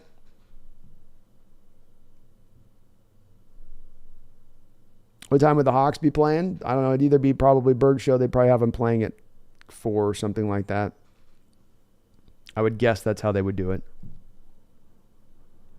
I would guess that's how they do it. So let's get the final results of the poll as we get into the ninth inning here. It was about 84% when I was checking last. Let's see if it's still maintaining that. Hopefully so. Hopefully very much so. What is our poll? So we are at, with 248 votes in the can, 85% to 15% thought our Mariners would win this game, and you guys are looking like Mariner Damases. I got a bunch of Mariner Damases out here. No, not Nostradamus, Mariner Damas. Cool Breeze, Julio was great with a great game so far. Julio with an awesome game, 100%. Elmo says, look at the sub count. Have we been doing good? Are we up? We were at about 500 at the start of the day, so if we got some new subs, that'd be awesome to see, man. I would really appreciate it. Yeah, so we got a good 20 subs today. It's good. I like it. I like it a lot. Come on, Paulie. Paulie Walnuts. Mr. Seawald did have a little bit of a tough road here. Last outing against the Blue Jays. They did call upon him in a little bit of a weird spot in the game, thinking like the 5th inning or something. He's going to come out here. First pitch swinging, hit high into the air. Cal Raleigh might have a play on this. Just will get foul. Lucked out there. Booty says, I read 10 a.m. Boy, 3 straight weeks of 10 a.m. games. Oh, my lordy. That would not be cool. I'm going to that game, too, with Megan, so I'm going to figure that one out. Deanna says you're about 5 seconds faster than the broadcast in Hawaii. Seawald gets up 0-1 here.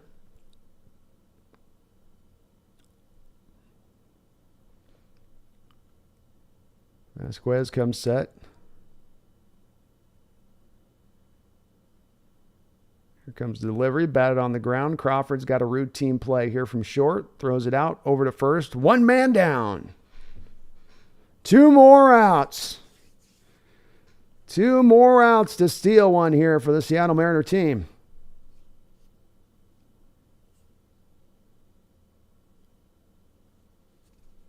D-Man, who closed the game? You had to go with Seawald, man. Got to go with Seawald. Can't just base it on that last time he was out there. You got to roll with your guy who's been basically your closer this year in these moments. Roll with the horses that got you here. David Hensley steps up to the plate as a pinch hitter now.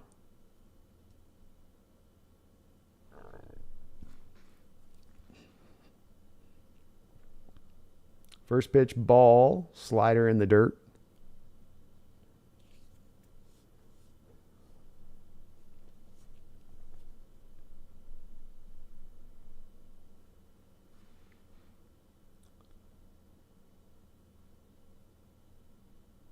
Here we go, 1-0. Seawald getting set. Strike, 92 miles an hour on the back of the plate there. Good job, 1-1.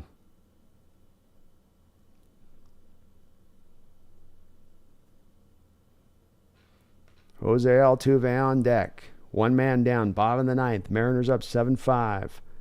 Seawald ready to roll here. Outside, ball 2. Big Country says Robbie Ray's been warming up. All right. That's interesting. I don't know what to think about that.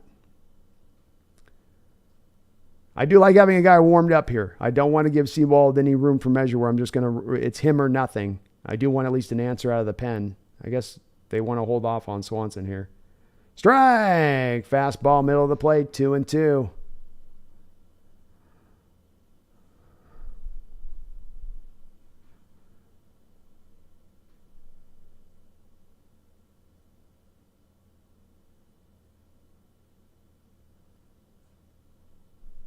Two and two count. Seawald steps off, gets his breath here. Cool says, I've been saying the first rest worked for us awesomely. We were as hot as we could be the last month and a half playoffs, and the Astros haven't played in a week. It makes a difference. It does indeed. It seems to have, and certainly did in the early game too, it looked like. 2-2 count. Seawald has got his pitch, and he's ready to go. Fouled back. Count remains 2-2. Voodoo says Robbie's just tossing to work on his mechanics. I wonder if Robbie has a couple extra RPMs he could dial up on the fastball if he's coming out of the pen versus when he starts. Sometimes it works like that with the pitchers when they know they don't have to leave anything in the tank. 2-2. Important hitter here in this inning right now. Every one of them is, but this is definitely with the lineup turning over. Inside, ball 3. Hensley with a very good at bat here. Seawald has kind of nibbled around the edges. Come on, Paul. Full count.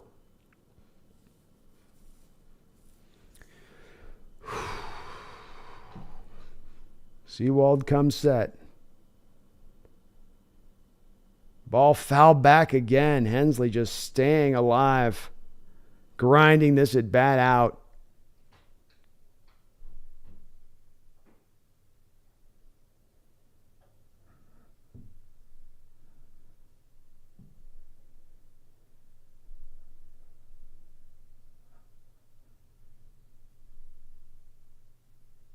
Three-two pitch, one man down, nobody on.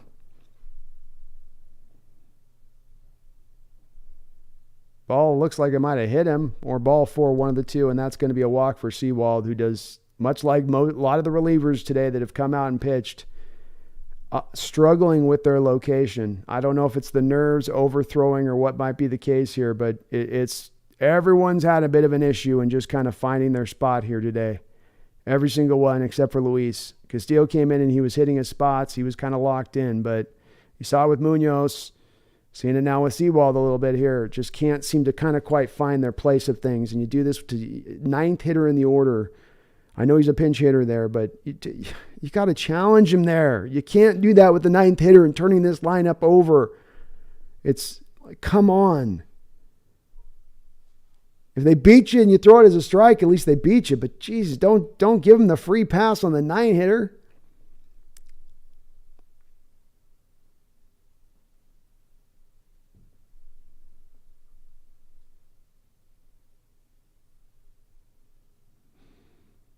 Altuve hits a rocket down the line, foul. Strike 1. Udo, I would have rather challenged him than walk him too. When you're turning over the lineup like that, you don't treat the 9-hitter pinch hitter like you're going to treat some of the rest of these batters in this lineup. Sewald's dug himself into a little bit of a trouble here now with one down. He's got to drag himself out. 0-1 here to Jose. Swing and a miss. Strike 2. 0-2. A tough hitter here at the plate in Jose Altuve.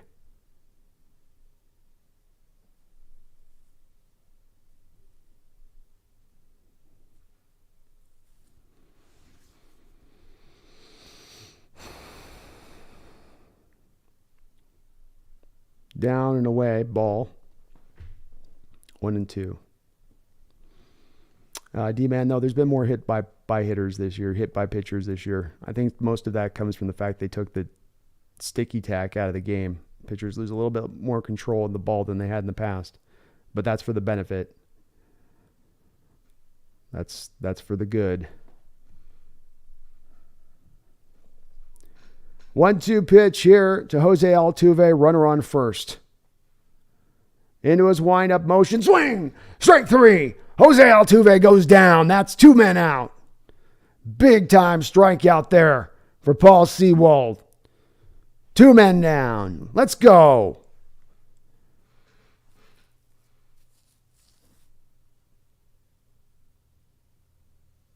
Okay. One more, folks. One more. Mariners up 7-5 in this game. Chance to go out 1-0. Steal a game at home here from Houston. Tough hitter here. Up at the plate, though. This is not going to be an easy task with Pena up at the dish. He steps up now. Runner on first. First pitch, strike. Oh, Sewald got the benefit of that call. That was a couple inches outside, and he got the strike. That'll help. Pena 0 for 4 in this game. Hitting .253 with 22 home runs on the year. 0-1 count. Everyone nervously tugging at their shirts in the audience there. Swing and a miss on a slider. 0-2. Nice slider there. That thing was a street sweeper across the front of that plate. A lot of movement there. 0-2. Bottom of the 9th inning, Mariners up 7-5. Fans on their feet in Houston. Sewald set and ready. Down in the dirt. Good block there by Cal Raleigh. He threw that as much spin as he could with that slider. 1-2.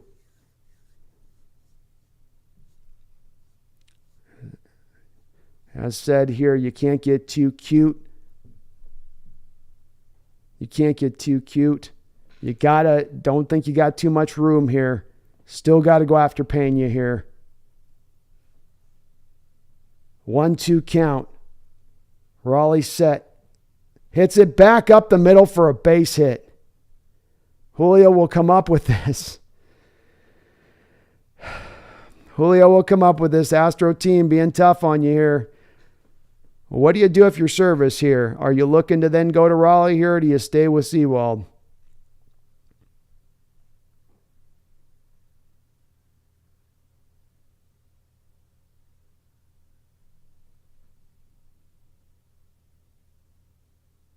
Absolutely brutal. This is what getting you messing with that 9th hitter does there. That's what messing around with that 9th hitter got you with that walk. And that's why it's so bad, as this puts you now deeper into this Houston Astro lineup. And he's going to call it. And I can't blame Service for this. I gave you a chance on this to make this easy on you. You had 8-9-1. And you went out there and you walked the 9-hitter. The bullpen definitely was not the Bombardiers today as far as in totality goes. This has been a wavering bullpen throughout this day, and that was a nice strikeout on Altuve, but you got to come in and throw strikes. You get to the 9th hitter in the order, you got to challenge the 9th hitter in the order. You don't get the 9th hitter in the order and kind of just play around with him like he's Jordan, or you end up having to face Jordan later.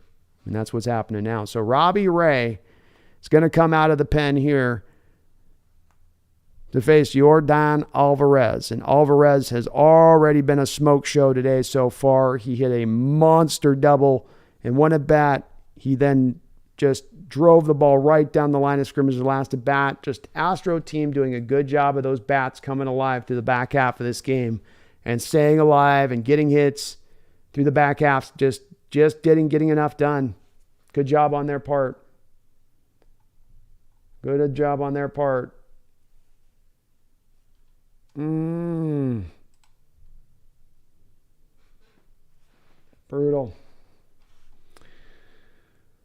Brutal. Well, they must trust Ray here. I don't know. I'm a little bit okay. Ray, okay. I mean, no, I guess okay. Oh man, nervous to the end on this one. These playoff games are like, they don't mess around with their line. These are 4.5, 5 hour affairs too, because you get the 5 pitching changes on each side. All right, Robbie Ray is going to step out on the hill for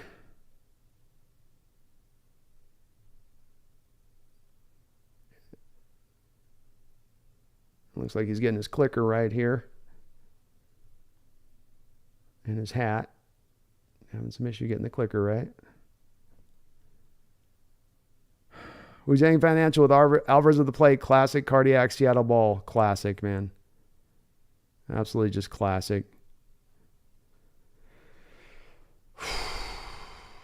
Here we go. This is what we call is not ideal.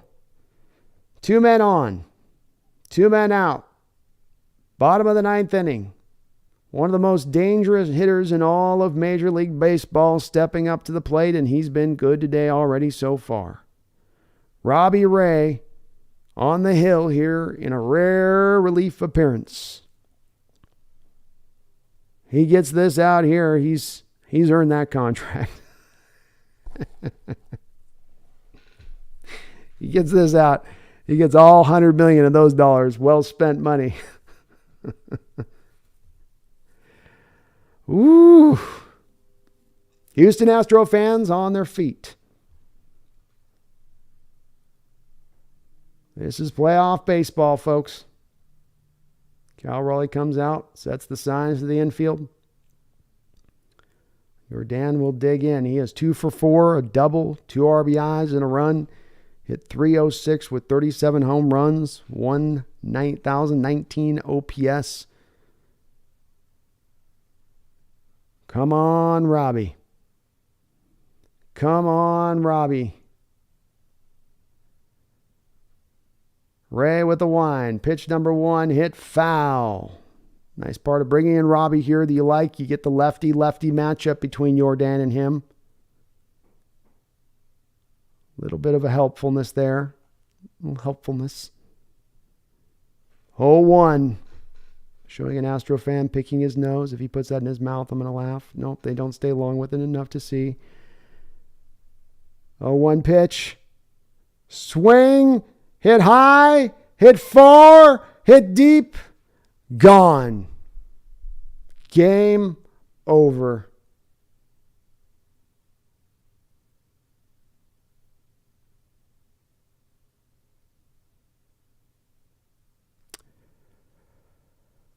Oh, Lordy. Well, that is a heartbreaking loss for your Seattle Mariners. And you want to trust the strengths of your team coming into a game like this and think that you can trust them, that you can trust your bullpen, you can trust your starting staff. Gilbert did just enough today, though he was wavering. He comes out of this game, that's a 5 ERA. He's kind of coming, like even with 3 runs on that, that's not 5 ERA, but it's 5 ERA. Your pitching let you down today, though. It's a great Astros club. It's a club that, look, 8 runs. They've got the lineup to put 8 runs on you. No doubt that's understandable. They've got the talent to do that. But you're supposed to have one of the best bullpens in baseball. And pitcher after pitcher came into this game with just struggling to find the zone. Brash got through, but it was a bit of a struggle. To me, at least, Diego Castillo came in here and he was able to come in and really, at least, he was solid. I know he gave up a hit, but it was a lucky hit kind of that he gave up. Other than that, he was on. But Munoz gave up the 2 runs. Seawald gives up the 2 runs. Then you decide to go to Robbie Ray instead of going to Swanson. You like your matchup, but going to Robbie Ray, who's not a bullpen guy there, I'm not sure that you're just kind of disappointed in the pitching here today. You gave him a huge amount of run lead there to work with, and they kind of pissed it away a little bit. And it's not just necessarily the Astros going out and putting good swings on the baseball here. This is Seawald going with the 9th hitter in the lineup there and walking him rather than not having to even get to Jordan, not having to even get to the middle of this lineup. And Service, I thought, did overall well in how he went to the bullpen in this game. But the one place that I would have looked to see him to make an adjustment in this game, the one place that bothers me, especially that first double that you give up to Jordan as you did, and the decision to pitch to this guy. This is their Aaron Judge in the lineup. Why do you want to let the best hitter beat you in a lineup? I understand there at the end you had to pitch to him. I'm not talking about this moment. I'm going to go back to that at bat there in that inning. And the understanding of this guy is the most dangerous batter in a lineup full of guys that are dangerous. He is the biggest danger. He is the one. And if I have a moment with putting him in a position to get 3 runs on 1 swing, for instance, I'm going to maybe look to avoid that there. Again, I'm not talking about this last at bat in the final inning there, but that bat earlier, you let the best player in this lineup beat you today, essentially. You look at Jordan Alvarez in the final way that this game goes and breaks down on this. This is a 3 for 5 RBI game today. That is what he put up. You didn't pitch around him. You didn't go away from him. You let him hurt you, and boy, that does hurt. It's the part where you'd go to Scott a little bit in this one and go, okay, and the reason I'm harping on this is because it's not just for this game. It's moving it forward in this series. Scott, don't let Jordan be the guy to kill you. Just a little bright idea maybe I've got. Maybe pitch around him, make the other guys beat you. And if they do, then so be it. They beat you. But I don't want to take my chances with a guy like Jordan, especially when he's raking like he is here in this particular game. So I understand what the numbers and analytic charts tell you. Well, we can't walk a guy to walk the bases loaded for this. You had a big lead at that time. You could afford to have made a move there in the game to do that there. That's where I'm going, no, don't go. We'll just trust our guys thing. But no doubt about it, this is just disappointing as hell because you really wanted to be able to trust your bullpen here into this playoffs. That's a part you thought you could lean on. The question coming into this playoffs was, do I have enough offense to get it done? And indeed today, your offense gave you way more than enough room to work with here in this game. Your pitching just left you down. The defense was great all game long. Crawford had a variety of different opportunities there from shortstop. He did well with that. Suarez made some good plays over there in third base as well. Can't ding anything out there in the field goes. This just comes back to your pitchers. And if your bullpen is not going to be good enough to hold a 4-run lead, going through the back end of three innings for this team, we're not going to get any chance to make it to the World Series, much less win this series. That has got to be a component that you can lean back on. And boy, does it suck, because for it to randomly come up and bite you on the butt like this at this time of year when you need them most locked in, and when they've been so locked in over the course of the season, it just really does sting. So tough opening loss here for your Mariner team. One hell of a blow. And the Robbie Ray call is going to be the one that people are going to point to as Scott Service in this game and say, why were you doing that? Why not Swanson? Why not just someone else in the pen other than a guy who doesn't usually come out of the pen? And he put it right there in the bread box for Jordan. I talked about earlier on the Crawford home run. You do not want to put the ball low and inside on a lefty if you don't have overpowering stuff. You do not want to be hitting that spot there. And if you look at where he hit, right down low and inside, and that's right in the money area for those inside hitters to get that natural swing stroke that they have is a little bit of an uppercut normally.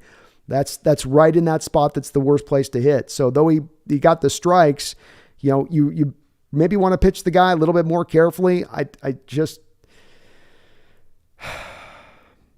don't know. D-Man, the Mariners are ready for this. The bullpen was not a part of this that let you down this year. Them letting you down like this is a new thing. I can understand one reliever coming in and him not having his A stuff and he gives up a couple runs. But one after another in this game, none of them to look ready and good enough to go on this. That's the disappointing part to me, is that you gave up a lot of hard hit balls from your bullpen here where they just couldn't find the zone. They couldn't find their placement. Maybe they're overthrowing it a little bit. But that's a surprise that lets you down. And it's jarring to me a little bit because that's the part we're going to lean on going into next year. We might improve the whole lineup through, and starting staff is still holding it down, and we've got relatively many of the same guys in this bullpen going into next year's playoff. And if you're suddenly going to drop the ball at the worst time of years, that's so hard to predict and so hard to account for. It's a great Astros lineup. This wasn't some weak-kneed crew that you're having, blast you here a little bit. But it is hard to lose these type of games when you so easily could have stolen this one from them. And now we're going to need our ace here tomorrow to get up on the hill and go hold it down. Voodoo Magic says, series changer, robbed. That is a series changer. That's a series changer. And right now you don't have a lot of faith right now with this bullpen here in the last couple of games. Toronto series or this series. Lineups that seem able to rake seem to now be giving this bullpen a lot of problems all of a sudden. And yeah, they rake, but woo!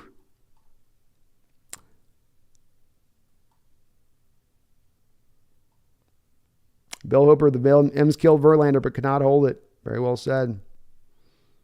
Very well said, and that sucks. And Robbie Ray definitely, coming into that moment, did not have a couple of extra RPMs on his mile power for coming out of the bullpen. That was easy to hit, 93. He put a 93.2 mile an hour sinker right in the spot that you don't want to place for a left-handed hitter. That's got to be the hot zone for Jordan too, I would bet. And Sewald definitely, that's the one that almost hurts you more than even the Ray one. The Ray one hurts you, but you don't want to even have to face or have to face Alvarez there. That's the part that really hurts on you. The walking of Hensley. That was the one that got you. The choice to do that there by Sewald, to not just go after him in that at bat, and he just sort of picked around the edges on him. Got him, I think, up 0-2 on that count, and then just kind of fell back around and let him just couldn't find a spot. And Sewald, 2 straight spots now. Buddy, come on.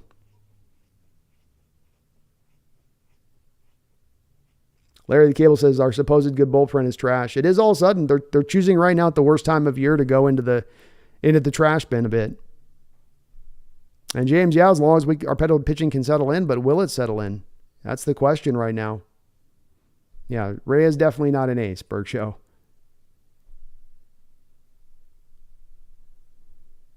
Claus says, I kind of don't want to see Sewald and Ray again. This is what happens when you let your laptop analytics program call for pitching change. Yeah, I don't know if I want to try to run Munoz out for a second straight inning. That's shown in the past to not be good for these relievers, that you don't always get the return you think you're going to get on that by going out and having them do that. But going to a starter who normally doesn't come out of the pen, I'm not a fan of that necessarily. And, maybe we are at a point here where Sewald needs to be more back into a hold role. This is a lot of stuff here. That's a couple times now he's done this. Don't want to overreact, but we don't have a lot of time to make adjustments here either.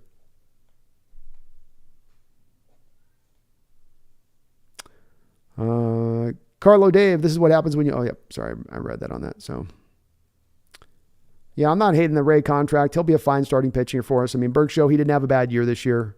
He had one great year, I think, instead of what do you mean by good year. He had one great year that got him a Cy Young. Is he a solid... he's a solid pitcher in this league. He should be a 3 or 4 starter for you.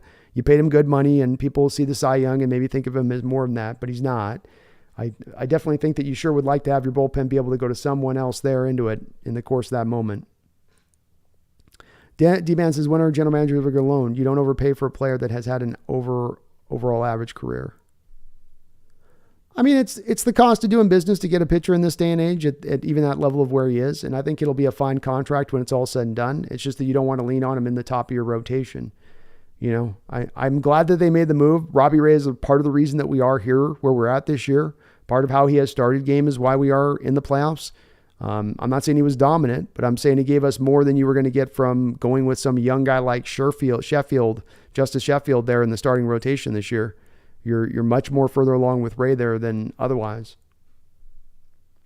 Chewable Orb, I really think they need to invest in a legit closer. I think Munoz becomes your closer at Chewable, and then you just go to find a different holder there. I think he becomes your closer when it's long term. That would be what I would have to say on that. Unfortunate Giles could get healthy. Hopefully he does. That'd be good. Sam the Great should have put a Sewald in first, then Munoz. I could get where you're coming from there, Sam. I think the one thing they were trying to do with Munoz was get him that hold spot in the key moment there, and he didn't hold it, obviously, so he blew it up there too. But you want him to get that hold going through the middle of that order, and you just couldn't. The middle of the master order just took you apart in this game at the end of the day. And Alvarez, Bregman, Tucker, Gurriel, those guys had 8 hits between them. Did a lot of damage, couple of home runs in there. Gurriel, Bregman, Alvarez all had home runs in this game. Big Country starting rotation is the biggest improvement this season from last season. Agreed. Berkshire, we need a closer like Kensley Jensen or Kimbrel. We don't have a legit fireman. I mean, you could look. The thing is, Berkshire, it's tough to spend that money on those relievers. You don't always get the return back you think you're going to get when you spend the money on them. They can go sideways very quickly. Classic Robert Ray needs to give half his contract out. You shut out Altuve. We just shut out Altuve. Good, well played game by your team, Quiet Riot. They came back. Props to them. That's why they are as good as they are. That's why they're the number 1 seed. Sam the Great says, once I saw Alvarez come to the plate, it scared the crap out of me. Me too. I did not have any confidence at that point when that was the way. Robbie or not, you just don't want to put him in that position. You just go, oh, Lord, it's got to be him in the middle lineup with guys on again. Jeez. Jeez.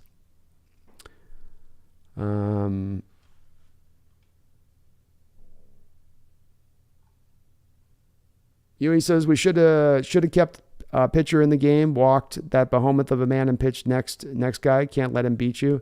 Starters gave up home runs. That's what they do. Bad decision comes from inexperience. I wouldn't have been against it if they walked him. Again, I'm a big guy like this, Yui. You know I'm this way in football. You know, you got a great player on the other side of the ball. You're playing on be a defense. Usually this is where you look at offense, where you say, okay, there's a great receiver on this side or there's a great running back. Don't let the greatest player beat you. Make somebody else on the team beat you. Astros are capable of that, but I agree. You can't let the best guy in that lineup be the guy that destroys you, especially if you have ability to avoid it. And this is a key point coming out of this game because that's where Scott's got to think about that here going forward into the rest of this series.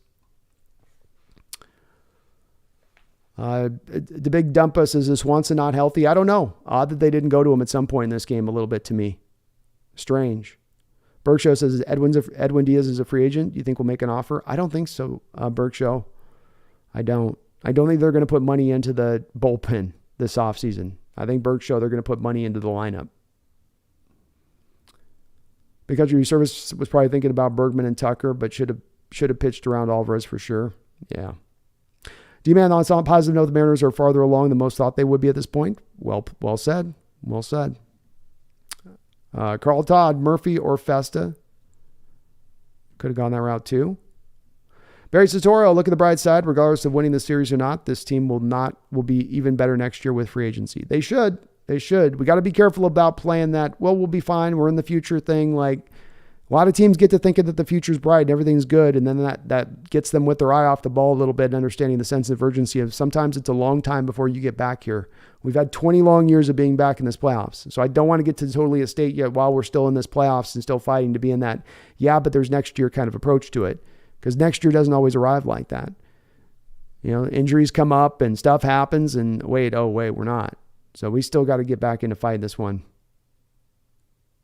Hollywood Zero, huge mistake. You can't pitch to Alvarez. Agreed, Hollywood Zero. I was calling for it throughout the game to try to avoid it with him, and Service just wanted to decide to challenge him and go after him. I don't know why. Sure would like to see the reporters ask Service that. Why not try to avoid Alvarez a little more? And he's going to say, well, the rest of the lineup, you know, Bregman's a good hitter and Tucker's a good hitter, and if you get past him, you got to get, they're not the same as him. Barry says the window's just opening. Hopefully so. I think it is. The big dumper, they have to get Ray back on track. He's still on the books for 4 more years. They will. And he was fine this year. I think we just got to put the expectations on what Ray is. And if we put him in his proper category of what he is, which is a good 3-4 pitcher in this league, 3-4 starter, he's a guy who's going to, more often than not, give you quality starts. He'll eat up innings. He's going to be fine for us into the future. But, definitely probably done this year as far as pitching, and definitely don't need him to come out of the bullpen anymore. It shouldn't sting that bad. It was Alvarez he pitched to. I mean, I can see a Pena hit the walk-off. Yeah, it's pretty bad if it's Alvarez. The Brick Show, I was thinking they would go on a run if they won today, but I doubt it now. I think this is a bit of a momentum changer for sure. You were rolling along, and that this is kind of a brutal loss for a team. You played such a good game all the way through here, and to get kind of let down like that can be a thing, kind of short series like this, that can hit you, that can sting, that can burn, that can leave a mark. In Deck World, I would have rather put in Kirby or Swanson. I'm going to hold off Kirby, Ethan, because I want him to start the next game, so I don't want to blow him up because he's going to be my starter after Castillo. But Swanson, yeah, for sure. Big Country, we have a tougher schedule next season, and the A's and Angels and Rangers could all improve. They could. You never had year to year. You never know what happens on that. The basic brick, Scott completely ruined the momentum. Astros probably going to the World Series, but are going to lose it again. I like it, the brick. Nice. Ethan says, I meant instead of Ray. No, Ethan, I understand what you're saying, but if you go with Kirby, then you don't have Kirby for the start, Ethan. So you don't want to run Ray out on this Houston lineup. But we just saw what Alvarez did to him, and that's supposed to be kind of advantageous for him with the lefty-lefty matchup. So if you bring Kirby in, he's not going to be able to start the next game for you. You're going to have to go to Robbie Ray. I don't want Robbie Ray starting another game this season against these lineups. He's struggling against these harder to hit lineups. He's just not finding his way around them. The break, because they were never winning another, they will keep going too, but they'll keep losing in Game 7. Like the prediction, man. I do like the prediction. Let's face Houston in 4. They're just better and have owned us for years. It's not over yet, Berg Show. I'm not putting in the towel yet. Ethan says, "Oh, you're right. Never mind." I get where you're coming from, Ethan. I need him for that next start, especially if it's going to be a money game, like it might very well be for us here. Quite right. The game was nail biting. 4-9 innings. 4 of us. It was only nail biting. 4 1-inning games for you guys. Yeah, I definitely got nail biting in. It's feeling good at the start, but it got tighter and tighter and tighter. Charles Shorter, what's up, man? This is Ghost Rose. Cool Breeze, if Robbie's not good enough to start, why put him in at the end of the game? You were thinking the lefty-lefty matchup, I guess, if you're Service. I would have probably gone with more of a traditional person out of the pen, just somebody that's just give me a different arm more than I'm going with Robbie, who's not been great lately. Mark 536, you just need to go get one in Houston. It's not over yet. Having said that, go Astros. That's true. Just got to steal one here in Houston tomorrow. We got Luis Castillo taking the hill. So hope is not over yet. D-Man says it's so strange that some of those players are all of a sudden aren't as good as they were after they get paid. I'm sure all that is a coincidence. Yeah. I mean, again, I don't know. With Robbie Ray, like, was he bad this year? Robbie Ray, I mean, Robbie Ray's career ERA is 3.95. Since 2014 pitching in this league, it's 3.95. He gave you a 3.71 ERA this year. His career whip is 1.30. He gave you a 1.19 whip. So Robbie Ray was below his career averages as far as ERA. He was below his whip. I mean, was he sensational? No. I'm not saying he's sensational, but he pitched 32 starts for you. And I think he kind of gave you what you thought you were going to get from this guy, to me. This is sort of what I thought, we were going to be getting.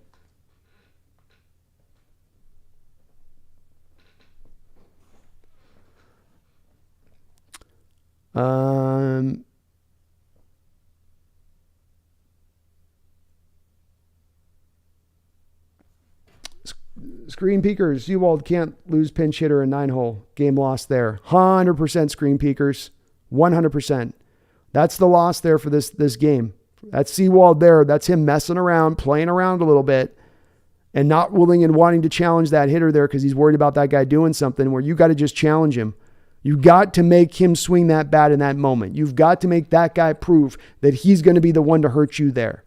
And instead, Seawald let him get on base and then got himself back around to the middle of the order by Houston off of just one base hit then beyond that.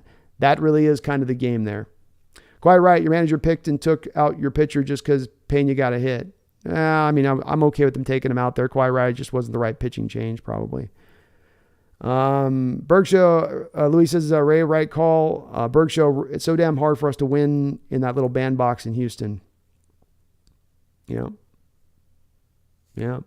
Big Country Alvarez was 321 against lefties. Oh, so you don't get the lefty-lefty matchup with him, I guess.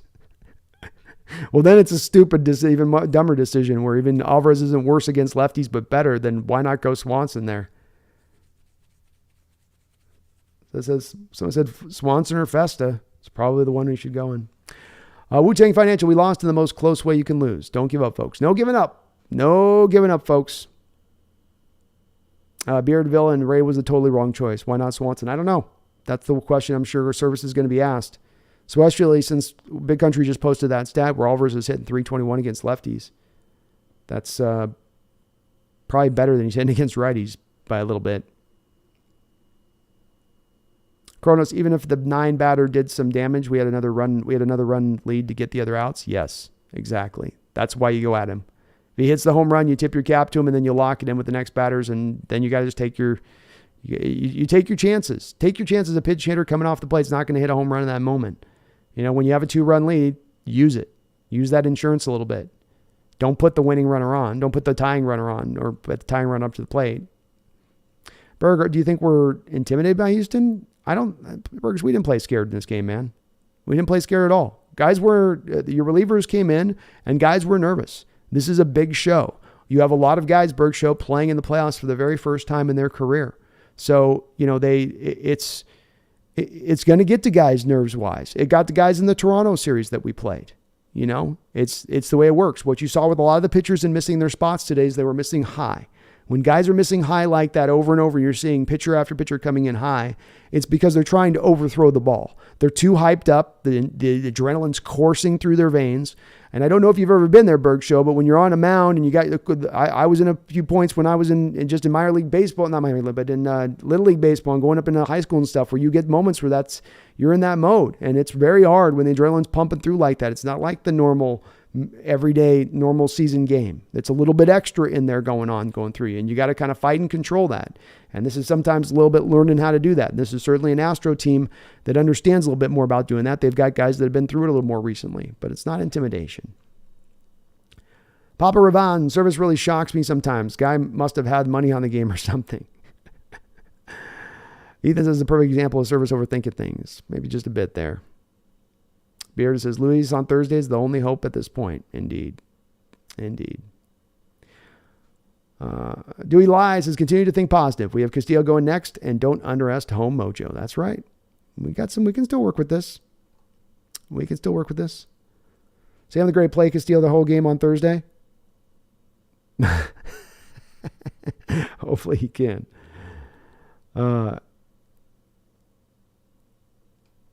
Jason McCure, Robbie Ray was the worst choice. Should have kept Munoz in the game.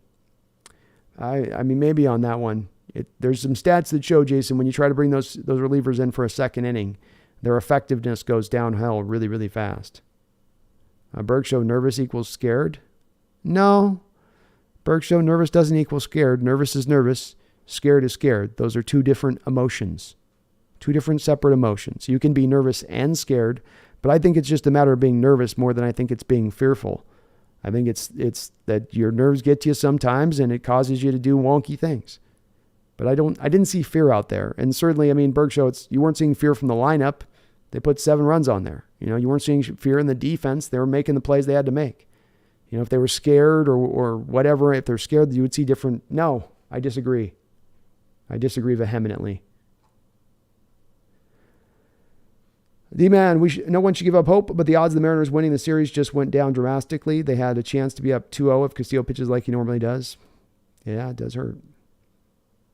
Quiet Riot, but besides the game, talk in real life, great stream. Thanks. Hey, thank you, man, Quiet Riot. Appreciate you jumping in and being, as always, just a cool Astro fan in here. Always seem to be the Astros are pretty cool fans when they come in on the chat. So thank you for that. Wu-Tang Financial, Munoz already showing he's worn out a bit. Got to keep the pen a bit fresh. Just wish they would have put Swanee in. Yeah, me too. Yuquan, why would Scott put Robbie Ray on? Robbie Ray has been bad at giving up home runs, especially against the Astros. I don't know, man. It was the odd call of the game for service there. And it was a terrible decision. Bearded Villain, I'd rather Kirby came in instead of Ray at that point, honestly. See, the part of him there, Bearded Villain, is if you try to bring in Kirby, you're not going to have Kirby then available to you to start the name after Castillo. So I'm hearing some talk from folks saying, let's get Kirby in there. But remember, if you're bringing Kirby in there, then he doesn't start game 3 for you. Wouldn't you rather have Kirby start in game 3 for you than have him come in that moment? I mean, maybe it'd be better to have him come in that moment because it guarantees you this win, and that win becomes the more important aspect, and then you run with Robbie Ray on game 3. But then most likely that means for sure you're losing game 3. So it's kind of a push me, pull me situation to bring in Kirby there.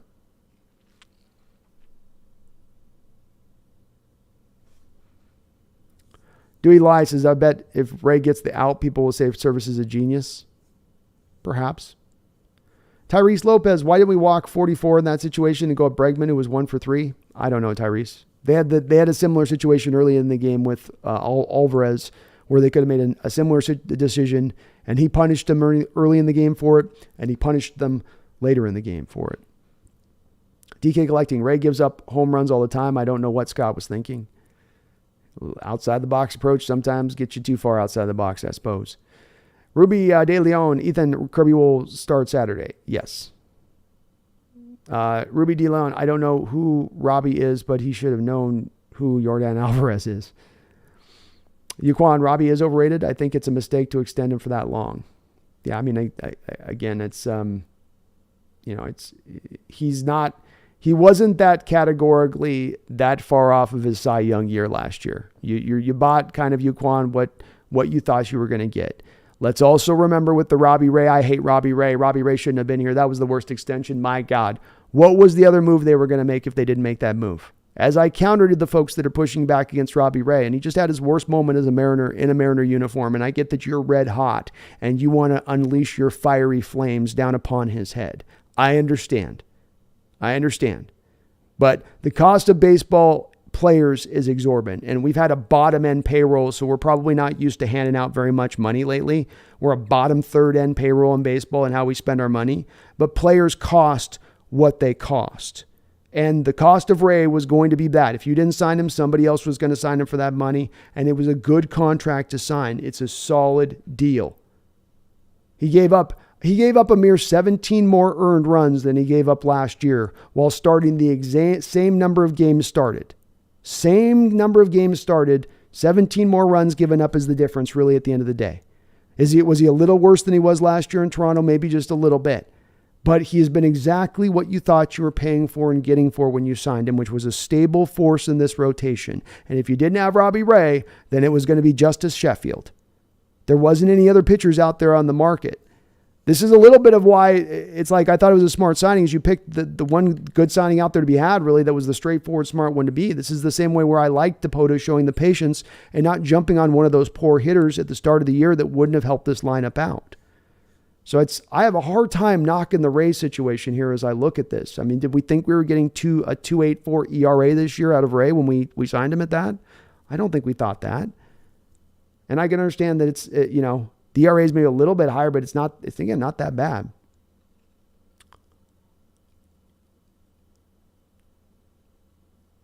Bearded Dragon says, what the F YouTube chat? You totally cut off everything I said. It only gives you the 250 character count, that's for sure, but you can kind of double post it.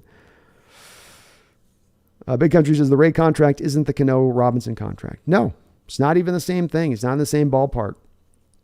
And if you look at what pitchers and starting pitchers are being paid across the league, and I'm not talking about ace pitchers. I'm not talking about the best of the best. I'm talking about what a solid pitcher is being paid at. It's market rate. Ethan says, yeah, honestly, I probably would have walked Alvarez. Should have similar situation like that if Mike Trout was up. Yeah, Mike Trout, Aaron Judge. It's not that there's a lot of these guys in this league that I would do this for, but that would be one of them. Barry says, when Robbie signed, everyone was on his jock. Maybe it could have been, yeah. Seemed like a lot more people were more positive on it. Bearded Villain, we had Robbie Ray, 115.5 year, and he still has crapped the bed the last 7 games he's been in. I mean, yeah. Okay. I mean, pitchers don't, isn't that why though, then you want to make your assessment, Bearded Villain, upon what he does for the season in total, rather than taking it on a sample size approach? If I spotlight the worst point of every player's given 7-game run that they have in a year, isn't that going to be a bad way of trying to then build my franchise and roster and putting it together? Wouldn't that be a poor way of doing it? Don't you want to look at the totality of what they've done through the whole course of the year? And while, in Toronto and Houston, he's gotten battered around a little bit. Those are 2 of the better lineups in baseball. He's not going to face that week in and week out on the average. But I understand. Look, I'm not going to batter down this Ray thing anymore. I mean, I know there's those people that just don't hate the contract, hate what it is. I kind of am struggling to understand this. I'm struggling to understand the standpoint on it just a little bit. Papa Rivan, the loss is shocking, and the decision towards the end of the game is even more so, but is relieving to know that our offense took Verlander out early. Indeed, we did. There is at least that. At least Verlander is vulnerable. That's right, Voodoo. If he can bleed, we can kill it. Beard, I was under the character count. Well, I promise I didn't do it, my man. I wouldn't cut you off. Daniel W., I don't know much about baseball, but that pitch seemed terrible. It was right down the middle. Was that a terrible pitch? Yes. There's two places that you pretty much all people that played a lot of baseball know and watching enough baseball. And that is that if you have a left-handed hitter, you do not want to miss down and in. If you miss down and in, that's in the hitters. Usually for most left-handed hitters, they have a naturally strong swing on sort of the golf club kind of swing. On right-handed hitters, it's that you don't want to get it out over the plate and allow a right-handed hitter to extend his arms. So it's a little different. Out over the middle, down inside low on the lefties. Ray knows that. Ray left that sinker down right in that hot spot zone for those left-handed hitters, and Jordan absolutely crushed the pitch. Not shocking. Berg Show, do you compare this loss to the Malcolm Butler pick? No. I don't. I don't. I mean, I don't know. Berg Show, again, though, I don't get as caught up in the Malcolm Butler pick as a lot of other people do. You know, Berg Show, people get caught up on that pick and that play, and it should have gone to Marshawn, and it should have been this, and it should have been that. You know, I've kind of expressed, I think, Berg Show, I think you and I have talked about this before, and the way that I view that pick six, the Malcolm Butler pick. There was an appropriate right call to make there, Berg Show. The throwing of the ball, maybe that wasn't the right call as far as the type of route they run with a pick play down at the end zone, but it was the appropriate play to run as far as how to counter the defense the New England Patriots were bringing out in that moment. But no, I don't think this compares, because this is more of a bad decision. I don't necessarily go to that thing being as much a bad decision as other people do. Claus, that Ray is a solid 4th to 5th pitcher. Yes, exactly. I think he's a solid at the very least 4. 3 to 4. D-Man says Marco's another pitcher that isn't even on the roster right now, making more than $12 million a year. Yeah. That's John Goldsworthy. I think the Mariners have an insane spirit, but it will take something from very deep to dig them out. I'm a Cubs fan, but enjoy the Mariners run from the neutral perspective. Cubs were down 3-1 in 2016. Well, that gives us hope, man. And we're going to try to fight back into this. 283 says you can't give up 6 earned runs in a 1/3 inning. No, you can't. Not in hope to win the game, you can't. Wu-Tang, pitchers go through slumps. It happens. Gilbert had a bad month and has been mostly nails at the end of the season. Exactly.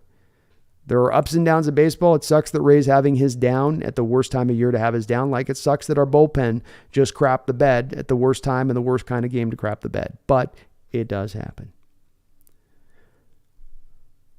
Bearded Villain. Robbie is 12-12 at Seattle. That's part of my issue. Versus being 13-7. Well, Bearded Villain. You watched Felix Hernandez's career, right? Didn't Felix Hernandez's career teach us as Mariner fans that looking at the win-loss record of a starting pitcher is not always the best way to make an assessment on how good or bad that pitcher is? If we just looked at Felix Hernandez's career, he'd look like a little bit of a better than average pitcher, right? But he was absolutely dominant. That's why you take things like, let's say, WHIP. ERA is a little bit older, right? But ERA would be something I'd factor in. Strikeout to walk rate would be something I factor in. We don't want to just grab one stat and make that the end-all be-all, like you don't want to grab 7 games. Because if you're doing that, then you're not looking at the totality of data. And that's more of what I'm trying to, in our debate on this, Bearded Villain, that's what I'm trying to get you to lock in on is, let's go outside of single data points. Let's take the whole data points in. Let's take his whole year into account. And if it's that, well, this isn't the goods that we got off of the Blue Jays, let's cross-reference those totality of data points with last year's totality of data points in Toronto. And is he fallen off a cliff from what he was in Toronto? Is he vastly different than what he wasn't with those totality of stats? No, he wasn't. He was a little bit worse this year across the board than he was in Atlanta in his Cy Young season. But he still is having a better than average year as far as those career numbers are concerned. So that bears out to me that it's a solid move at the end of the day in the signing of him, and he'll be fine for us long term. Travis Coates, how'd this happen? Your bullpen let you down, Travis. Everybody else held up their end of the bargain. The Los Bomballeros, instead of pouring water out of their hoses, were pouring gasoline. Who's pitching for the Houston tomorrow? It's that lefty that's giving us some problems. I forget his name off the top of my head. Valdez or something like that.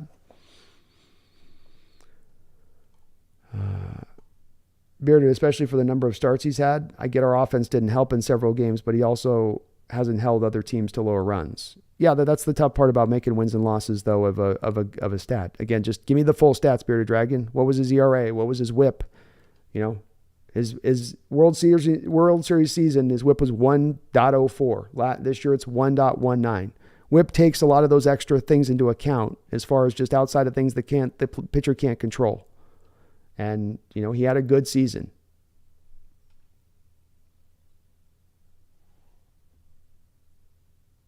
Yuquan, yeah, we did have Swanson ready. We did. Yeah, I guess it's Valdez is the one I think is pitching tomorrow.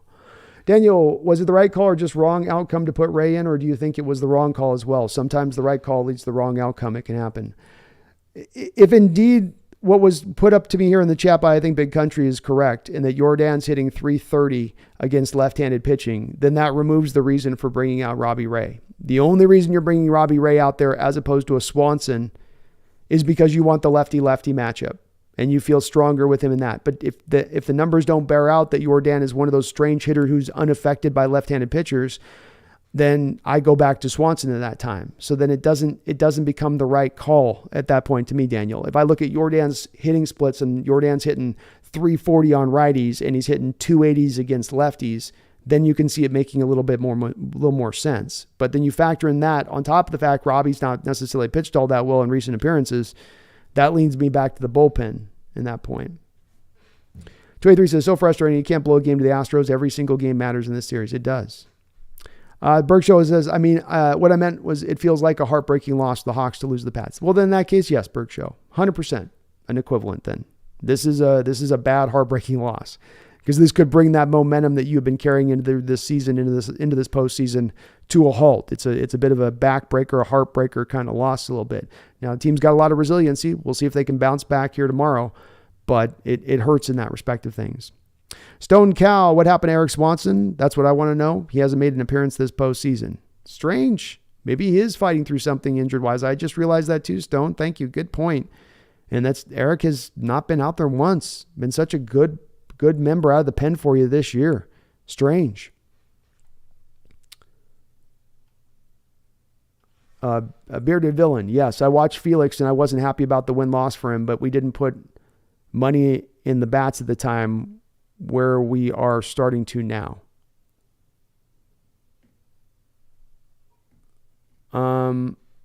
Yeah, you had a lot. You look at the lineup here this year, Bearded Villain, your lineup wasn't good. Was it the equivalent to what Felix had to deal with in his time? I don't know. You got a lot of home runs, but you also had a lot of guys in this lineup hitting 200, 180, 230, striking out a ton. This was not an offense that was a juggernaut this year in Major League Baseball. They were at times kind of holding on for dear life and very reliant on the home run ball. The point really isn't a matter of who had the worst offense, Bearded Villain. My point was that there are better numbers, there are better advanced numbers to look at when you make an assessment of a pitcher than going off a win-loss record. That's a real base number to go look at. That's not telling you as much of the story as much as those under. If you have other numbers like WHIP that tells you so much more of a deeper, thorough story about how the pitcher is doing, why would you use win-loss record? If not just because it more fits to maybe the point that you're trying to make. That's the part I'm wondering here a little bit. Yeah, but do you trust him in such a high leverage situation when we are other relievers that could have? No, that's the part I'm saying here, Bearded Villain. So I agree with you in that it is the wrong move to make in that moment to go and bring him out of the pen. But it's not the wrong move to sign him to the contract. He gave you a good season this year, and let's make sure that we're getting the record straight on that, right? Like that part one thing doesn't change the other. And him being the wrong call, this being the wrong time to bring him out, doesn't change the fact Robbie Ray's contract is still a good contract, will still be beneficial to this team moving into the future. Yuquan, it's not that I'm saying Robbie Ray is bad. It's just that you can't put Robbie. Yes, 100% agree with you guys on that. No, I wouldn't. I'm not debating that in the slightest. No doubt about it. You can't. Robbie Ray coming out of the pen when he never comes out of the pen in a playoff situation like this, he's not Randy Johnson. And quite frankly, let's also remember when we brought Randy Johnson out of the pen in that 95 game, we all think about the Edgar Martinez double down the line. Let's also remember in that game, you brought Randy out in that inning and he gave up a hit, gave up a run. You brought him out there to stop it. Those starting pitchers are starting pitchers and bullpen guys are bullpen guys. And usually never shall the two meet. So, no, I do not want to bring Bobby out there in that situation. That would have been not my go-to move. 283 says, I'm telling you, ever since we nicknamed the bullpen, they fell apart. No more Bamballeros. D-Man says no one's saying Ray is bad, but he's barely above average at best.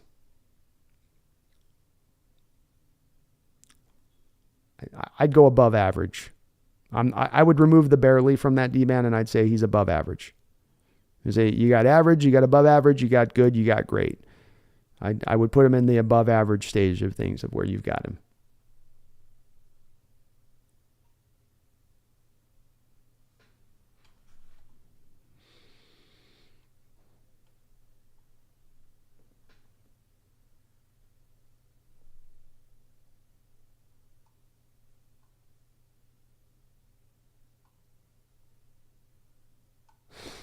I think Bearded Villain, you're losing the point on what I'm trying to say here. So Bearded goes, also Robbie's whip is 1.30, whereas Felix had a 1.4 whip. I think a 1.04 whip is, I think, what you meant on that with the Mariners. So Bearded, stay with me in this for a second, okay? Let's not let this go kind of into just every different direction. Let's harp in here. I'm not saying Robbie Ray is Felix Hernandez. Felix Hernandez was an ace of your staff pitcher. The point I was making was that you shouldn't use win and loss as a marker for pitcher success, because if we did that and you applied it to Felix Hernandez, he wouldn't be a successful pitcher. And you could do that to a lot of pitchers that have had hard luck as far as run support goes. That's why it's more important to look at these other pitching factors. Now, if you're going to make the argument that Felix Hernandez is a far superior pitcher to Robbie Ray, I'm not making that argument. So let's not go in that direction either, because that's not what I'm saying. What I'm saying is utilize those statistics. Make the measurement of his whip this year. Go take Robbie Ray's whip this year. Match it up versus what you see from a league average starting pitcher. It is going to be above average. And his contract is commiserate with that. It all aligns up when you look at it from that item of it. If you match him up and you try to make him, at the beginning of this again is Bearded Villain, I'm trying to get people out of the thought process of that he's some Cy Young top of the rotation guy. I've never said that here on that channel. I've never considered him that way. That's not who he is. That's not who he's ever been. That's not where anybody's expectation should ever be with Robbie Ray. What I've said is the contract is right, the numbers are right, and he gave you a good season for what you spent on him. He gave you exactly what you thought you were getting when you signed him. That's been my point on this. That's my whole point on my argument. I'm not sure what to understand on your argument with this. You point to the win-loss saying somehow that that's not a good signing, that it wasn't good enough, that it was somehow a poor signing. When the numbers don't fit to that, you're getting exactly what you thought you were getting basically from Toronto. If anybody thought you were getting a 2.84 ERA and signing Robbie Ray here this year, that was somebody that wasn't being very realistic in their view of Robbie Ray or where he's been out throughout the course of his career. But yeah, Felix is a better pitcher than Robbie Ray. No doubt about that.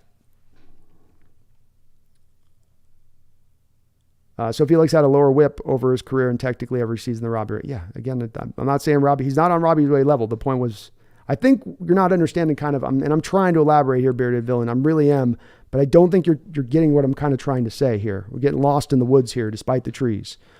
Bearded says, I know win-loss is a different thing, but Felix had a better whip and no run support, whereas Robbie has a higher whip and more run support. He has a higher whip than Felix because Felix is a number one starter in this league. Robbie isn't and never has been, and no one has ever expected him to be so.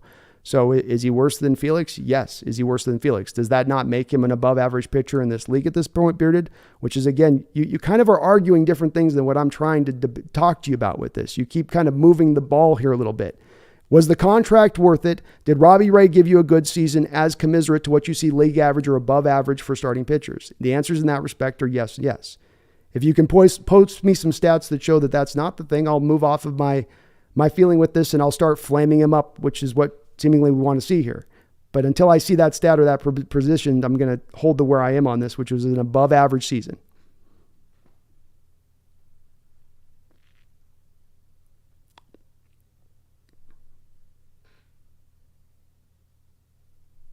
And I don't know. We'll see on the run support. I'd love to see the run support stats to back that up too, Bearded.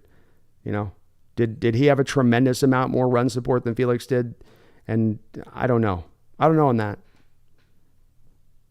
Honestly, the thing here, Beard, is we're really not trying to compare Felix to Robbie Ray. We're trying to determine whether or not Robbie Ray is a quality starting major league pitcher, whether his contract was worth it, and whether we're getting what we paid for. Those are the three questions to ask and answer. So if you could answer me those three questions for me in the chat, let's go back and forth on those. Those are the three key questions here. Not about his ranking versus Felix or who got more run support versus the other. Who? Is he worth it? Is the money well spent? Or are you getting what you thought? The answer on all of those, I think, is a yes.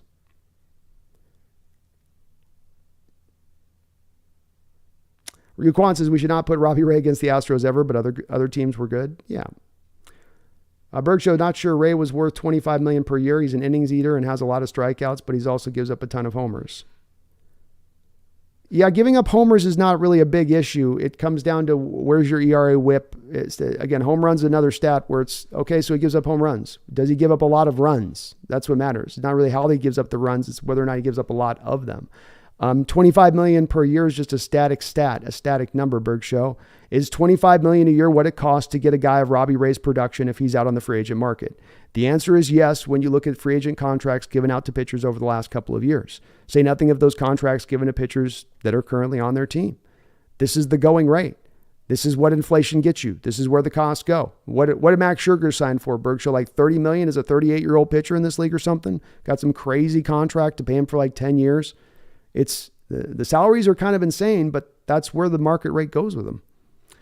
Tyree says, if we lose on Thursday, we will get swept. I can't believe we let it slip away. Gosh darn it. Head coach should get fired for a mistake like going to Ray in that situation. I don't want to fire a coach for one decision. It sucks, Tyrese. Don't get me wrong. It does, but I don't think I'm going to fire him over one choice.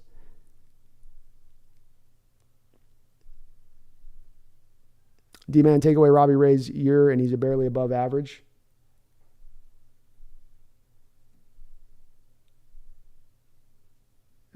I go above average. That's where I sit with it. We can agree to disagree, but I look at his career numbers and I say he's an above average pitcher for his career. Not good, not great, not even good, but above average and legitimately above average.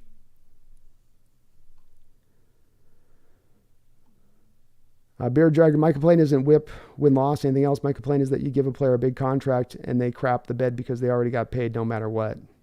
Yeah, see, that's, again, Bearded, it's really not dealing with the three questions at hands on this. Is that the going rate? Did he give you the season commensurate with what you thought he was getting from Toronto? And is that above average for what you're seeing league-wide from league starters? The answer down the line of those three questions to me is yes, yes, yes. You may be in a no on that. I'm in a yes, yes, yes. Beyond crapping the bed or him going in the tank when you need him most or taking a 7-game stance and saying he's bad here or trying to compare him to what's going to be a Hall of Fame pitcher.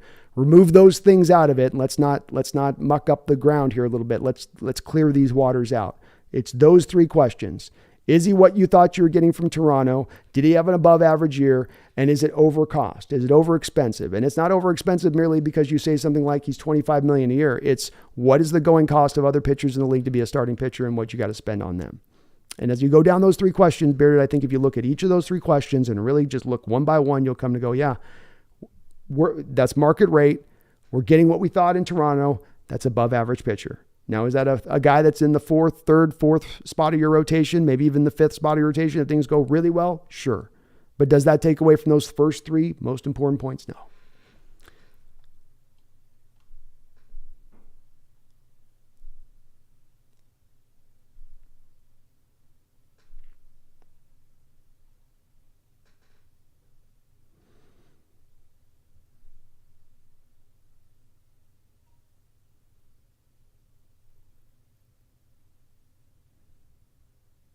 No, he didn't give us a better season than last year, Bearded. I said, is he commensurate with the value you thought you were getting? And I also said, it's hard having you to talk with Bearded because you keep moving away from the things I'm speaking at. I don't think we're getting what we're paying for.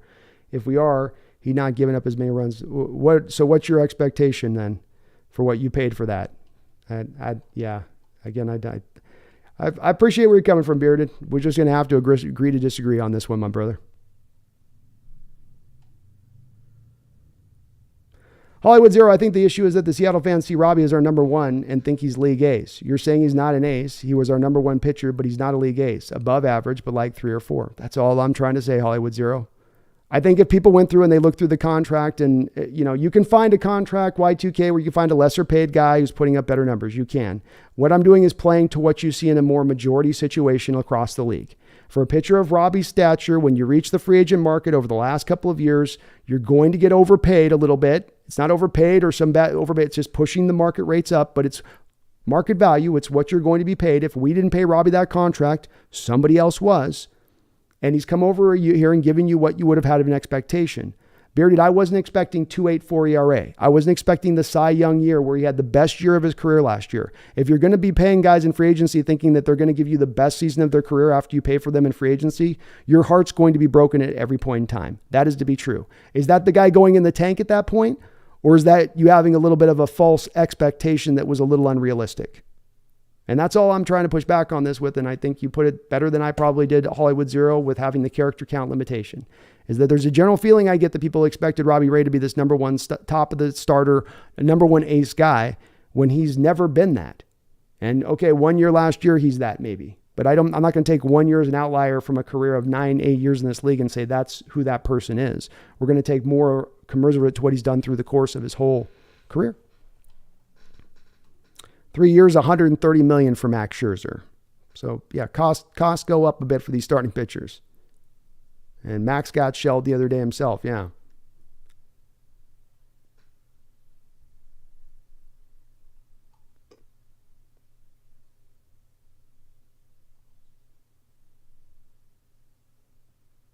D-Man, I can see Marco gone next year. He probably is upset that he's on the roster right now.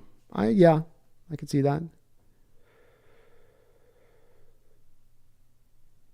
Hollywood Zero raised salaries like Gosman, Darvish, Charlie Morton, Syndergaard, Hyun Jung Ryu. There we go. Yuquan, do I see Marco's gone next year? If so, who would you think to replace him? I do think he's probably gone. I think undetermined yet on who you're looking to move him in there.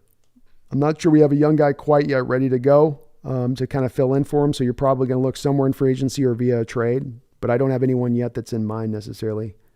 Ben Hufford, Robbie is good, but he's not the ace we wanted him to be, and he was certainly not the right guy for that situation. 100% that at the end. Not the right guy for that situation. You don't bring Robbie Ray out of the bullpen for that situation. 100% there. There's no disagreement for me on that. And yes, he's good. I don't know why anyone would look at him and consider him when we made that signing of being an ace. I just don't myself, Ben. I look at it and I go, that's 1 year he had as a Cy Young. It was a little bit of an outlier for his career, where the majority of his career he's actually just been better than average, not good, but above average as a starting pitcher. So, I mean, it's, again, if we're being realistic, our expectations with him, he's been fine. He's great. If we thought he was going to be something amazing as a number one, then yes, he's been absolute failure in that respect, I guess.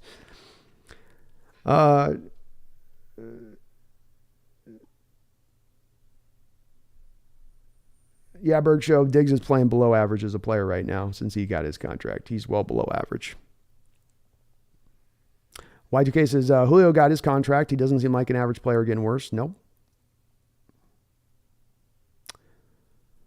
Hollywood Zero, ultimately, we're still suffering from that gun punch we just took. It's hard to completely clear-headed conversations right now. Too many emotions. I agree, man. Very well said.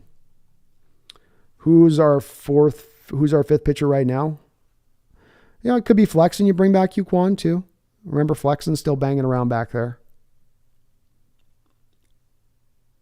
Bearded Villain, if I'm paying $25 million a year, I'm expecting a 2.0 ERA or lower. Well, then your expectations are completely unrealistic, my man. You're operating on an expectation level that's not equivalent with reality. That's not how reality works. It's just not. You can hope for it, but you're hoping on a far outlier at that point rather than what we call the rule of thumb. And if you start counting on outliers at every turn, again, you're just setting yourself up to be disappointed by that then. D-Man, I think people are just saying they should have went with a lesser pitcher for a cheaper contract, especially the years. What was the deal to be had? If I'm not mistaken, D-Man, there wasn't a lot of guys out there on the open market to go sign at that point. Could you have maybe accomplished it via a trade? Perhaps. Maybe. But I also think this team's set themselves up, let's not forget this, with a bottom third payroll that's going to increase over time here. And just because you signed this Robbie Ray contract, it's not going to inhibit you from signing other guys. It didn't inhibit you from signing Julio to a monster extension. It didn't inhibit you from signing Jesse Winker to extension when you probably shouldn't have done that. It didn't inhibit you from signing Luis Castillo to an extension. There is no salary cap in baseball, last I checked. What is a luxury tax? And they're nowhere close to it. At the end of the day, why are we worried about that even? Why are you even worried about this money? If he's giving you any, he's giving you starts, and he's a key member of this rotation. I don't think I'm getting anywhere on this. I'm gonna let it go. Beeb says the Mariners could have literally gone into a Houston game winning both games with Castillo game 2. Yeah. Hollywood Zero, and every guy you could find being underpaid and over delivering. The next time that contract's up, he's going to get overpaid. That's how salaries work. Yes, it is. It is indeed. Joel Tilson, Astros cheating scandal strikes back. They just don't go away, do they? Daniel says the loss of the Mariners hurts, but it makes me realize it feels good in the sense I care about this team for the first time in 20 years, not just an individual player, but the whole team. Well said. Joe Biden fell asleep during the commercial heading into the top of the ninth. What in the heck went wrong? How'd you fall asleep at that point, Joe Biden's Make-A-Wish? We brought in Robbie Ray, and our Seawald couldn't get it done.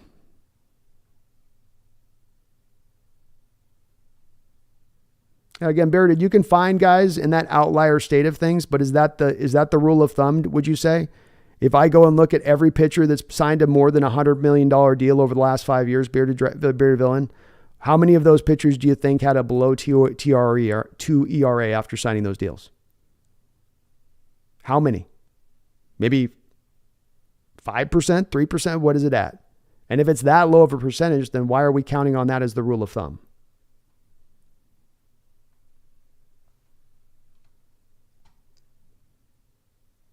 Bearded Villain can't get flex until next series. I was meaning long term on that, Bearded Villain, on if Marco goes. You can't imagine if we get Verlander next year.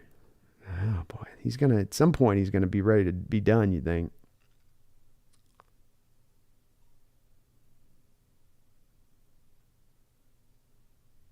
D-Man says, I agree with you. If Robbie Ray starts declining, then it could affect payroll in the future like it did with Cano and Seager. I mean, it could. You don't have a lot of bad contracts on the books right now. He's got only 4 years left remaining on the deal. Even if you are in with a pitcher who, unless he completely falls off a cliff, and this year was not a fall off the cliff season for him, D-Man. He was above average this season. If he slides to an average state and that hurts your payroll because you'd like to spend in other ways, then at that point you could offload him and eat half the salary potentially in it to try to have some of the costs be exacerbated from the system a bit.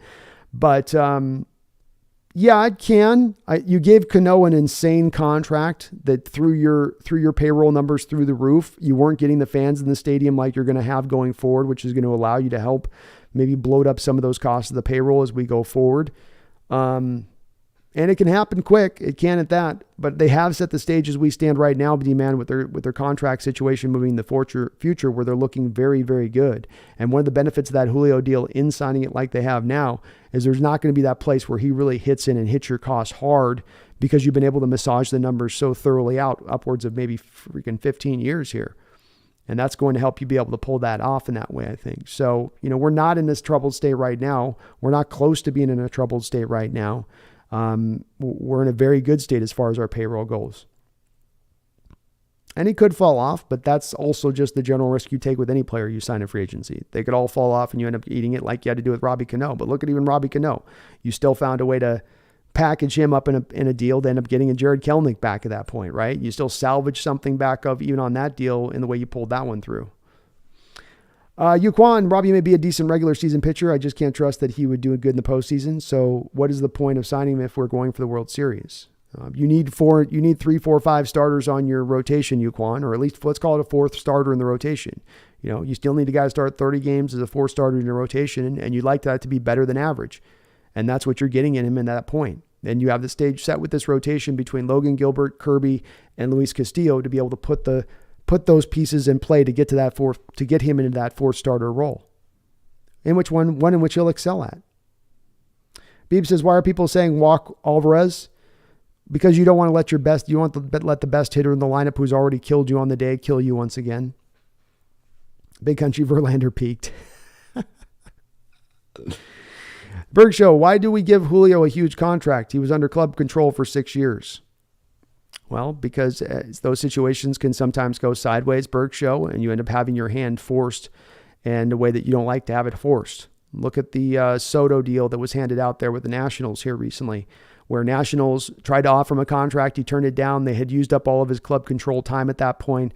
It was going to get down to the wire. They then needed to move him then in a deal at that point. A guy that they probably didn't want to move, had to move him nonetheless because of the fact that he turned down their offer on that. You didn't want to end up in that same stage with Julio. You wanted to get this guy locked in. And what you're really doing here at the end of the day with this contract, beyond locking him in so Youngberg show, is you're saying, okay, Julio, we're going to give up some of our club control years. And I don't think you had 6 years of club control, by the way, Bergs. That's a little much. You weren't going to be able to hold on to Julio before he's going to first reach free agency by 27 years old. So it doesn't last that long. Yeah. And you're also looking at a Berg show and you're saying, okay, we're going to give up a couple of club years control. We're going to give you your big market contract, but it's not going to be as much as you would have gotten down the line. You're going to have to give up some money back to us to make this happen. And he did so. He was willing to do so. It's going to help us out. It's also going to help in the management of the payroll going forward. Yuquan, do you think George Kirby is better than Emerson Hancock? I think he does got well more upside right now as it stands. Yes. I like Emerson though. Joel Tilson says Major League's only about the richest teams. Well, definitely richest teams do help. Berg show, that Evan White contract was a bust. Yeah, that wasn't a great contract in retrospect of it. And Mariners don't feel good about it, no doubt about it. But the theory behind it's still somewhat smart, I think. And again, we've had so many superstars here walk Berg show, from Griffey to A-Rod, everything in between. Do you want to get down to maybe having to risk that with Julio? If you don't, if you can get out ahead of that, potentially I do. You missed a wild game, True Texan, no doubt. D-Man trading Cano was an absolute miracle. It was. Even though I think I know why Robbie was sent out. Ray would only get 4 homers to lefties this season. That's probably why. Maybe. Steve, thing is, regardless of what happens this series, the season will still re-rousing success. So, I mean, this game definitely sucks, but we're still in an absurd spot. Yeah, we're in a good spot. Beeb says, I don't get why Service doesn't stick with the bullpen and trust them. Everyone was a little shaky today. Beeb says Mariners need to do the same with Gilbert and extend him. Maybe. I'm a little bit lesser to do that with pitchers because pitchers have much more of a higher injury rate than you get with positional players, I feel like. But I'm open to it maybe. There we go, D-Man. 4 years of club control is what you had with Julio Bergs. 4 years. Berg show says that Soto had 2 more years of club control. The Nationals didn't have to trade him. They had a year and a half. They had the rest of this year and 1 more year, Berg show. So you had a year and a half of club control left with Soto. And you also remember, Berg show, don't have the franchise tag in baseball. So when when a player reaches free agency, they're just gone, and they are gone for nothing at that point. So the Nationals were going to have to make their peace with letting him go if they weren't going to trade him, which meant that they were forced to move him. And once teams know you're basically forced to move him, there's going to be a bit of a depression on assets you can get for him. Don't make no mistake about it. Nationals got a fantastic haul for him, but that being said, still is a bit of a rough road from that respect because they probably would have preferred at the end of the day just to sign him to the contract. Yuquan, who do I think most possibly the Mariners will sign next year? I think that Hernandez guy for the Blue Jays is going to be a free agent, I believe. But Yuquan, I've been so into the season so far and just kind of into the year. I'm going to do some prep stuff for it. We'll do some shows around it this off season, but I don't have a lot of names on this yet. I haven't done a lot to look deep into it because I've just been kind of caught up with the team and what's going on right now in the now. So I'm sorry, I don't have too much to tell you on guys I'd look at next. You need hitters to me more than you need pitchers. I'd like to look at left fielder, maybe right fielder, but wherever we can improve this lineup, essentially.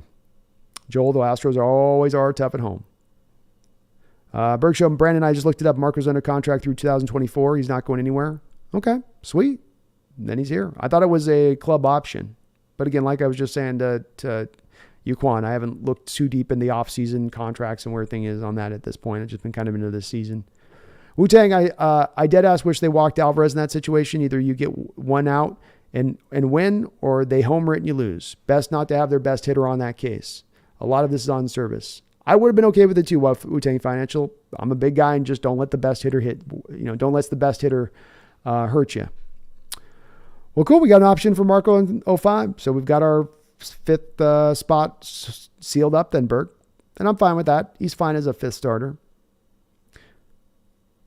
Beebs says, so would you trust to have Robbie Ray game 3 even with his struggles now? No, Beebs, and you're going with Kirby. Kirby's going to be your game 3 starter. But no. Nope. I wouldn't want to run with him on a starter at all right now throughout the rest of the playoffs. Do you see us still winning the World? Do you see us still winning the series against the Astros? It's going to be uphill, Yuquan. Hard to predict a win right now with it as uphill as it is. We got to climb our way we got to freestyle our way up this cliff, and it's a sure-faced wall right now. Hard to feel confident in that. I'll say that. D-Man says they'll try to trade Marco. Some team will be willing to try for him. You could be putting a package together as far as getting hitter, or if you want to look at another top rotation starter, if they want to target that.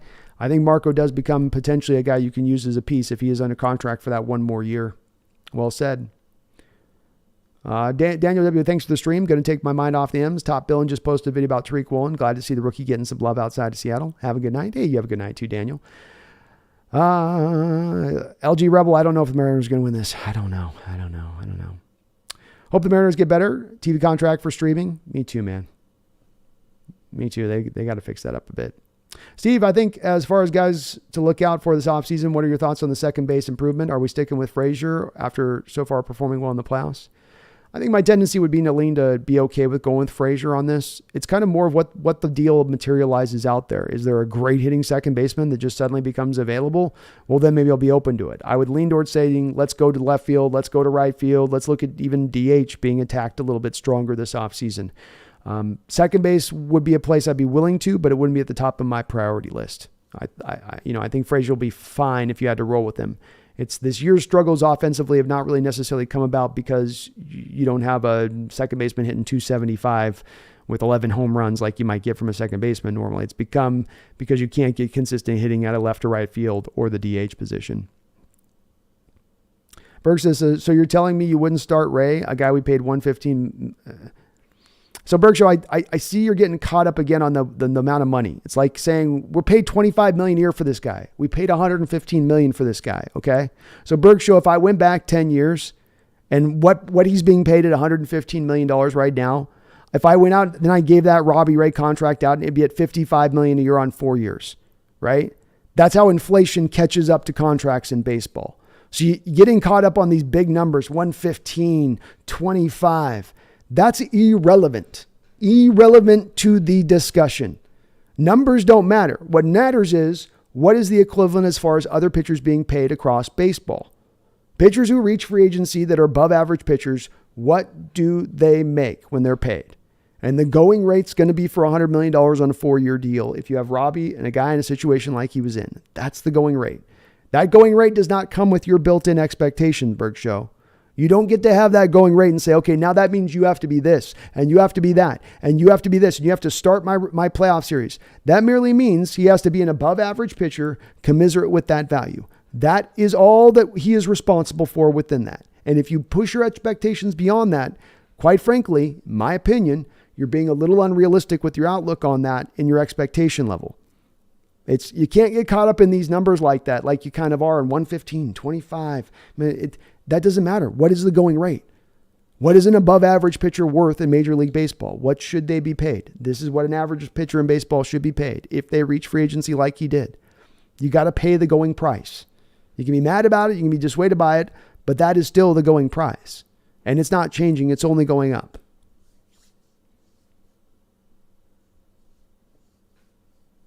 Jim, must win for the Mariners next game. Must win for the Mariners next game. No doubt about it. Y2K says the free agent time second basemen suck. They do indeed. I think second base is probably not the place to address. It's more outfield. Beeb's kind of crazy how we are about to have Kirby the rookie over Robbie.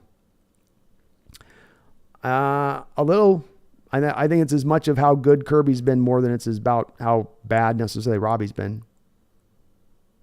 Sam the Great says still have a sick feeling that Service is going to go with Robbie. I hope he doesn't. That would be a mistake.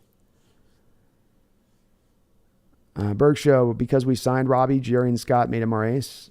They didn't, though. No. If he was your ace, or if he would have been the first guy starting in the game in Toronto, right? He's not paid to be. It wasn't paid to be an ace of the staff guy. Top of the. He's a above average pitcher. That's what he's been, of course. I'm not getting anywhere with you on this. I can see. Because you have been saying I've been saying something we should move JP to second to get a better starting shortstop. Maybe that's the way to go, Bird Country. You do have a real good shortstop in the system working his way through, so that might be a better potential route to go with, but that would be another alternative there. JP does give you a pretty good glove there at shortstop. Bird Show, do I think we'll give Kirby a Julio type deal? I don't think so. I don't think it's the same way with pitchers, Bird Show. They have so much more with the Tommy John surgeries and the arm problems that can develop. You are more likely to try to get the club control years out of those pitchers because it's a more combustible asset. YT says, comparing salary to other comparable players makes sense, but you also have to consider percentage of your salary. For example, $25 million of the Yankees is like $75 million for the Mariners. No, Y2K. That's funny money math is how you're pulling that. A player costs what he costs to get. The value is determined by the market, not by the individual team that might have a lesser payroll. If the Mariners choose not to pay more in payroll, that's their decision. That has nothing to do with the value of player or what he should cost. Brian Dunlap, Amy Frazier, Seattle really hard to win this game. That was a tough one. Bearded Villain, he was paid to be the ace. That's why he was where he was. Yeah. No, I think he was paid. At that time, you didn't know what you had in Gilbert, and you didn't know that you had Kirby ready to rise up through the ranks. You had Flexen and Marco Gonzalez. You did it to help solidify down your rotation. You did it to get a professional pitcher out there that you could count on to eat up innings, give you 30 starts in the year, and fit to what his designs had been over the course of his career. You signed him to be what he was over the course of his career, Bearded. You didn't sign him to be a Cy Young pitcher that he was in the 1 year last year. In a career that he's been in the league for 9 years, you're not going to convince me Dipoto looked at last year and went, oh, that 1 year is what he's going to be absolutely going forward. These other 8 years are completely irrelevant. That's going to be absolutely what he is in that true form going forward. I don't think that's how they looked at it. Maybe you as the fan looked at it that way. That's not how the front office looked at it that way. And that's the part I'm trying to push back on you to get you to understand and move off. We stop moving off things like he signed a 5-year, $100 million deal. He's supposed to be an ace of the staff. Based on what? Your expectations? Based on what?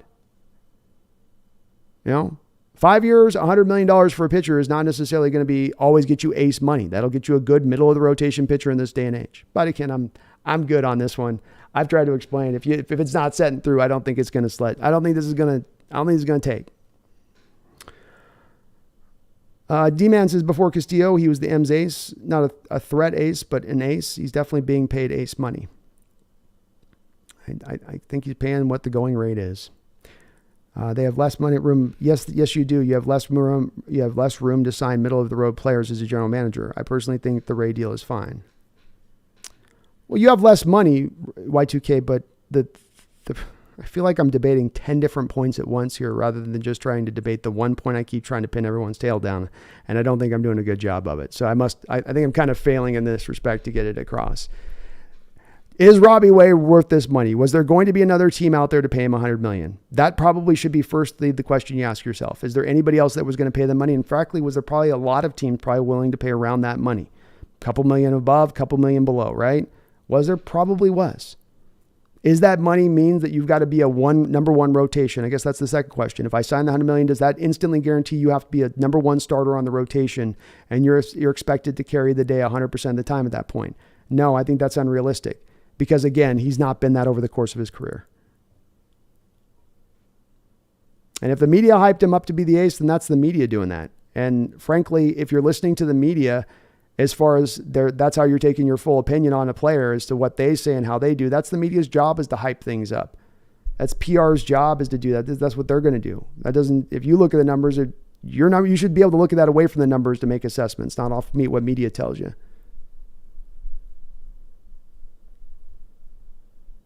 Do I think Judge will get 10 years, $500 million? Yes. Wu-Tang Financial says, screw it. Let's protest outside the stadium until they pay Ohtani. Yeah, I wouldn't sign Judge. I wouldn't sign him. I don't know if he'll get 10 years, but he'll probably get at least 8. Beebs, the scary thing is that not even close to the Astros' best baseball. We got to be taking advantage of that. They played pretty good ball today, Beebs. I mean, they were clean in the field. They didn't make any mistakes. Yeah, you got to Verlander, but the bullpen was pretty solid overall. D-Man says if you want to put a hard time, give him a hard time for the Adam Frazier signing. Yeah, that's one that doesn't look. That's one definitely is questionable on the value with him, more than what you thought. All right, well, we're going to wrap this up, folks. I've got to go over and we're going to be doing the B&B show here on my Hawks Nest side of this in another hour, so I need to go get some dinner and a little bit more coffee and get me out of my emotions here on this loss. Tough loss for our Mariners team.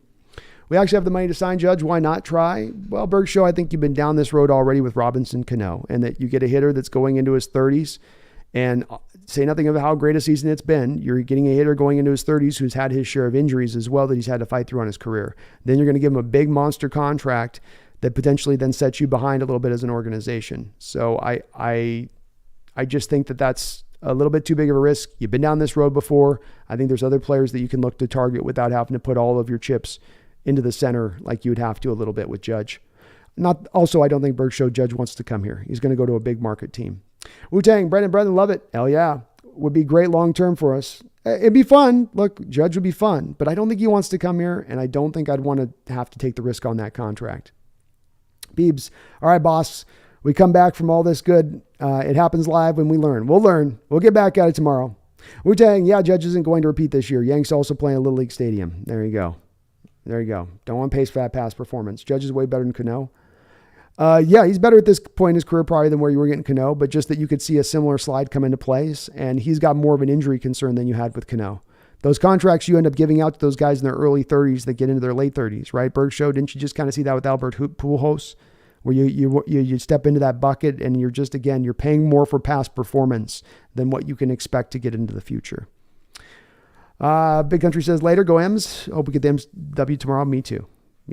Hey, please do, everybody, hit that like button on your way out the door. If you could for me, please, I really would appreciate it. I'm going to head over here and do the B&B show now. But hopefully our M's can bounce back tomorrow. I will be live streaming here on the channel, and we'll see if this Mariner team can somehow carve themselves out a win tomorrow with our true ace taking the hill in Luis Castillo. Tough loss, M fan, but that's why you get a little bit of a long series. This ain't a one game off in these kind of situations. So, Berg Show, Albert actually had a decent career with the Angels.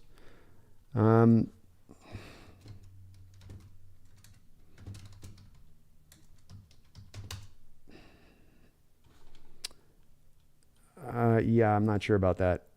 I mean, the Angels were so happy with the contract, they moved him out and paid to move him out, I believe. St. Louis, he was hitting .299 the previous year in St. Louis with 37 home runs. He went .285 to 30 home runs. He went .258 to 17 home runs. He went .272 to 28 home runs. He went .244 and did get up 40 home runs, but the average went down to .244 to do it.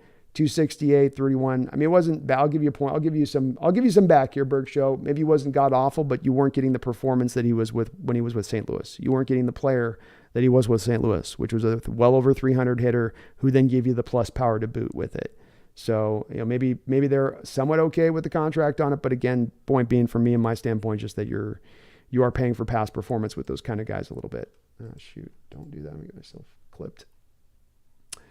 Okay, folks. Well, thank you guys. I appreciate you guys on the stream here. Really, let's see if we can get this bounce back tomorrow. Thank you so much. Let's keep the faith, keep the hope, my fellow Mariner fans, and please do not forget, don't you ever forget, Berkshire Albert's also 5 years older, and he says, fair enough, man. Fair enough. All right. Well, you guys have a good night, Berg Show. I appreciate you jumping on the stream with me. It's been fun debate with you guys here, and let's see what we can do maybe tomorrow, folks. Hope and pray. But don't ever forget, go M's.